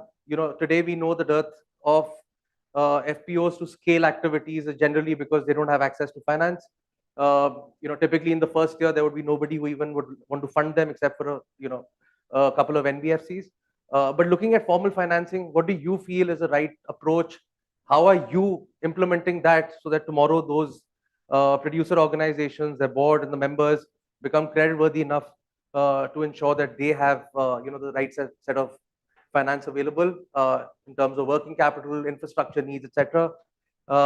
And Shruti, you can take that question from the perspective of ONDC and how buyers and suppliers will make that change in years to come when there is more availability of vendors on a system rather than looking at just the middlemen that are available in certain areas, commission agents, and how that actually depletes the entire income of producer organizations and beneficiaries per se. Prakhar, you may want to go first, and then we'll hear from Shruti. So very rightly said, Tarunji, most of the financial institutions or NBFCs, they are not able to come forward to create the FPOs because firstly, they don't have any credit history. And secondly, that is, to be frank, it's infamous that it's infamous that they are, there might be a possibility of default. But still now, few NBFCs are coming forward, and even nationalized banks are also coming forward, but still there is a large dearth in the credit access. And as Padmanabhan sir was mentioning a few minutes back, these revenue generating activities require credit. Without that, this 1 crore or 2 crore kind of vision will, fall back at some point. So as you asked, Tarunji, data which we are doing, at least in our projects, we have initiated those kind of things. Data could be a very helpful in bridging that gap, at least in terms of gaining the trust in the minds of financial institutions that data is being maintained. So while we are, working with the FPOs, we're maintaining all kind of data, right from the individual farmer up to the FPO level transactions, as you were mentioning. We have implemented such kind of digital system so that the FPO level transactions are recorded digitally exactly from the point of sale, and it can be further analyzed, and that can help in building the trust for the trade institutions. So this, I would say, this is the major thing which we are doing, and which can help further in getting the credit at time. Sure. Also because when you look at volumes and with financial institutions having a large sort of a spend towards priority sector, banking sector. So for their needs, I think if they have enough evidence, if they are governed by the right statutes, I think that will make all the difference for their lending and borrowing perspectives. Thanks, Prakhar. Shruti, over to you, and then I would of course move to Vinod sir for his closing remarks. Thank you, Tarun. So I think largely in the ongoing discussion, all these things are already covered. That this whole process just becoming faster with the use of technology is one thing. Doing away with the middlemen is another way that it's going to help. And also maybe bringing down the cost in some sense, because something that has been worrying is the cost of creating a successful entrepreneur. And I'm not talking only from a producer organization perspective, but also like taking the lens of an individual entrepreneur in any field. Usually that cost is very, very high. Also because we don't have a clear-cut definition of at what point in time you call somebody a successful entrepreneur, right? So if there is some form of technology enablement that's done around defining the credit history of a person, any sort of receipt or document that says that because this person has consistently generated so much income over this X period of time, and therefore this is the cutoff when we can call that he has established a successful business for himself or herself, that might itself change some of the games that we have. Because when I'm talking to, say, a funding partner, the important question for them to invest in an entrepreneur is that how many successful entrepreneurs will be created at the end of it with the money that will be used, right? And I don't have any answer because there is no definition of a successful entrepreneur. But through tech, if we can design evidences to prove at which point in time we call people a successful entrepreneur, that might be able to bring down some cost and help channelize funds from HNIs and from bigger philanthropic organizations out there. So I feel that the role of tech will become very important. And to your point regarding ONDC, last week we had an elaborate convening in our office where we got few organizations in one place, and it included all the grassroots level organizations, not just tech, but to understand their experience, that if we were to carve out an entrepreneur journey specifically for a young person through a tech platform, is it something that's even possible? And of course, the answer was that it's not possible. Entrepreneurship is something that at best there are some parts of it that you can digitize, but a lot of it just happens behind the scenes, and that can't come onto a platform. So platform can be an enabler. Something that ONDC is building could be an enabler to streamline the chain for you. So if somebody wants to start an entrepreneurship journey, everything can be available in one place. You know the path that is defined for you, one step to the next step and then to the next. But whatever goes behind the scenes on the ground in terms of skilling, in terms of giving you that exposure, helping you face the reality and the risk, that still remains very, very offline. So it probably at best can be hybrid and not really technology driven, has been the common consensus that we have heard out there. Yeah. Right. Thank you. Very insightful. Thank you for your time. I would now request Vinod sir if we can have his thoughts, closing remarks, and thank you for listening in very patiently, sir. Thank you. How many minutes do I have? As long as you want. 10, Okay, 10 so to 15 minutes, yeah. G. I 10 think to the 15, person. 15 minutes also. Okay, so I think the person who best understands FPC is right sitting there, Padmanabh Ji. And this is it's not as soft as this is a topic is not as soft as we are softly debating. I think it is probably the most silently burning topic in the country, which not many people actually realize. First of all, I would want to start by saying that we are fighting a battle which is against the most powerful input traders and marketing syndicates in India. And I think that's what FPC aims to break. I mean, having heard all of your valuable comments, I want to state, I've heard Madam Shruti Kapoor mentioning about technology being an enabler, entrepreneurs, young people, global value chains. I've heard Dr. Priyadarshini talk about how it's crucial to support them in the early stages, handhold them, bring out the behavioral change, make them understand, make them realize the importance of being together, how crucial it is to grow and realize value out of it. And very wonderfully put together thoughts. Similarly, Dr. Padmanabh mentioning about diversifying. I mean, his case, what he was stating about Assam, we've seen very live. There are, numerous cases in Assam where even before the FPO movement came, revenues largely arose out of handlooms. And it is very important when you're planning FPOs, especially in the context of what and Dr. Priyadarshini and Madam Shruti said. It's a crucial point which Padmanabh Ji was maintaining, that when you plan the FPOs, it's very important to understand and identify what are the possible sources of revenues. It's very often bluntly said, farmer hai, chalo, it will come from farm income only. No, it might come suddenly out of nothing but common sharing facilities. It might be a tractor, like where he was mentioning about tractor sharing.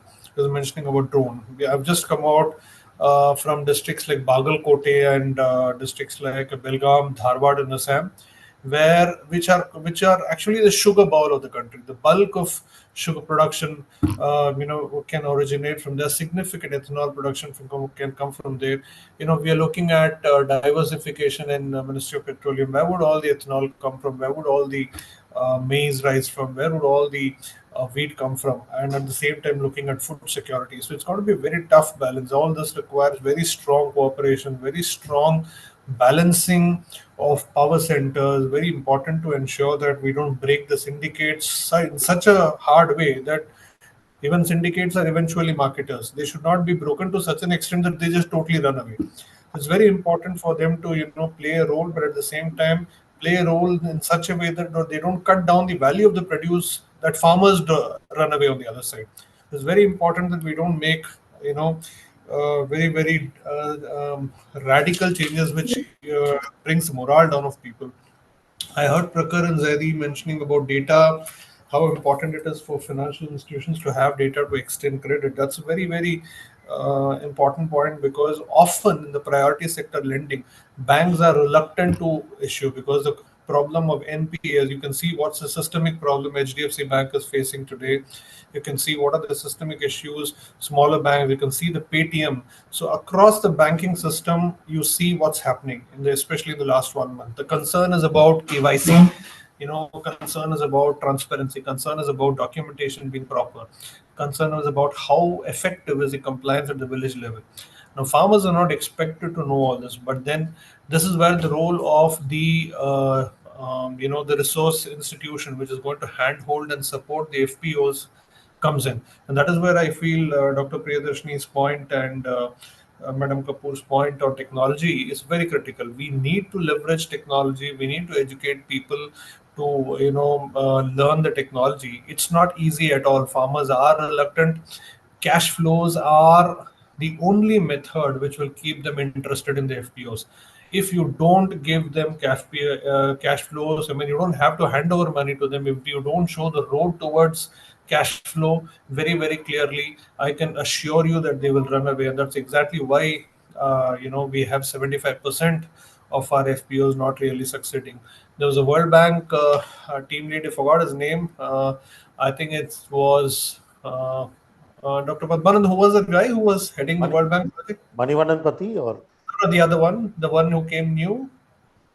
The Uzbekistan guy. No. I forgot. He's written an interesting article, and it says across the world, forget India, across the world, 65% of the FPOs shall fail.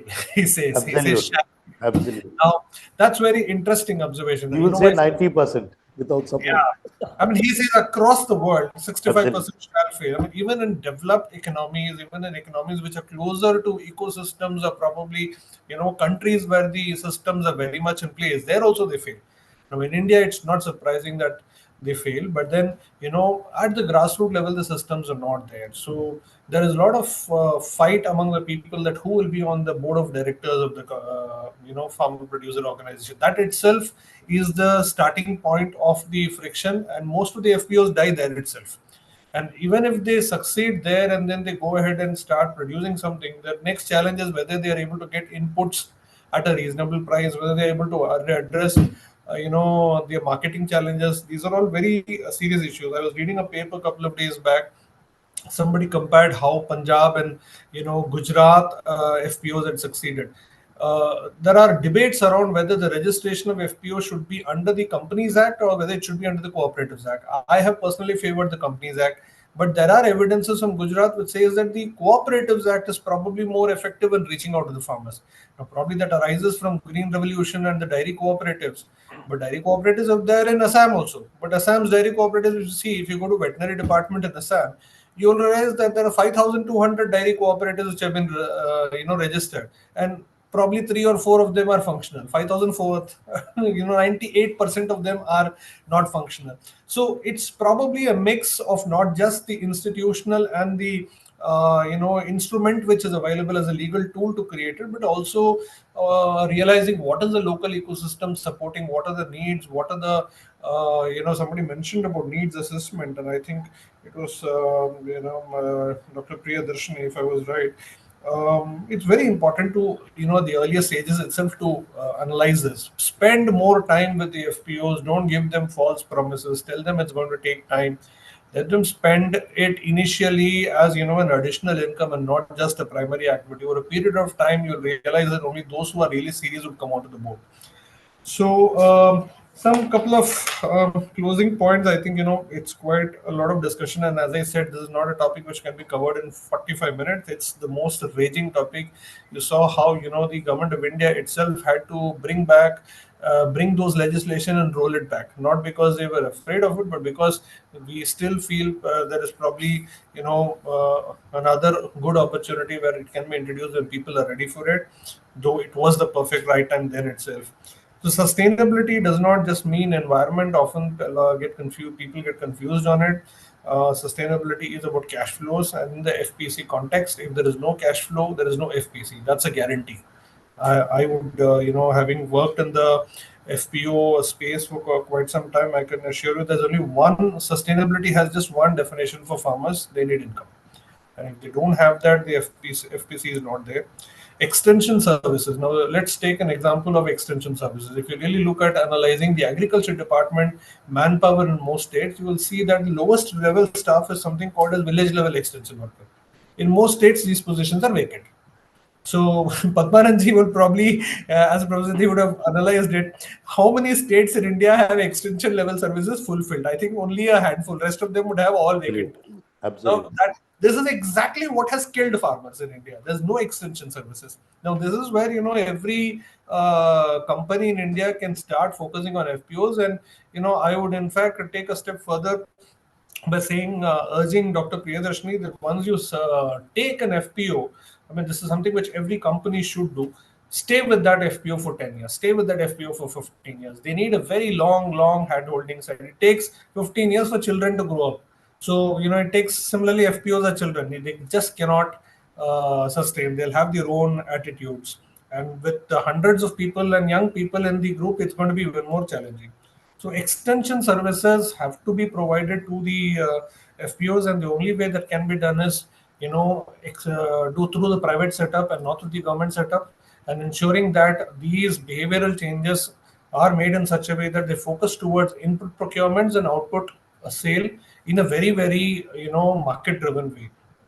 Drone services, as I can see that Rashtriya Chemicals and Fertilizers has launched a huge drone.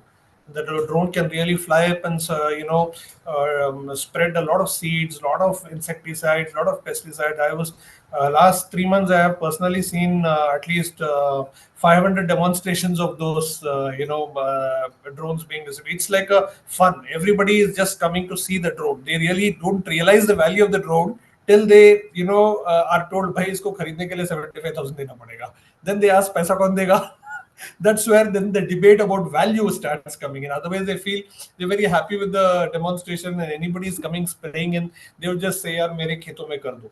But then when you say it's chargeable, they start valuing it. So that's where the education starts coming in. So drones can be a huge one. Small processing. I mean, not all the FPOs realize that processing is a very significant income for them. That's very important, and I think it's a separate chapter on training themselves on value addition. Somebody mentioned value chains, and value chain is not a knowledge which is there in the FPOs, and that needs to be built up, and this needs a long time. Um, Women role very crucial, no doubt about that. I mean, FPOs where the registration of women is more than 50%, that's the primary members. It's often seen that the men also contribute effectively. So that's very critical technology, and women they combine together to bring the entire village in order. The other things I would say, alignment of goals. See, again, coming back to the syndicate point, there are this APMC Act, Agriculture Production Market Committee Act 2013. There are people who are strong votaries of that. There are people who are against APMC itself and want to remove APMC itself as a medium. Now, probably the FPO movement cuts into between that. It just wants APMC to be removed itself. Now, that's any discussion about FPOs can't happen without talking about the syndicate. Removing the syndicate in a very systematic way, but at the same time, it's very important only the syndicate to be removed, not the syndicate participants. The participants of the syndicate need to be alive, but they need to be, actively cooperating with the farmer producer organizations. And that's where APMC reforms are crucial. Probably downsizing APMC in most states is essential. MSP minimum support price procurements don't happen in most states. Where it happens, there is probably a lot of pressure and there is a lot of importance to it. That's something which is to be balanced out. The last 15-20 years I've seen that this is the problem, but in Assam it has started in the last 7 years. Significant amount of local procurement of rice happens, maize is happening, cereals are happening, but nevertheless states which produce significantly of certain crops sometimes don't get the procurement right. So minimum support price is another going to be a big support for farmers and farmer producer organizations. And finally, input supplies. Now, seeds is another syndicate. Now, not every farmer producer organization realizes that hybrid seeds are not very helpful. At the same time, not everybody realizes that doing organic seeds is going to be long-term sustainable easily. So this is again a big debate. There are seed producing companies which are just out there going there appointing marketing officers, जाओ बेच के आओ seeds. But then ये बेच किसको बेच रहे हैं, वो seed का real value क्या है, whether the seeds are going to be helpful in the long term, whether the fertility of the soil is going to be remaining, whether the second time the seed conservation can be done, can the seeds reconserved and reused. All these debates don't happen. Most farmers gets fooled, and when after the first fasal is over, they realize that भाई ये seeds हम फिर से reuse नहीं कर सकते. That's when 25% of the FPO members disband and go away. That's the first shock to the FPC. So all these behavioral changes, technological understandings, technical understandings about which inputs work, which inputs are long-term, which inputs are sustainable, all these are crucial. And I don't think this is something which, farmers can understand in 3 months, 6 months time. A lot of companies believe that 3 महीने में जाओ एक FPO खड़ा करो निकल जाओ उसमें सिर्फ पॉलिटिकल पार्टी बनती है और कुछ नहीं बनता so that's very important So, sir, I'll have to just step in here. I have the team, hitting from the back that the next session is waiting, to begin. But thank you, sir. Thank you for your excellent summarization. I don't think I've heard anything better than that and to the point. Thank you for your time once again. and for listening in patiently through the session and then your valuable comments towards the end. And thank you to all panelists today. Hope to connect very soon in the future and see what needs to be action next. Thank you. Good day. Thanks. Thank you.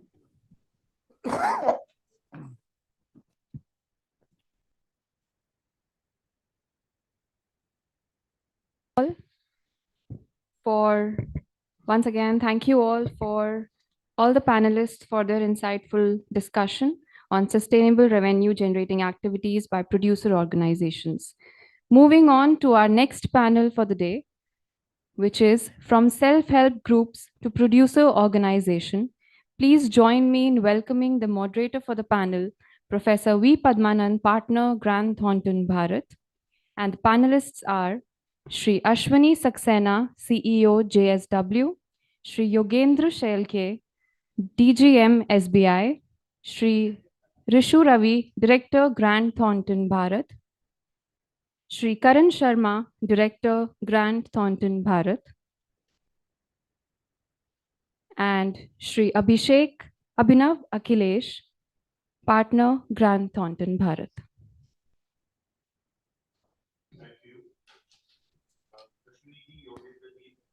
Two of our outside panelists in this panel, where we have a majority of GT experts who have their best practice also, including on the circular economy.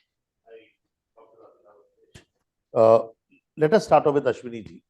So Ashwini ji has been a UN expert, national expert for UNIDO, implementing cluster development programs, etc. for decades. He has worked abroad also for several international NGOs and UN bodies, and now also with the foundation. Now, Ashwini ji, because we heard that we have several meetings slated, we wouldn't want to miss your inputs and pick your brains. First, we'll give you two questions in the beginning itself. So the first one is, which would you say is the best intervention by JSW or by other organizations in your career with regard to producer organizations or collectives? Okay. The strongest of the producer organization, the strongest of the producer collective, farm or non-farm. What have they done? How have they done it? Please. Fair enough. Thanks, Professor Padmanand, and thank you for involving me in this great discussion.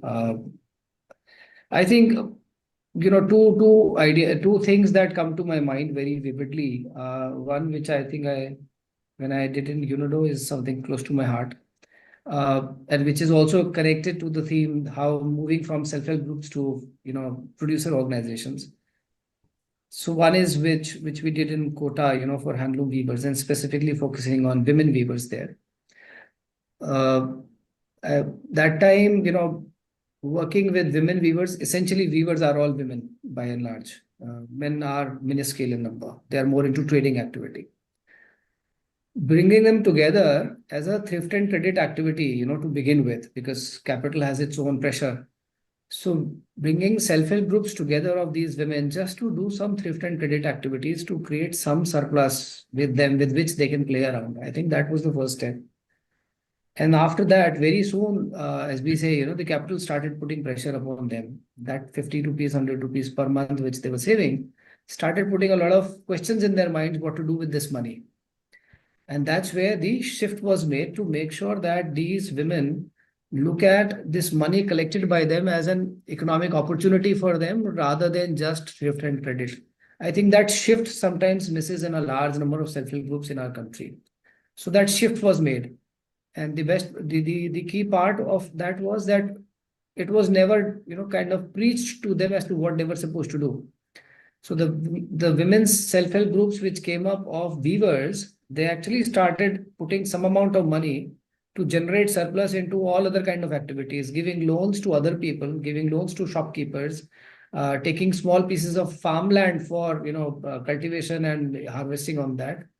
But that gave them that confidence that this money is theirs and they can play around with that. I think that was the first point. And in a matter of couple of years, these self-help groups were kind of broken up.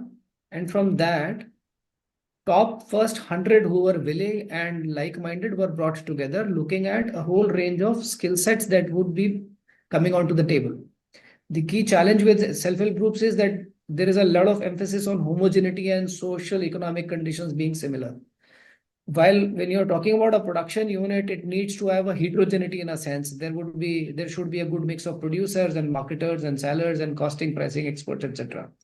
So that's how this first set of 100 women were brought together. And they were given all those inputs which were required, for them to run as an effective producer organization. The surplus that they had generated was invested by them by adding additional looms in their own homes, by which they can do some production, do some, innovative products, and then go to the markets. So market linkages, their own finance, which they had accumulated in a matter of 1 or 2 years, plus giving them the right kind of design and training inputs, turned them into an effective producer organization of 100 women.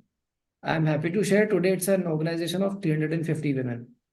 And I don't think so that such a detailed intervention has anywhere been done with them by any other organization after that. So which also talks about a lot about their own resilience in a sense. The credit goes to these women who could build up from 100 to 350, and now they are working, as an effective producer organization. So that's one thing which comes to my mind. The other example that comes to my mind more from an implementing agency's point of view is what we tried doing with FPOs in Karnataka, in Ballari district. We had been working for large number of years with ICRISAT, to do demonstration farms and whatnot. But at some point of time, we thought that, working with this set of 400, 600 farmers is not sufficient enough. We need to scale it up. So the process that we adopted was that we looked at these farmer organizations or incipient farmer organizations, the ones which needed to be created from a value chain perspective. And once we narrowed down on 3 value chains, we broke up the entire program into a number of core competence areas. So while ICRISAT remains as one of the technical partners, a lot of grassroots level hand-holding is done by a number of organizations. The mechanism through which, through a national level RFP, organizations were brought in. They suggested what they would be doing it as a part of the program. And suddenly the scale is from 400 farmers to about 25,000 farmers in the same regions, expanding to 3 districts. And looking at 2 or 3 specific value chains where there are a set of organizations who only focus on the grassroots level interventions, the technical interventions or extension services, as I was hearing in the previous panel, are being offered by ICRISAT and a number of other organizations. For financial inputs, there are another set of organizations who are working very closely with them. There is a lot of convergence coming from the horticulture mission and whatnot from government of Karnataka and government of India's, schematic support. And at the market end, there are a large number of market players which are being brought in, the biggest one being like ITC and MDH. So what happens is the entire follow through of what they need to do as an FPO is being taken care of by very specialized agencies. And these specialized business development services are being brought in. And this whole thing is being convened by one program agency. So we as a foundation are working closely with this program management agency to make sure that each of these organizations who are good at a certain component of that value chain upgradation, they just focus on that. To me, I think these two come as 2 very different kind of models. One was a very hands-on working with women, but building their resilience and growth over a period of time. And the other one is how you bring in an ecosystem of a number of specialized institutions together to make sure that their convergence delivers the right kind of inputs, right from, say, fertilizers and seeds to all the way up to marketing to a giant like ITC. I'll stop at that. One more question to you, Ashwini. Women groups vis-a-vis male groups vis-a-vis mixed groups. What would you prefer based on your decades of experience? Which do you think is more easier to evolve? Which do you think is more sustainable oriented? Or does it vary? I think I've seen women are more resilient and women are more capable of sharing. Collaboration perhaps comes to them quite naturally. Maybe it's also because of the social norms, because on an average, a woman faces some of those challenges at the home front, in the society level, and also then at the business level. So my actually take goes for women. Women tend to have greater resilience. We are with and you. They tend to have. Thank you so much, sir. So women have proven that. And I think the self-help group movement itself in the country has largely been driven by women self-help groups, if you ask me. At this juncture, I would say, the kind of innovative things that one of these women FPOs has done in Salem is simply mind-boggling. The kind of work that they're doing and the way they found out a synergy with the men's FPO in Salem, where we are working with both these FPOs. It's simply amazing to see how they have found the right kind of a balance between what is going to be their business, how their business is going to be deriving benefits from the men's FPO, and how they're going to support the men's FPO also. And the innovative things, like they have a very unique card system. It's actually a plastic card which they share with each of their members. There is a membership reward point mechanism. So they create incentives for their members, to be a part of the FPO. A whole lot of innovative ideas which these women have themselves, brought up. And to make a comparison between the two FPOs, when I went there, the FPO's office of the women, the place is called Mecheri. The Mecheri Women's FPO office is well appointed. It's properly taken care of. It runs. It's, people, the office bearers are sitting there full time there. You can make out the difference. When you go to the men's FPO, the office of the FPO seems to be opening once, maybe or twice in a week.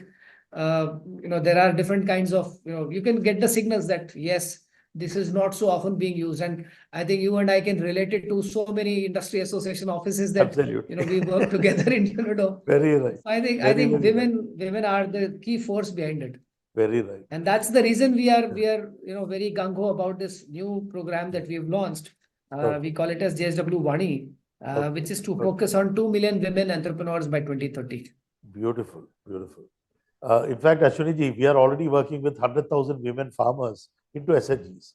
It took us 6 months to 8 months to evolve them and take them to a turnover of 1 crore. Within 1.5 years, they are 1 crore turnover. The same thing used to take twice the time with gentlemen FPOs. तो कभी कभी सोचते हैं नारी FPO आसान है, gentlemen भी साथ पे आते हैं, नारी लोग भी लीड करते हैं. So it will be gender led, lady led, but with gentlemen also supporting completely. And twice the pace. Rishu ji will also, I'm sure, vouch our experience in Jharkhand in that context. Now, before we come to Rishu ji, we'll come to Sherke ji, Yogendra ji. Yogendra ji, every week we have a call. SBI is aggressively financing FPOs. And I think last 2-3 months we've been interacting with, I think almost on a weekly or bi-weekly basis. What do you think? We come into this thing first. No more than SHG to FPO, PO, we'll speak about the critical agenda. What do you think are the problems with regard to credit access, even with GT FPOs that we found in the recent past? 100, 200 FPOs we tried connecting in 2 months. With you, of course, with SBI, NAP Kisan, other NBFCs. NBFCs very quickly, in 1 week. NAP Kisan slightly thing also, their resource constraint. SBI too, the base. What do you think generically is the constraint from an FPO? What document is the most critical that they fail to provide? Is it the CIBIL score that is problem? Or is it with regard to the business plan? Or is it to any other particular document? Or as a banker, please. So Padmananji, first of all, thank you very much for giving me the chance to join this summit and giving me the opportunity to speak on a topic on which we are working for last 3 months or so with you and with some other organizations for last 1 year. You asked me the question as to why the FPOs, what are the challenges from the critical point of view credit is concerned. And as in the previous panel also, you were discussing something about FPOs and very right points were made by one of the panelists.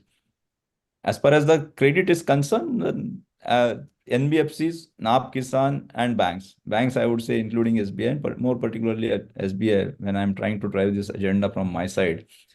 The various challenges which we face, the last panelist also made a point that in Gujarat and Punjab, cooperative structure FPOs were more successful compared to FPCs.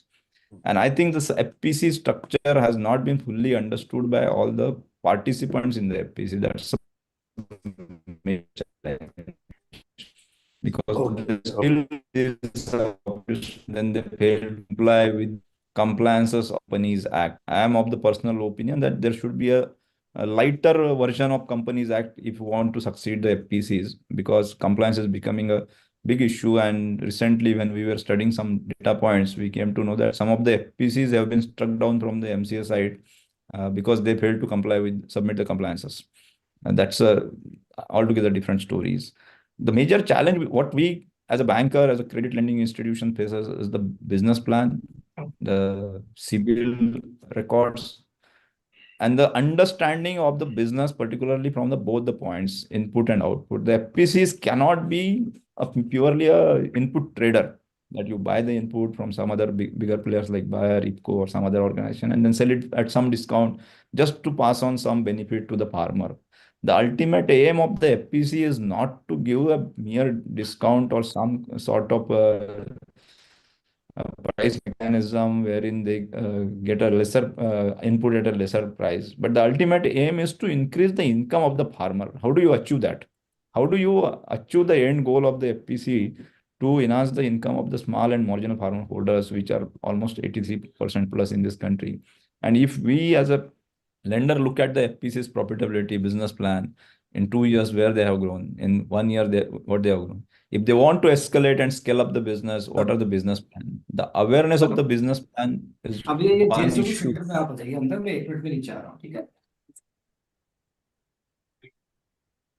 Now, please continue. Okay, shall I continue? Yes, there's some disturbance. Somebody is speaking. Okay. So, Mute others now. What? I think Ashwini ji sometime. Okay. So the awareness about the business plan. Another issue, what I find is very peculiar, that some of the FPS was very few are well organized, very democratized. What has happened is the FPO, in some cases, key board members or BODs are trying to run the show without the much participation of the farmer members. And even to that extent, when one of my field studies says that the farmers were not fully aware as to why they have formed the FPCs. What is the basic intent of farmer? Why they have become the member? Just because somebody, an influential man in the village, came and said that you become my member of this FPC by giving me 1,000 rupees capital, I became the member of it. So if the common goal of the FPC is not understood by the member farmer and the BODs also to that extent, then the success ratio of that FPCs will be very less. As long as the credit CBIL defaults are concerned, traditionally, all the farmers are having credit default, credit histories impaired to large extent, maybe because of cultural issues, maybe because of political issues, maybe because of the debt waivers repeatedly announced. In some states, it means I really feel very bad when we see the credit defaults of the farmers, the credit history of the farmer, and the culture which we have built over a period of time. That our field staff, whenever goes to they always talk about the debt waivers is coming, or just because the election is around the corner, they're expecting some kind of debt waivers. So the CBIL records have been impaired to such an extent that our advisory to the farmer that you need to improve upon that is taken as an offense. And we feel it very bad for the farmer member as to why this fellow is not able to understand what is the credit discipline when he has to progress. And that too, particularly a farmer who is in his 30s or 40s, where he will need a credit support of a lending institution for next 20 years, 25 years minimum, as long as he is in the farming activity. So these are some of the challenges. Not only that, but the understanding of the FPO system as such, not only by the CBBOs. I am not talking about you, because I interacted with some of the CBBOs which were closely working with some of the ministries and some of the other organizations. The persons who were supporting, working as a CBBO support, were also lacking the understanding of some of the basic things. I will not go in deeper detail into that, but what is their understanding of the FPO ecosystem? What are the opportunities available in the market? What are the market linkages established? What are the schemes which are available which can support the FPO so that they become sustainable long term? And I will just go back to the last session we heard, and then one of the esteemed panelists made a remark or made a suggestion that the madam should support the CBBOs, or the promoting organization should support the FPOs for a longer duration of 10-15 years. It is like bringing up your child. But I would just a little bit differ on that point that CBPOs should support the FPOs for a minimum short period of 3 years, 5 years, and then CBPO should become a self-sustainable model, self-sufficient to drive the agenda and become a business entity. They should become not only the procurement of the procurement source for only input, but what I repeatedly say in one of whenever I get opportunity to talk, that farmer and FPO should become a processor of the produce. Unless you become a processor of the produce, unless you become a secondary processor or primary processor, long-term sustainability of the FPO will always remain a question, and then we will have that quick mortality of 70%, 60%, wherein the FPOs are not functional, they're not achieved the agenda of what they were supposed to. And I think government of the day has also realized that FPOs need support, and recently there was a working group, and there are some thoughts going on for supporting those which are also outside the ambit of 10,000 program. So maybe some recent changes will come wherein we can support more and more FPOs. With this, I will stop here. Thank you, Yogendraji. I'll move on to Rishuji, who's in Hazaribagh. Today morning, we had the program's chief guest by our Jayant Sinhaji, Honorable MP of Hazaribagh, and also member of the Parliamentary Standing Committee for Finance.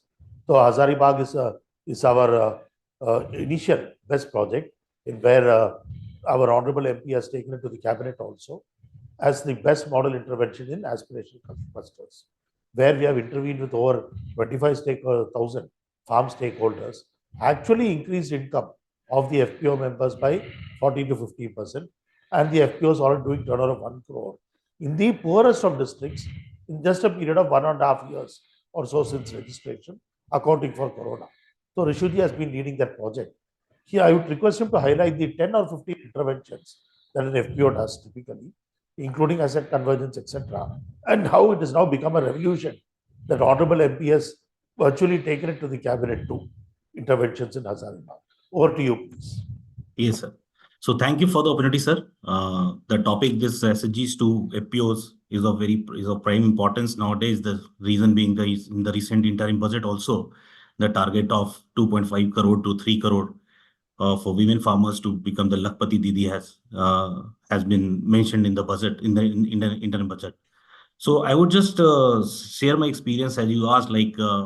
We started the pilot initiative of local economic development project in Hazaribagh, which is an aspirational district, and wherein we need to impact both in farm and non-farm value chain, and almost 25,000 beneficiaries to be impacted the various value chain related to horticulture or dairy or non-farm like textile and woodworking.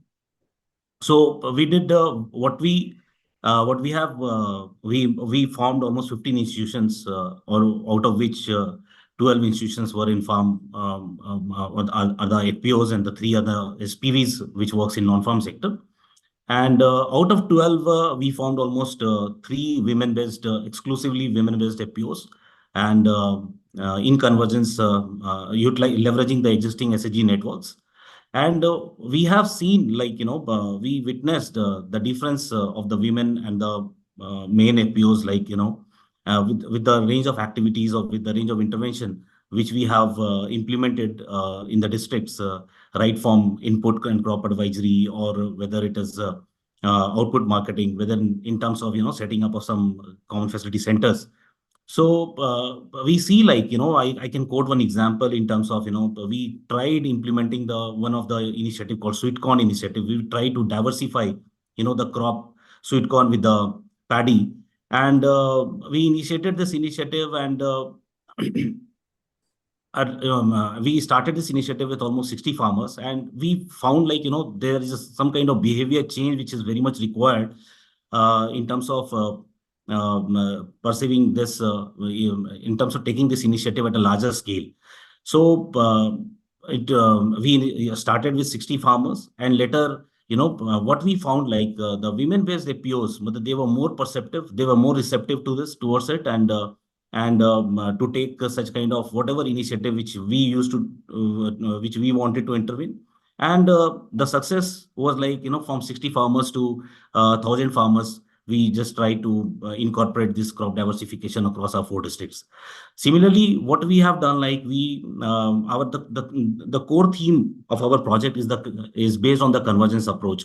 So, and whatever cluster and whatever intervention we do in a cluster, that's based on the cluster approach in terms of the 3 pillars wherein we work, like how to increase the existing income of the farmers. Secondly, adding the secondary source of income, and the third is the convergence with government schemes. So one of the beautiful example which I could quote in Jharkhand, like how we have leveraged all these schemes related to DMFT, because Jharkhand is a mineral rich state where a lot of fundings are available, a lot of schemes are available, which we could leverage in terms of strengthening that particular APC. So in Kodrama district, like 2 of the CFCs, like one is of potato processing unit and one is of the millet processing unit, which has come up in those 2 districts, and that we have leveraged under the DMFT fund, and now right from end-to-end value chain with respect to input, with respect to crop advisory, with respect to output marketing. So how that particular farmer, women farmer, that particular APC could be strengthened. So that's how availing proper credit from the bank. So the most important challenge for the APC to sustain was the lack of knowledge related to preparing the business plan. And what Sri Yogendra Shelkeji was also mentioning, like the business plan is something which is very critical for running an enterprise or for running an sustainable FPOs. So that's how we have worked, sir. And now from the sustainability point of view, if we look forward to what we have done, sir, we have formed a task force under the chairmanship of the district collector, so that all the line departments, all the concerned stakeholders are being involved into, and they have been brought in the common ecosystem, so that that particular APC could become sustainable, even if we exit from the project after, in next 2 to 3 years. Thank you, Rishiji. We'll now move on to Karan Sharma ji. Karan Sharma ji, in terms of last decade or so, has been managing many of the Government of India schemes. Ministry of Food Processing, Ministry of Animal Husbandry, National Horticulture Board's 10,000 crore scheme. So we always joke, you want money from Delhi, go to Karan Sharma. That kind of thing. Is that where are all the PPP models? So Karan Sharma ji has been pioneering this initiative. A lot of lessons and best practices. Along with this, he has also been leading some of the livelihood mission projects, including the West Bengal SRLM, where Vibhu Goyal ji had given us expert inputs today morning on the revolution that is happening, SHG to FPO in West Bengal. So we would like Karanji to share his best practice and learnings from the West Bengal experience. And also on something that Rishuji had mentioned, convergence. Kabhi hota hi nahi hai convergence, FPO and Government of India schemes at least. So what is there on both of these? We'd like your inputs. One is best practices and why convergence does not happen with central government schemes and FPOs in some cases. So just to update you, because I've been working with the SRLM for past 2.5 years now. So West Bengal, I've been closely following it up, and I would say it's quite a challenge, because as the subject itself says, from PG to an FPO, obviously with the conversion to FPO, obviously it gives a collective strength, enhanced market access, resource pooling, but getting it done is also very difficult. The journey from a PG to the FPO is obviously very difficult. But while we were focusing on that, yes, we had a good case. I would say a great success story in East Bardhaman, where we recently incubated an FPO in West Bengal, and this happened in the East Bardhaman. It's a East Bardhaman based FPO which was mobilized with 5 different PGs. This happened under the NRETP project which we were undertaking already. Post the formation, they are now leveraging the prowess of local farming communities and are engaging in activities of market linkages to firms like Big Basket and many more. Along with that, they have now also diversified into various other commodities. They are not only engaged to the ones which they were already engaged. Now they are getting into food-based sectors which are made up of spices and pulses.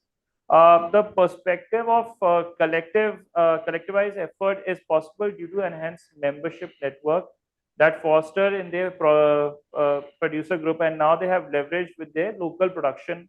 Along with that, with the enhanced technology, commodity knowledge, and knowledge regarding packaging and branding and supply chain also. So that's what we see is like how to strengthen them over a period of time. It has to go from pillar to pillar rather than just thinking that okay, we can convert them overnight. That will not happen. We have to give them time. Yes, 3 to 5 years is an apt time where we can get them converted, but then we have to handhold them particularly well during the initial phases.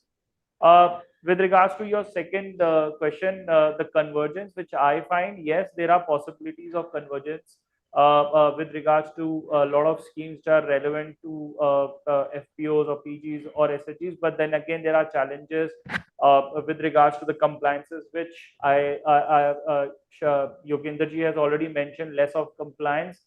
Generally, what happens is wherever we go, we want to avail certain kind of benefits, or we want to do certain kind of fundraising. Obviously, there are certain compliances which are being governed by the government of India.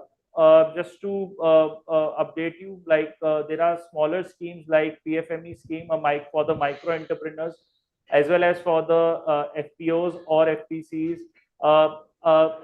The ministry, the government of India, along Ministry of Food Processing, along with the state governments, giving a grant of more than 10 lakhs right now, and also they are setting up a common facility with a project cost of more than 5 to 10 crores. I think these are some of the schemes which we can leverage altogether, where we can get them on one platform, make the compliances more easier. Even the government of India is there; they are ready to listen to the to certain kind of relaxation. They can also help them out. But yes, we need to have the basic platform very strong. That's the business model which has to be strongly built and can be presented in front of the government of India as well as along with the banking lending banks. Thank you, Karanji. Time is very short, so we'll move on to Abhinav Akleji. Abhinavji is a national expert from the circular economy perspective, working across most states in India. Abhinavji, from the point of view of self-help groups, not necessarily into farming or income generation activities, into other livelihood activities or social and healthcare activities, what do you think is the model or any best practices that you could suggest in this context? So, thank you, sir. I think one difference which I've seen from the farm-based or even non-farm-based rural activities is that there's a lot of focus on what is the product. While there's a lot to learn from rural collectives, be it SHGs, be it POs, etc., in terms of how to get organized.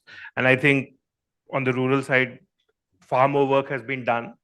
But especially in the circular economy perspective, or if we look at the urban side in general, I think one learning which have been there is the products which are there, because they end up competing with small startups, MSMEs who are creating these products. I'll give you one very interesting example from some of the temple towns in UP, especially Prayagraj. Self-help groups started making products using the temple flower waste, and only once they got there's a lady who came from the US. She had done her master's in marketing. She started packaging the products in a way where it became desirable, became almost gift items.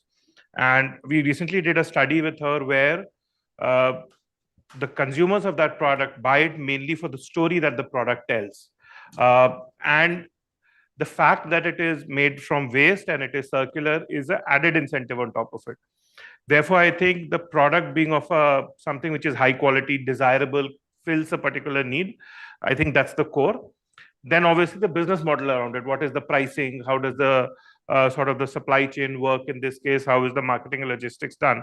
That becomes very critical, because what this SHG collective has now done with the help of these professionals is now they have sort of become a service provider. Now they're working on almost 70 FPOs. I would not say they're FPOs, but producer organizations across the country who are all working in the major temple towns of India. They're making the product which has been designed by this PO, and these guys are doing the marketing. In fact, recently they have reached a valuation of about 200 crores. Now they are registered as a startup. They've become a fairly large company, but they started off as a SHG or not more than 6 to 7 years back. So the kind of journey they have covered in the just 7 years shows what is the opportunity really in this space. I think the real edge which has come is somebody who brought in that professionalism, that rigor, that assertiveness in terms of marketing that product. I think that has been the big learning in this space, that if the product is saleable, I think we have also seen from the initiative that Rishu is doing, high quality products made from traditional art. There has been a high level of demand. You can command a premium. The fact that it has been made by women artisans, etc., can help command a premium. I think that is the key differentiator which I have seen in this space. Thank you, Dr. Abhinav. Abhinav is leading partner and leading our circular economy space. Again, market leadership hopefully soon for GT. Anyway, now let us come to one question. We are already running out of time.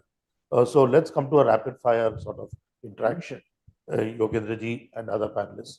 Just one question. Be it SHG to PO or PO from SHG, should it be women groups are better, male groups are better, mixed groups are better, or no comment? Meaning subjective. Shall we start off with Yogendra ji? No, as far as SHG and producer organization you are talking about, I do agree with Ashwini ji what they said. Women have more capability to shoulder those responsibilities better. They have the understanding of sharing. And the past evidence suggests, whether you agree or not, that the women groups will prove better in the long run. So there is no question on that. You can do an empirical study on that and then arrive at the conclusion, but you will get the same result out of it. So no more argument on that. Thank you very much. I think MORD will be very happy. So basically doubling farmer income and Lakpati Didi have now become intertwined. Ek hi ho gaya, rasta bhi dikh raha hai. That kind of thing. So, and Rishu ji will, Rishu ji, आपको सुनाई नहीं दे रहा. Rishuja, you are mute. Yeah. Mute. Yeah, I do agree with it, sir, because I have witnessed this at the ground level even. And that's why, the replication of Atmanirbhar Hazaribagh across the 6 states in 24 districts, that's exclusively women-led APOs. Even if we talk about, the total number of women APOs, so GT itself has promoted more than 50% of the women APOs across the country. So we do, support. Thank you. Dr. As much I would like to sort of agree with the evidence that you present, I think there's a dichotomy, and which I personally have seen. While FPOs, I 100% agree. Women-led POs tend to be more disciplined. They tend to be easier to organize.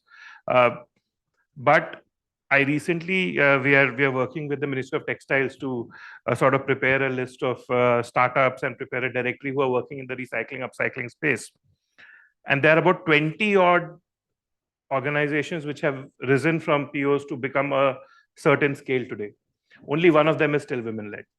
Okay. So I think we need to understand that why is it that even with that discipline, that easy organization, why is there a concentration at scaling up? I think that is something we need to reflect on. The success at the bottom, eventually they need to scale up. They need to become 50 crore, 100 crore companies. Eventually they will need to become MSMEs and then maybe large corporates even to replicate the success which we have seen at the PO level. That is something to reflect on. I don't know the answer, but that's something which I have observed. Yeah. Absolutely. I mean, from my side, but okay, let's go to Karanji. So woman entrepreneur. So like yes. So why? Because sir, while interacting, I have multiple interaction with the PGs and the SHGs. Obviously, the dedication which comes from the woman-centric FPOs or the PGs is quite different from the from the gentlemen, and it's nothing. No offense to the gentlemen. Anyway, thank you all, gentlemen. Beautiful. Thank you all for your expert inputs. Looking forward to continue to working together. Thank you. Thank you, sir. Thank you so much.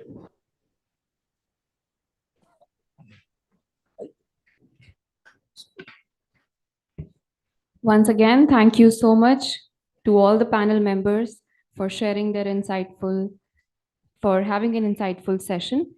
Moving on to the last session for the day, which is Convergence in Partnership for the Promotion of Income Generating Producer Organizations, Ensuring Outcomes and Impact. Please join me in welcoming the moderator for the session, Shri Manoj Karb, Partner, Grant Thornton Bharat.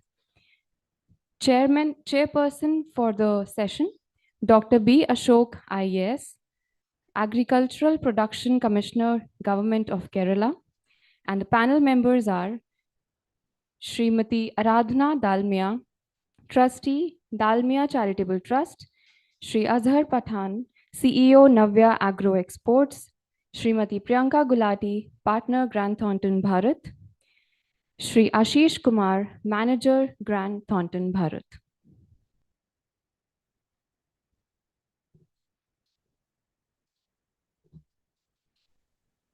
Yeah, thank you.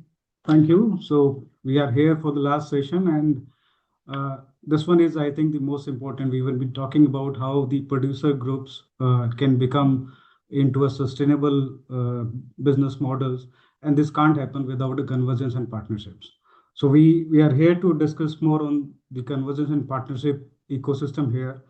While we talk about convergence, it's more primarily with the government structure, that how the government schemes in terms of establishment of these producer groups are helping, and the further supports in creating into a value addition business. The most important part, which mostly today is neglected, is the private partnership, and effectively I will call it should be productive private partnerships, which can happen into multiple parts. It could be on the technology side, it could be on the market side, it could be on the design and development side. So that's private partnership as a technical advisor is the most critical part. So both, I briefly say that for a faster and for a viable sustainable business, both government convergence as well as the private partnerships are important. We will deliberate this more with our distinguished panelists today. So I'll just run around with a brief introduction of the panelists today. With us, we have Srimati Aradhana Dalmia. She is the trustee, Dalmia Charitable Trust. The Dalmia Charitable Trust works very closely with government and multiple private partnerships. Then we have Dr. Azhar Pathan. So Azhar Pathan is CEO of Navya Agro Export.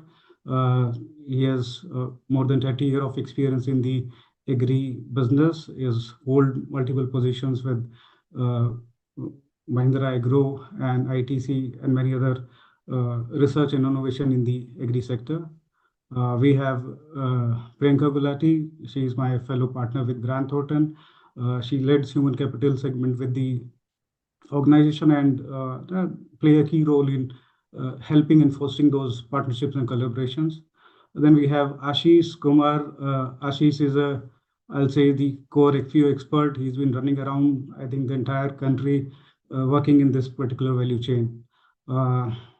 Yeah, thank you. Thank you for joining us today. We'll start with Srimati Aradhana Dalmia.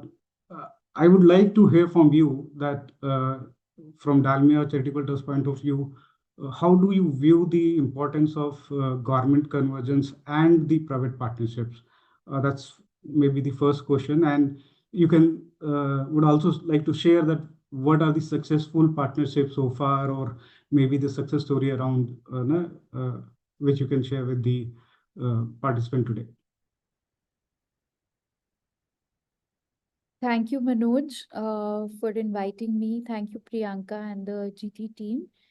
The topic of convergence has been very dear to us because in the last 4 to 5 years, especially after COVID, we've realized that to really scale social impact work in a country like India without the coming together of government bodies, of private donors, of implementation organizations, it's very difficult to scale up and also to sustain programs.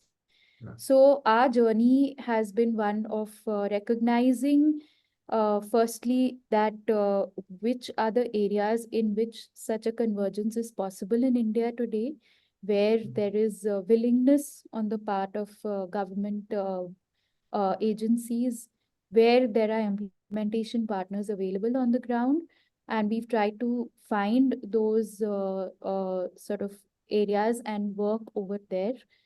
And one of the big successes that I have seen in the last few years has been in the area of, say, public education in Uttar Pradesh, where the bureaucracy currently is very charged up. They are very excited about sort of infusing energy into the public education system. And they are able to recognize the value of this three-way partnership between implementation NGOs, the government, and private donors. And I think there's been a lot of success over there, which in the next few years will be showcased more in the public eye, I'm hoping. And, if that model can be replicated even in agriculture, in other states, I think we can really achieve scale in this space, as is the need at the moment. Sure. Thank you. Thank you, Aradhana Garniaji. We'll move to Dr. Ajay Pradhan. While we were talking about farmer producer company throughout the day, and we see how there is a challenge that not many are successful. You coming from the export, agri-export business background. So, and primarily from my experience, we see that any farmer producer company doing a kind of export today is seen as the best one or have done a good job there. So in terms of your view, how do you see the farmer producer company to go to a level where they can collaborate effectively with the exporter, or how they can export their produce? So what are the challenges there you have personally seen? Maybe you can share some examples here. Okay, good evening, everyone, and thank you, JT, for invitation. So how we'll start is FPOs, there are two concepts going on. Let me clarify. Like one is farmer producer. At the same time, we are talking about farmer should also be an exporter, or farmer should also be an processor and things like that. So what happens is, when farmer producer, he's a producer, very good producer, but he don't know the post harvest, he don't know the export networking, he don't know the things what is happening all around the world. So it is very difficult for him to catch up those things, and he's trying to do both the things together. So it's always better, when we talk or when we communicate with these FPOs, so they are best producers. So we should utilize that production capacities, and then we'll help them out for infrastructure facilities, skilled manpower. Then they will support and they will have a market linkage with the exporters, processors and traders. So I think that will give, when we talk about they should have income generating continuously, and same time when we say stable. So as we discussed earlier, from last 5 years we were discussing about cluster formation. So now one district, one crop, cluster formation, that has helped, and we have seen the impact of that in particularly Andhra, Maharashtra, and that is giving real volume and quality improvement, because we can handhold the farmers where we need volume. We are training them, and that has been improved like anything. Like Anandpur, if you see, for bananas, it was 0 in 2017 17 almost, and then now it is one of the biggest export location for bananas particularly, something like that. So these are the clusters when we talk about Solapur. So that is also came up very nicely. And but what we have to particularly do the things is, one crop, one district, that is one thing, one concept. Second concept should be, we should also help them for infrastructure and facilities, because we have focused only on grapes till date. Let me again tell you, because policymakers are also there. So I think we should focus on other crops which are again potential for, particularly from tropical country like India. So we have crops like sweet lime, we have quinoa, we have oranges. Then Sapoda is only unique product. Gava is there. So these are the crops what we should list out, and we should target. We should find the gap, and gap in the all supply chain, and we should fix up one by one, so that yesterday we were talking about Russia banana. Russia is asking for bananas from India. but we have to make sure that the quality what we are supplying should come up to that level. And then future will be very big, because that will immediately turn around our business to 1 billion plus from country. So like that, we should focus on different crops where we can always handhold the FPOs and say, gentlemen, you produce very good quality. We say always, okay, acreage yield should increase. At same time, if yield is increased and quality is not there, that is again, like, I can say useless, because its domestic supply will happen and they will exploit, like local traders will exploit farmers like anything. So instead, if they improve the quality, then exporters will come in and there will be a good, healthy competition between exporters and local traders. And farmers is always getting better price. And why I'm telling you this, because an example of Anandpur, when they were selling at 4 rupees during 17-18, now they are selling at 20 rupees now. So it is a socio-economic impact happened. And now farmers are they always, sir, when exporters come in, the domestic market will also go up. So I think that will be a good formula going forward for generating, like, consistent, sustainable, like regular income for the farmers. If we again promote these clusters, again we promote this infrastructure development, in particularly, like, for different other crops. That should be crop specific. Every crop is different, and every crop requires different pack houses, cold chains, and cold rooms, and things like that. So it's from my side. Please. Yeah, thank you, Mr. Pradhan. I think very well said. To reach to export level and realize those value, the quality aspect also need to be taken care, and that can only happen, while fostering these private and technical partnership with these FPCs. And very well said. I mean, there has to be cluster approach where one should drive that particular variety or the quality in a cluster, which is suitable for that particular produce. So very good points, I think, here. Moving to Priyanka. Priyanka, would like to hear from you, primarily, as Mr. Ajay Pradhan said, that there is a skilling, or there is a human resource, where I think that's the most important. If that part is missing, then the level of those producer groups to become a viable business is also missing. So how you see these are important, and what can be done with the help of other funding organizations like World Bank, ADB, or maybe the government? Now, what can be done under those areas? Thank you, Manoj, for the question. Good evening to everybody, to all the panelists and all the viewers as well. So very interesting question from a skilling perspective, but let's go back to the problem statement itself, Manoj. The problem statement being that 85% of the farmers in India roundabout have only 50% of output. That's a huge statement. Can we get it to equal 75 to 85% of the farmers having equivalent volume and value, so that their share is also equal? Now, to solve that problem itself, you need to have economies of scale. You need to kind of come in together. Now, who needs to come in together is the real question, and hence the question that IRMA also delved upon, which was about convergence, which helps us, the different parties, to kind of come in together for, the absolute outcome. So one of the things that definitely helps us is scalability, which I spoke about in terms of economies of scale. Scalability in terms of getting the right seed, scalability in terms of getting machinery, output, getting the right technology, because the small farmers cannot get that on their own. Whereas, when they have these convergences, when they have these, form these unions, then they can. So hence the FPO helps them in terms of the entire scalability model itself. The second one being about how do we get in technology, in today's world where so much is happening around technology in the world.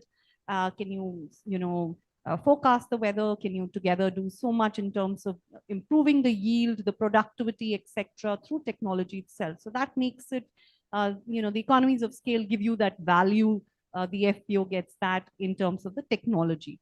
The third point being about sustainable, and that's where the skilling point also comes in, Manoj, because the previous panel also spoke about that, you have professional services for 3 years. They help you out, but what after that? how do you make this entire model sustainable? You're not there for the entire time being. And that's where skilling, knowledge sharing, getting in the best practices, learning from each other helps in. And that's the third point around the entire sustainability part. Around the sustainability part, very interesting part in terms of Manoj, and it'll be very good to see it in Hazaribagh as well with data. When you develop the women there, right, and you increase their income, whether through any of the models, what happens to the entire society? Because that's the trickle down effect that we talk about. So it's not just, doubling the income of a particular farmer, but what is that impact on the society, on the community in terms of the entire thing? And that would be a very interesting study to undertake to ensure that that impact is much bigger than just doubling the income or much bigger than just the Lakpati Didi, because that is the overall impact of the society in India. So I'll just pause here for more comments later. And so the skilling part that I answered through scalability. Yeah, Manoj. Yeah, I think that's the most important part, that how these producer group can survive beyond a particular time. It's the capacity building, training, and that's where a partnership across government as well as private is also an important part. Ashish, are you there? We move on to Ashish. Yes, I'm there. Yeah. So Ashish, you have been working very closely in this segment. You have dealt with various state government and funding organizations like ADB, World Bank, and all. Different models have been involved to facilitate that partnership. I mean, there is a government support, the World Bank is coming, and the private partnership. So what are your learning, and maybe you can share one or two successful model for a particular state or a project with our audience. Okay, definitely.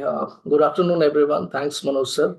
I think for the example case, though we have been doing this strategic project interventions, we have seen and we have supported about 500 plus enterprises and FPOs in Maharashtra, World Bank funded project, and then Rajasthan, again, World Bank funded project, 2000 plus crore.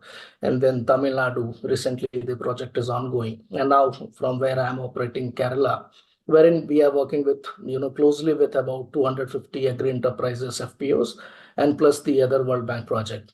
So I think as we know that the convergence and partnerships, focuses on synergies required to move towards a more integrated, possibly delivery approach. So what has happened, for example, in Kerala, government has been seeing the whole trend line. We were analyzing from last 4 to 5 years.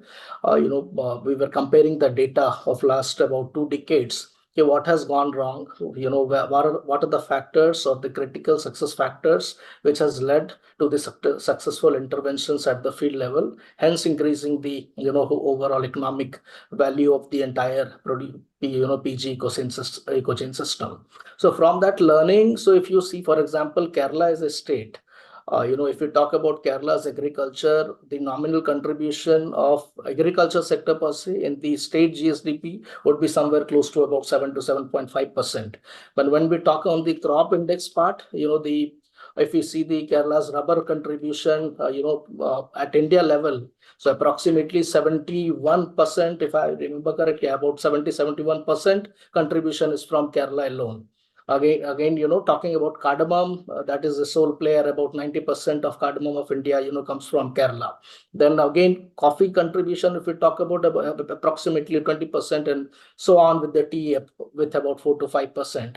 But again, when we talk on the other hand side, the challenges with regard to the Kerala's agriculture portfolio as a state case example, over here, if you see the average, labor wage cost, that is higher by 250 times, 2.5x than the national average, So about 96% of the operational land holding in this particular state specific is in the marginal category. When we see the national average, it is close to 85 to 86%. So there also another, 11% on the uphand side. And when we talk about the decline in the, gross area, that has been declined by 14%. So when we were, speaking to the World Bank team from Japan, Washington, DC, when this particular KERA World Bank project was, being devised or typically at inception phase.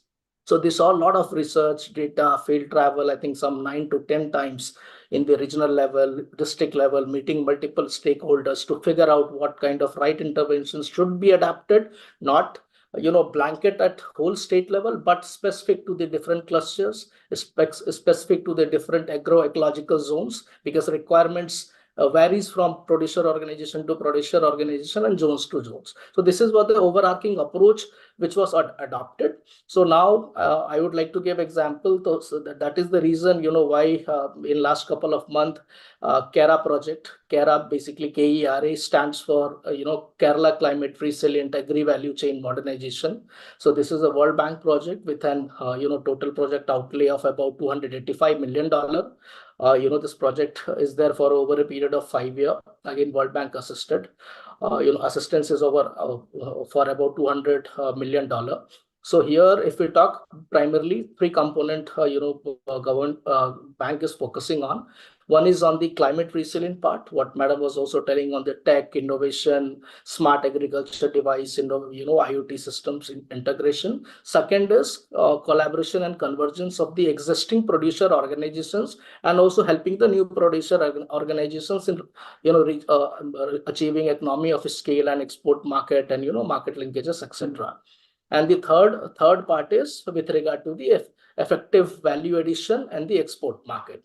So here, primarily, these are the 3-4 things which we are focusing through, World Bank KERA project. And second innovative project model is, a government has started a kind of PSU kind of company. Basically, it is Kerala Agro Business Company. I think that is the first kind of concept, if we remember it right, which has been integrated in the agriculture department. So here, what is happening? We have identified a lot of gaps, which within the department. For example, there is a department which manufactures coconut oil. But if you calculate the total plant capacity, let's say they are having 12 different factories in Kerala state, or maybe same scenario in any other state. But if you take their net factory utilization capacity, it would be 50% or 40%. Still, that all combined units are not running at 100% utilization. So what we are doing? So we are identifying, we are mapping those particular factories, and then aligning our producer groups, organization to utilize that particular, factories on the service model, so that the FPOs do not incur in the heavy investment and capex, go on unnecessarily credit borrowings, and it is beneficial for both the parties. So these are the couple of good interventions which is right now in place, and we hope this will definitely build, build up a better and favorable ecosystem in Kerala. So yeah, I think as of now this is to comment. Yeah. Thanks, Ashish. I think me and Priyanka was having a discussion that is there any data available on what effective partnership and collaboration has brought? I think that's something which we should capture, because primarily, if we draw a convergence here, all those FPC or the producer group who have effective collaboration and partnership would be doing far better than those who are not into that space. So that's certainly, I think, we can hear from your side also that how those collaboration with the state government and even with the private player has resulted in better successful projects in this. I'll go with one more questions to all the panelists again. Basically, we talk about we should have these successful partnerships, convergence here, but there are challenges involved. It's difficult to get into a collaboration. Every organization getting into an agreement with any partnership with the government, there are their own challenges, and even with the technical or I'll say the business development service providers. No, there is always a trust issue. There is always a compliance, and they also see that whether they can take up their objective in the same direction or not. So there are challenges involved. Anand, I would like to hear from you. How do you see, and what are the some parameters which you evaluate before you get into a kind of a partnership, or you decide that okay, let's have a effective collaboration and convergence with the government? What could be your parameters in going ahead with those partnerships? So, no, that's a very good point, and this is definitely one of the major challenges when it comes to convergence. So some of the ways in which we've approached it is, first, of course, there should be like complete alignment in terms of what is the goal or vision for this project. Um, if the stakeholders on all fronts are not aligned, then there's going to be some sort of fighting. When it comes to the government in particular, uh, there needs to be not just alignment, but also the specific office or department that you're going to be working with. It's very important that uh, everybody there, right from the senior most person to the junior most person, they also understand why this project is important, why your presence is beneficial to them, to the area where they are trying to work, because only then are they going to sort of cooperate with you. And sometimes without their cooperation to work in the social impact space at a large scale, it becomes difficult. So yes, any organization that is partnering with the government needs to have teams, needs to have individuals who can manage relationships with these departments at every level of the bureaucracy. That is necessary, even when there is alignment in terms of vision and goals. That is a continuous process, and I'm sure you have also seen that in your Hazaribagh project. Because with the government, they need constant feedback. They need constant feedback from you about what's happening. And sometimes, and this I think is the biggest challenge, they also like to show continuous innovation on the field. And for long-term projects, this is really a challenge, because sometimes we work primarily as donors, so we have to keep reminding them that another innovation in this space is not required. Please just let us roll out the program for another 6 months. Let the, if it is farmers or if it's teachers, whoever is at the, receiving the benefit of that program, let them just work with it for 6 months, whatever intervention has been done. This continuous innovation is too much. But, they like to also publish new reports all the time, release things in the media. So managing that expectation is very important, and you must have team members who can handle that. So that is there. So this little time pressure is there, but I feel that if there's enough trust with them, then it can be managed. And I would say the third leg, the third pillar that is there, which is the implementation partner on the ground. For their teams, it's very important that at the ground level, the government officials who are there at the ground level, they must have alignment with them. Because even if you have alignment with the bureaucrats sitting in the capital or district headquarters, if there's no alignment at the ground level, then also it's very difficult to implement projects, and that takes extra legwork. So, that training is also important, that you have to train people from each level of the bureaucracy. So for us, the biggest challenges has been ensuring that people, even at the block level, district level, everybody is on board, and we've had to do training, separate training for all of them. And then also managing this pressure of continuous innovation. And the last thing I'd like to say is that like you said about collection of data and analyzing data across time. So, in when you're doing projects across states, sometimes this becomes a very expensive uh, prospect. And sometimes the local government is not willing to spend money on it. And as donors, it becomes difficult to do it individually. So that is one area where we still need support from, I don't know, maybe organizations like GT and others in collecting data across states for various projects of the government. Because we need to have some sort of maybe tech-enabled mechanism so that the cost goes down and we are able to monitor it even better. Sure. Thank you. Thank you, Radhaji.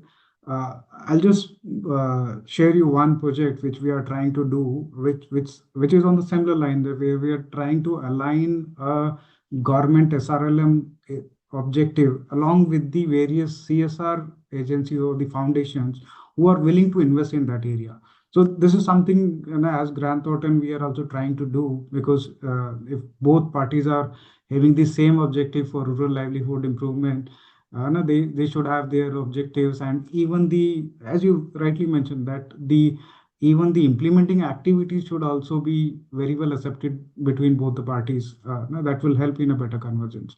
Very well said. Moving on to Ajay Pathanji.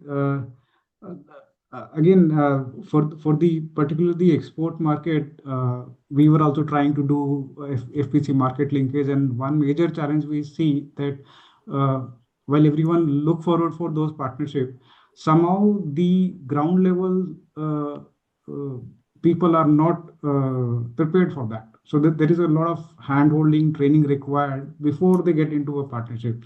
Now, anyone at a FPC level trying to become a village level trader or a slightly larger trader to agglomerate all these clusters, produce, and then putting it to a trader or a export market require a lot of hand-holding.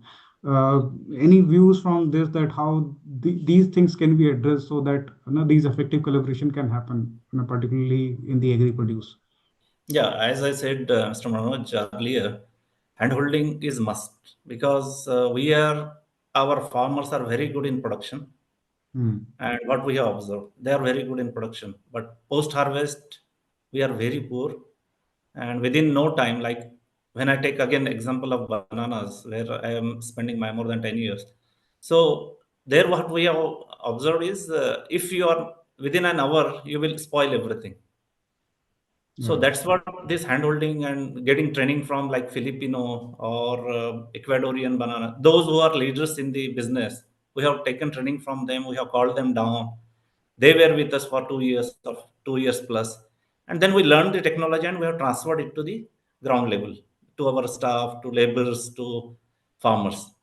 And that has helped us to scale up the bananas business. If you see last, almost 2014 onwards, it was hardly 2,000 containers India was exporting. Now the number is 35 to 40,000 containers. And I'm hopeful, like in couple of years, like going forward, if Russia opens up, we may cross 100,000. So it's big opportunity and big crop coming up, and things, if we really handhold the like farmers, then everybody should have ownership. So they should feel it is not something, it is my own job to do the things. And farmers, they are getting good money, so they are very interested in getting new technology, adopting the things. They are not resisting. Earlier they have resisted, of course. It is human psychology. New things we will never accept easily. So it has gone one by one, and then after a year of time and after 2 years of a time, they were seeing the money, and then immediately everybody want to follow the same thing. Unless you show the money or profit, they will not come to you. That is very, very basic. That is farmer level. Government level, how we have involved is, we have initiated our work. Then government came to know that we are exporting the things from Andhra Pradesh particularly, and right from the top level, like from commissioner level, that has come down to us. And then officials and all those things, we were together with the farmers. We were taking morning and evening meetings with the farmers. We were showing them value of the, like what we call fruit care activities, or what is a quality improvement, why we should do this, how much you are going to get. And when they got it, and everything has been very smooth going forward. So it is hurdle once you start, but there should be commitment, as rightly said by Aradhana. Like once you start, it is one by one, every channel should be involved as taking ownership of the things. It's not that only government will take ownership and exporter will go and enjoy. Exporter should bring new technology because they have an access to global technology. They know the people around the world, because farmer producer company or government agencies, they have their own limitations. Like when we were talking about new technology, like you see now Sayadri has brought in new grape variety. So that is giving them a different edge over the other competitor. So being FPO, and they have improved the things, and they have crossed, you know, the business like anything in India. Now FPO has crossed 1,000 crore. They are the company where they have crossed 1,000 crore. So like that, and seeing that success of the Sahyadri, now everyone want to copy it, and that is very good. We should copy it. That model is fantastic, and people should also understand, and farmer involvement should be there. They should take ownership. They should understand. There should not be any political discussions in between. So they should concentrate only on their businesses, and that is giving the results, you know. So I think ownership is must, and everybody should adopt the technology. Should not be any resistance. Earlier, when we have started first year, they were just telling us, just don't do it. We don't want to take this type of fruit care activities, and we don't want to do that. Later on, the adjacent farmers was coming to him and seeing the results, and he said, I'm doing on my own. And nowadays, like last 5 years, we are seeing the impact. Everybody want to do on their own because they see the value in getting when we are buying the or procuring the material from the field. Those who are having fruit care activities done, so we are giving them additional 1 rupee premium. So that's what it happens. Like we have to promote, motivate, and also bring in at the ground level. So that skill is very must important. Thank you. Yeah, thanks, Dr. Pradhan. I think from Amul to Sahyadri, it has taken a long time. This could be the next such cooperative which has grown to that level. But today, I think by seeing the success, there are many who would like to replicate those success at a faster time. And really said, if both government, the community, as well as the private partners join hand, then these things can really happen at a faster pace. One thing which, in fact, we were also finding the issue, which you rightly mentioned, that support and handholding at every level, to understand what are their requirements, how they can become effective collaboration. That is the need of the hour today. Thank you for your valuable inputs. Priyanka, I think my question from your side will be that in terms of how these can become effective collaboration, and whether we need to incentivize that, because that's something is missing. We see the government schemes and everything on the initial part, on the input side, but the partnerships become an outcome and output of any organization. So whether these can be advocated through World Bank, ADB, or some organizations, how these effective partnership can become integrity of all these viable producer groups. Sure. But before I answer the question, it's just want to add a comment around exactly what was discussed in the last 2 questions also. If you look at it, it's more like a change management exercise as well, because people need to see the results, they need to see the goal alignment, need to have proper metrics in place for each person or each individual kind of getting in, and also then see the results through that what has the outcome being. As Radna also said, it's very difficult at times to measure the outcome because you have data disparity, or you have data in various places, or there are too many stakeholders involved, and hence it gets difficult. But still, that governance and that change management exercise is required at each level, so that you actually can go back and check whether that vision and outcome has been met or not. So that's a very important thing in terms of metrics. The second thing that I just wanted to add there was in terms of all the stakeholders and what they bring in. So what are the objectives of the stakeholders and how can that be measured? But as rightly said, it's all about trust and niyat, which should be there, because if that is there from all the 3 sides, then the real triangulation happens for the convergence. Manoj, around your question in terms of incentivizing, well, initially you have to see the pilots and the results, because you can't start with incentivization policies and other things, because there's so much of resistance, and then others would think that the farmer community or any other community would think that this is being done for incentivization. So I think we've taken the right steps in terms of first getting the model up there, ensuring that it's implemented, and seeing the results of the day. Maybe the time now is right especially when these pilots have happened and we've seen the outcome of all of it to incentivize. So maybe the time now is right, and therefore, but it would require a lot of inputs from each side to make that model of incentivization, because the variables involved will be way too many, which will require a lot of thought process as well. But yes, the timing is right, because initially you can't have that kind of a model. It's more in the middle that you want to push and scale up. That kind of a model in terms of incentivization would be good. Yeah, thanks. I think your point is very valid. Maybe everyone see in a different perspective. So if we have these pilot successful model and the data around it, that's where those new incentives can be placed. Only when we see those happening. Yeah, thanks, Priyanka, for your input. Ashish, on the technology side, primarily, we are seeing these convergence with new agri-tech startups today, be it on the logistic or be it on the crop advisory. Lots of happening. So how do you see these partnerships are growing and particularly making an impact in the FPO and the producer groups? So yeah, I think this is one of the crucial aspect when we talk about one of the indicative business development, activity or implementation plan by the producer organizations across India. Wherever possible, what we see is in terms of mechanization, the kind of approach or the kind of tools and technique what like about 8 to 10 service providers have, which we have also figured it out, and we have implemented through having a close collaboration with them in various states, including Kerala as well. Some of them are John Deere, EM3, Yanmar and Coromandel, Tata Trust as well, Scott's, Tafe, Mahindra and Mahindra, Olam India, etc. So these all tech service providers varies, from different models to different models. Some work on only the crop advisory solution, portfolio.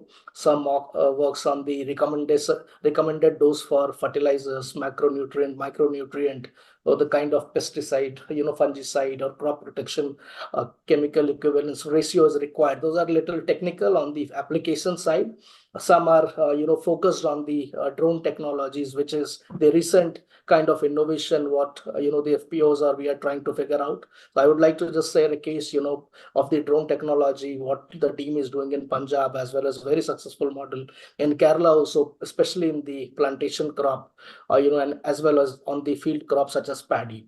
So one of the farmer producer companies started their business operations 1.5 years back. That is Wayanad Banana Export, farmer producer company formed under SFAC government of Kerala. So having about 300 plus farmer operations on 500 plus acres. So I think from the drone operations in last, about 4 to 5 months, they have, what is that? Their turnover is approximately 55 lakh only from the service fee drone operations model. And now that has become a so good success that the nearby farmer producer companies, we are getting a lot of queries, but the supplier is able to supply because of the gaps in the demands supply deficit as of now, since this is at innovative stage as of now. But yes, definitely technology will play a very important role. Similarly, with the usage of our inbuilt crop-in technology in Kerala, what we are doing, somewhere we are helping our FPOs to find out the buyers. For example, we had listed our products on the technological app.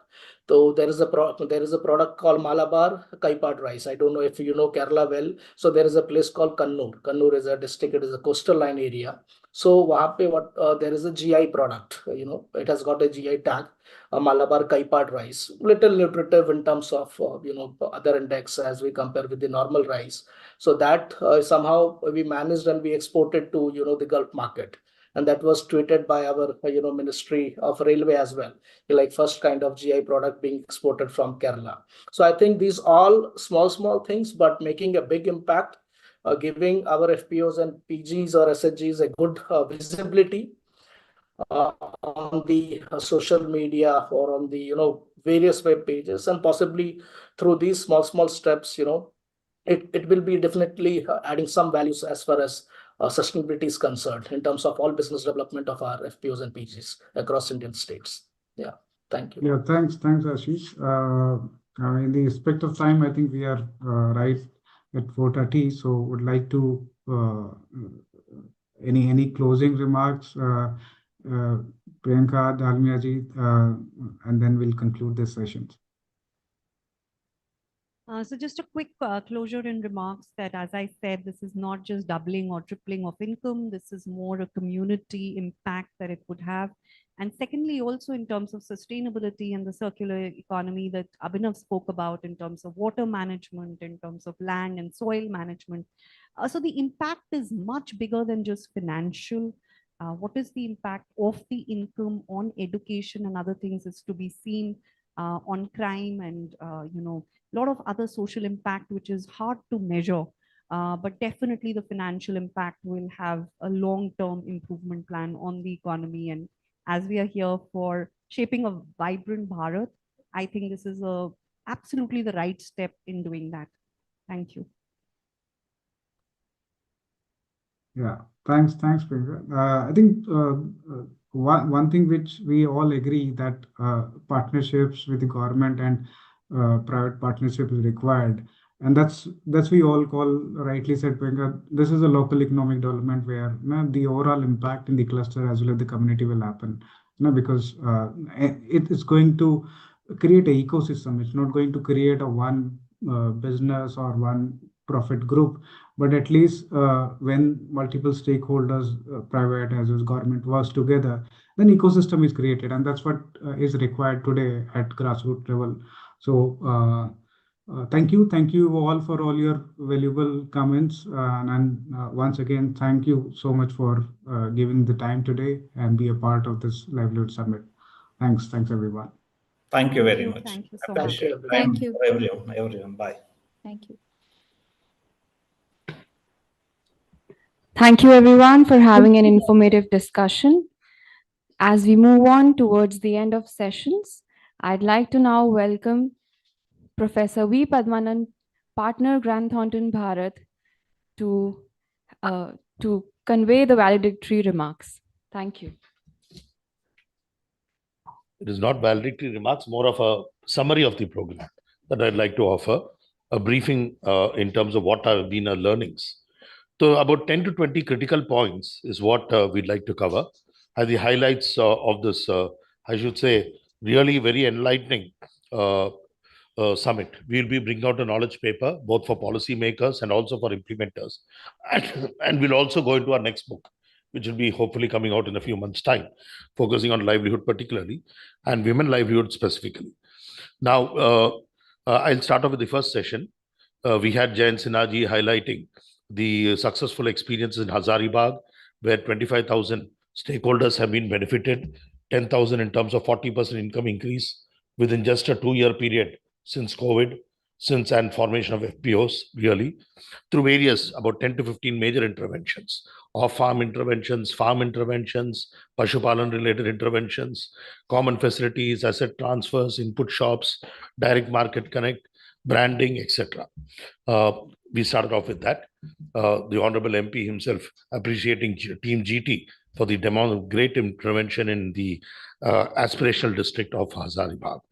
We had Neel Kamalji, who had pioneered the 10,000 FPO program here since our demonstration in 3 states, that FPOs which are even doing 10 lakh to 20 lakh turnover within a period of 1 to 2 years can go up to crores of turnover also, if good professional organizations and institutions offer handholding support.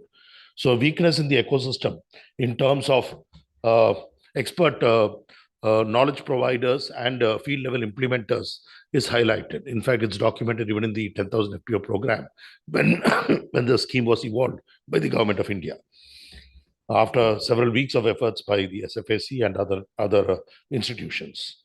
Now, then we had this Dr. Umakant Dash also appreciating and presenting the interventions of IRMA, both in several states at the field level and also in the training related interventions.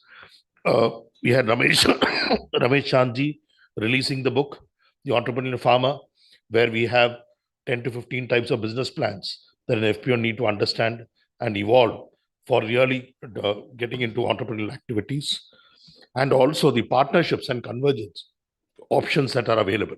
This is a virtual gap in the ecosystem we have seen based on our experience of working with thousands of FPOs and in 20 states across the country over the last 10 years. Now, in terms of basic learnings, we have found is that we had Sarita Bailji starting off highlighting that FPOs can be revived, just as Neil Kamalji had also showed, again proving that it is the resource institution or the CVBO or the technical institution, technical support agency, depending on who the sponsoring institution is, whether it's a foundation, the World Bank, the ADB, or the state government or the central government. The people in the field who are guiding the FPO for 3 to 5 years, who is the most critical part. The ecosystem may be weak, it may be strong in terms of policy ecosystem.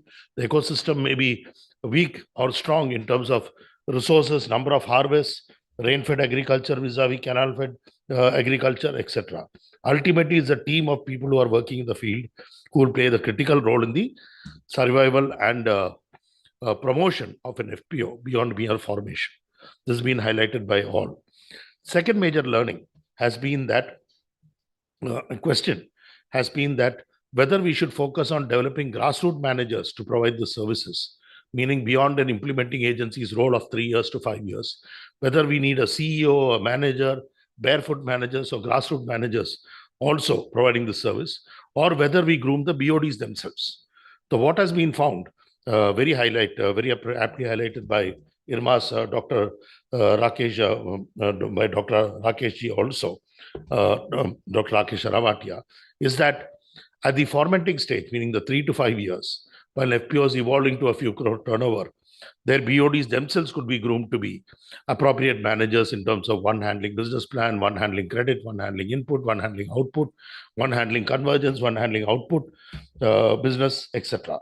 But as the scale increases, meaning perhaps as FPOs federate themselves, like the Anand model and Amul model, 10 FPOs come together, form a federation, or 100 FPOs in each state form a federation, district-wise, then we'll have to bring in more professional management to take it to the Amul model.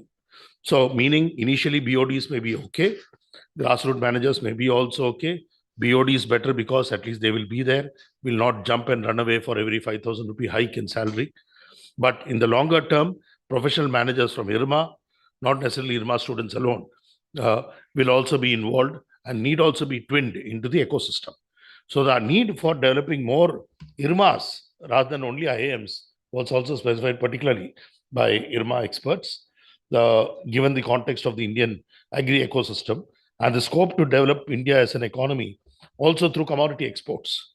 Brazil has the whole economic growth story of Brazil, which is also one of the dynamic, fast-growing so-called economies of South Bloc, has been a commodity-led export growth. So why not India also follow that too, given its advantage that we are number 1 or number 2 in most agri and horti commodities and many animal husbandry commodities worldwide. So this is something, a potential, and developing the knowledge base both from the institution point of view that we could think of, point number 3. Point number 4 was with regard to sustainability. So the need, she had particularly highlighted this, Reliance again, sustainability, governance of producer organizations, and bootstrap-based interventions are very critical.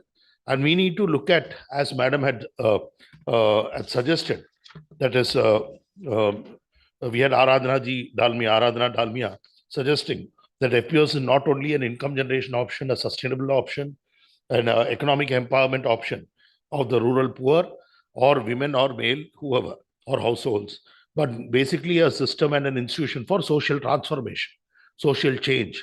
This may include engendering the whole ecosystem. This may include more equalization within the communities, more grassroots and decentralized level decision making and capacities and capabilities.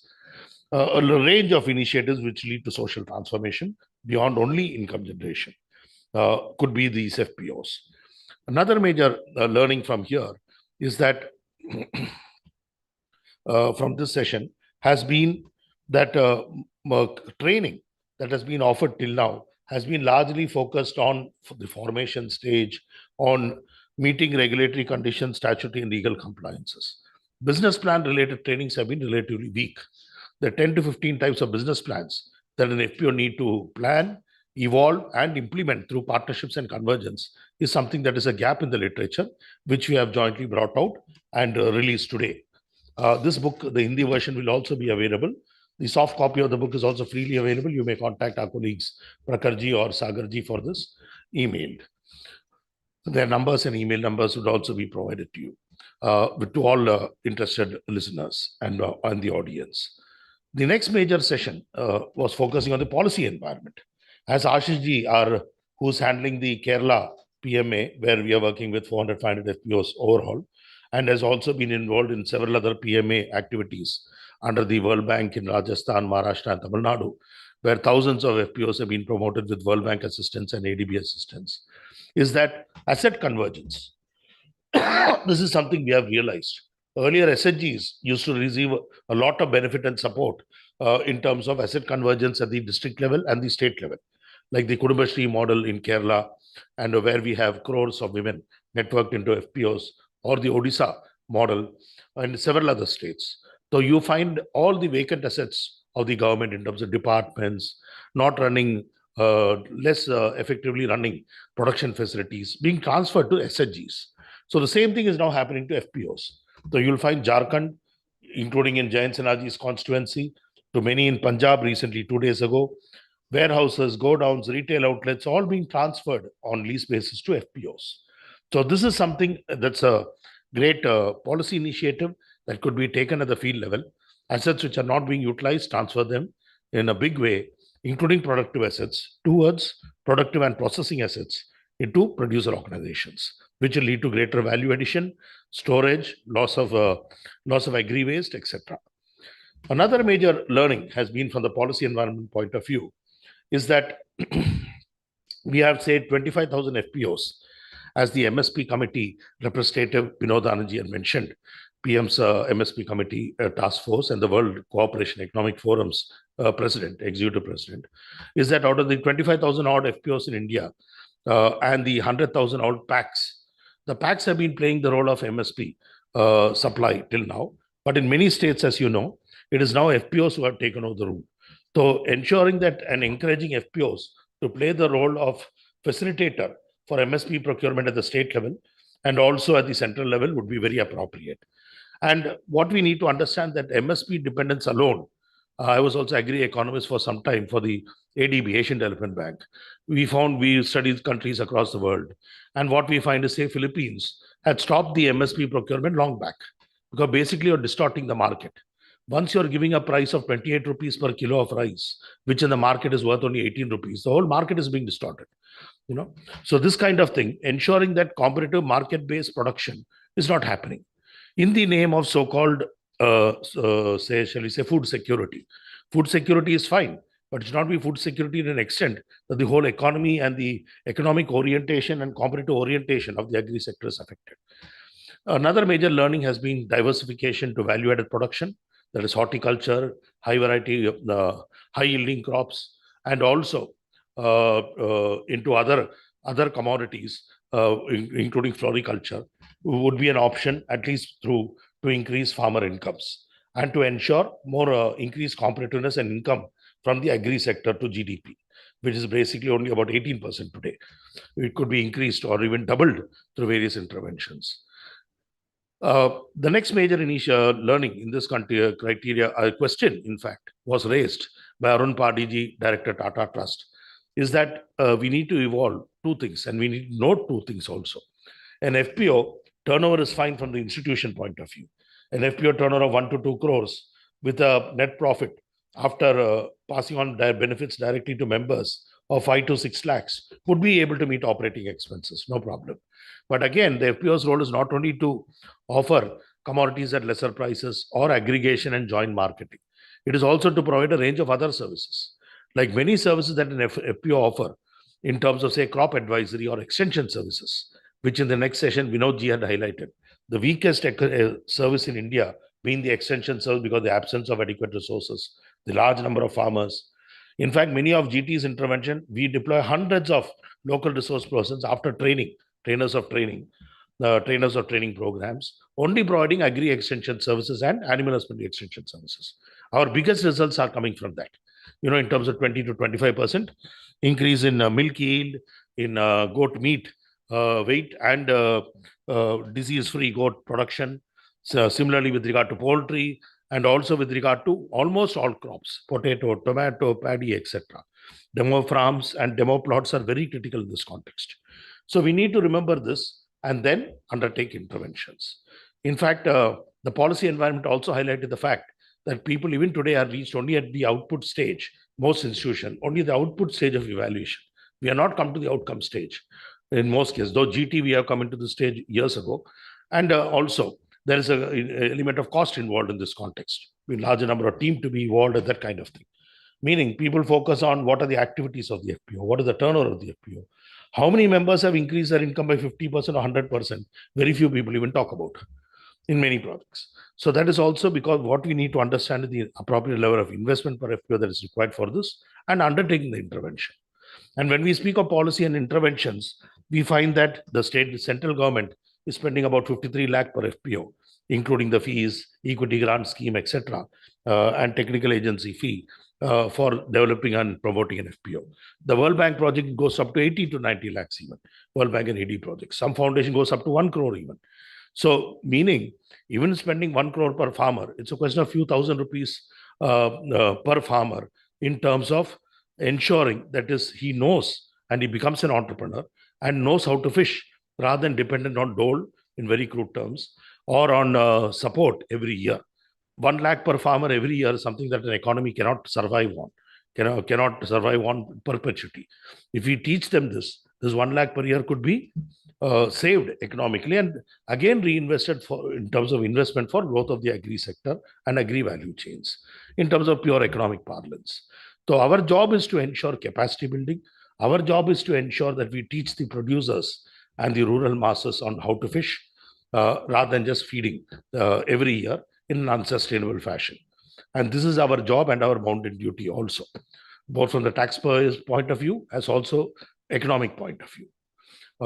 Another major lesson that we have learned is with regard to various sustainable revenue generation activities.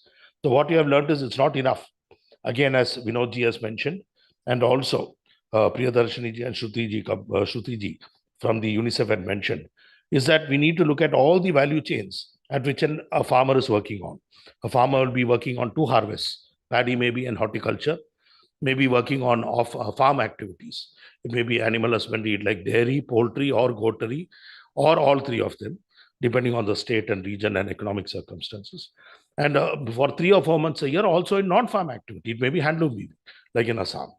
So we need to work on all value chains to ensure that the doubling of farmer income happens. Only then is it going to happen also. It's not as if that everywhere we can shift them from to G9 variety banana and ensure an 80% increase in income from traditional variety banana. That kind of thing, for example. So this is something that we need to remember. Multi-pronged intervention on all the value chain that a farmer is working to really contribute towards enhancing incomes.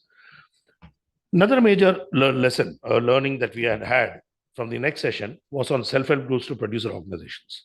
Almost all the panelists had complimented and highlighted their experiences where women-led networks and women-constituted networks have progressed and were much more governance-wise strong and activity-wise rich than male-promoted experts. Now, without any gender bias, I would like to go with this because this has been our experience too. But what we find, as some experts believe, is that as we grow in scale, given the time and the resources and the professionalism involved, and also the risk is involved, a mixed sort of approach may be adopted at the federation stage of FPOs, even in women-oriented FPOs. But this is something that we have to learn and see, and only then decide. But our general experience has been women-led FPOs and exclusive women FPOs. Many of our projects are working at double the momentum of our typical mixed FPOs. Mixed gender FPOs. Then we looked at the problems from the credit point of view. Yogendra Shelkeji had highlighted, out of our 25,000 FPOs, not more than 2,000 FPOs are credit connected, meaning there's a very great gap in the ecosystem. It may be with regard to credit guarantee scheme related initiatives. It may be the norm that for the first 1 year, no bank will support an FPC, only NBFC will at 16 to 17%, various issues. So we, in fact, where we work is for the first 1 year, almost, all our FPCs are connected to NBFCs, maybe at even higher rates of interest.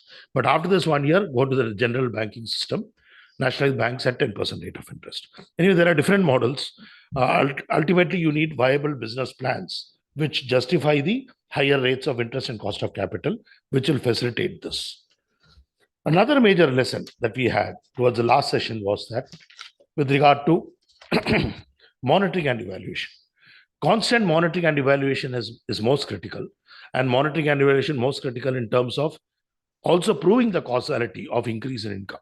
Our focus is not on just developing FPOs, but on ensuring that the farmers' income, male and female farmers, the whole livelihood income of our rural household is enhanced, where we're working in the FPO context. Similarly, in the non-farm context also. So ensuring causality, though we have digital records, virtual live upstreaming of data and all that, ultimately proving the causality of change is very critical, as our own partner Priyanka ji had highlighted, and also Aradhana ji had specified.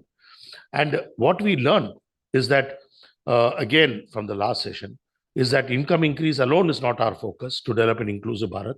It is also the social impact and the social transformation that happens, including engendering, including community and class equalization in the rural sphere also. So thank you, ladies and gentlemen. It has been a great learning exercise for me also, though we have penned perhaps 3 books on this subject or 13 books on this area, but a beautiful experience today. And I'm sure we'll be bringing out a great knowledge paper, we and our team. So thank you all.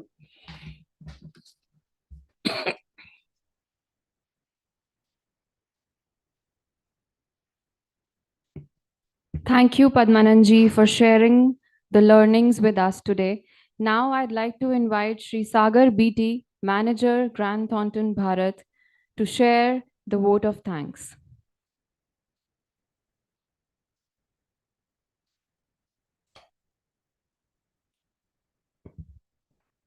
Hello. Hi, one and all. Good evening. Today is a very great day. I can say that in my past 5 years of experience, because whatever the experience we had till now, we have shared with all the stakeholders and with other partners. And it's my great opportunity to say thanks to everyone who are all joined online and offline. Including audience. From the beginning, I can start.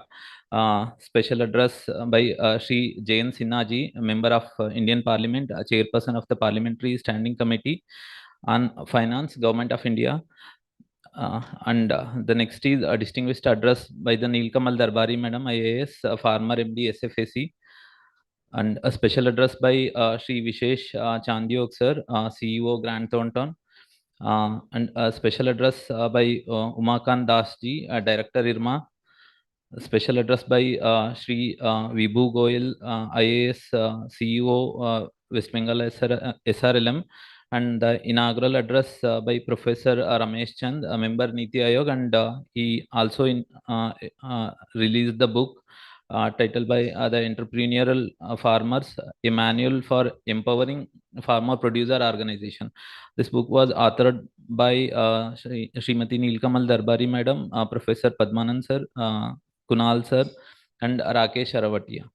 The next, I would like to thank all the panel members, starting from panel 1, Shri Satyaki Rastogi, CGM SIDBI, Professor Rakesh Aravatia IRMA, Srimati Sarita Bal, Director, Bayer Foundation, Shri Dr. Ravi Chandran, UNDP, Advisor, Livelihood and Value Chain, Shri Ashutosh Deshpande, Head of Value Chain, Reliance Foundation, and Shri Mohammad Zaidi, Associate Director, Grant Thornton. And the second panel members, this panel chaired by Shri DPS Karbanda sir, IAS, Government of Punjab.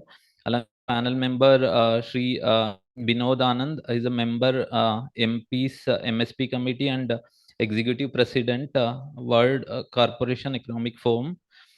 Shri Arun Pandi, Director, Tata Trust. Shri Gaurav Sahani, Global Chief, Human Resource Officer, Vadwani Foundation, Shri Pradipta Saho, Mother Dairy. And this panel was moderated by Shri Chirag Jain, partner, Grant Thornton. And I would like to thank the panel, 3 members, which is chaired by Shri Vinod Sheshan sir, IAS, Farmer Project Director, Apart, Assam. And this panel was moderated by Shri Tarun Baijanath, a partner, Grant Thornton. And the panel members are like Srimati Shruti Kapoor, Lead Economic Opportunities for Young People, UNICEF, Dr. Lopamudra Priyadarshini, AVP, Head of Community Relationship and Sustainable, Hindalco Foundation, Shri Mohammad Zaidiji, Associate Director, Grant Thornton, and Professor V. Padmanand sir. And the next panel members are like Shri Ashwin Saxena, CEO, JSWO, Shri Yogendra Shalke, DGM, SBI, Shri Rishu Ravi, Director, Grant Thornton, Shri Karan Sharma, Director, Grant Thornton, Shri Abhinav Akhilesh, Partner, Grant Thornton. And the last panel, which covers Srimati Aradhana Dalmia, Trustee, Dalmia Charitable Trust, Shri Azhar Patan, CEO, Navya Agro Export, Srimati Priyanka Gulati, Partner, Grant Thornton, Shri Ashish Kumar, Manager, GT. And I would like to thank audience also, because whatever the session we had today, so it's all for your knowledge and your input. You can implement this in your areas also, related to whatever the livelihood activities you people are doing. And along with that, I would like to thank media persons, those who are joined online, offline. And last but not least, our Markham team have immensely supported us for bringing this livelihood summit with a very successful model.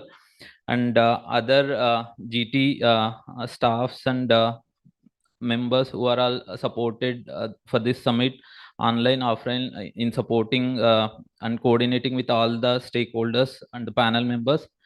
And as Padmanand sir already told, we are going to release the knowledge paper of this summit, and it will come in a very soon. And the book released by today, that you all can get it in online also. Who are all interested, please let me know through email or WhatsApp chat in the same link. So we are happy to share with you all. So with this, I would like to conclude, and a very happy day, and thank you all.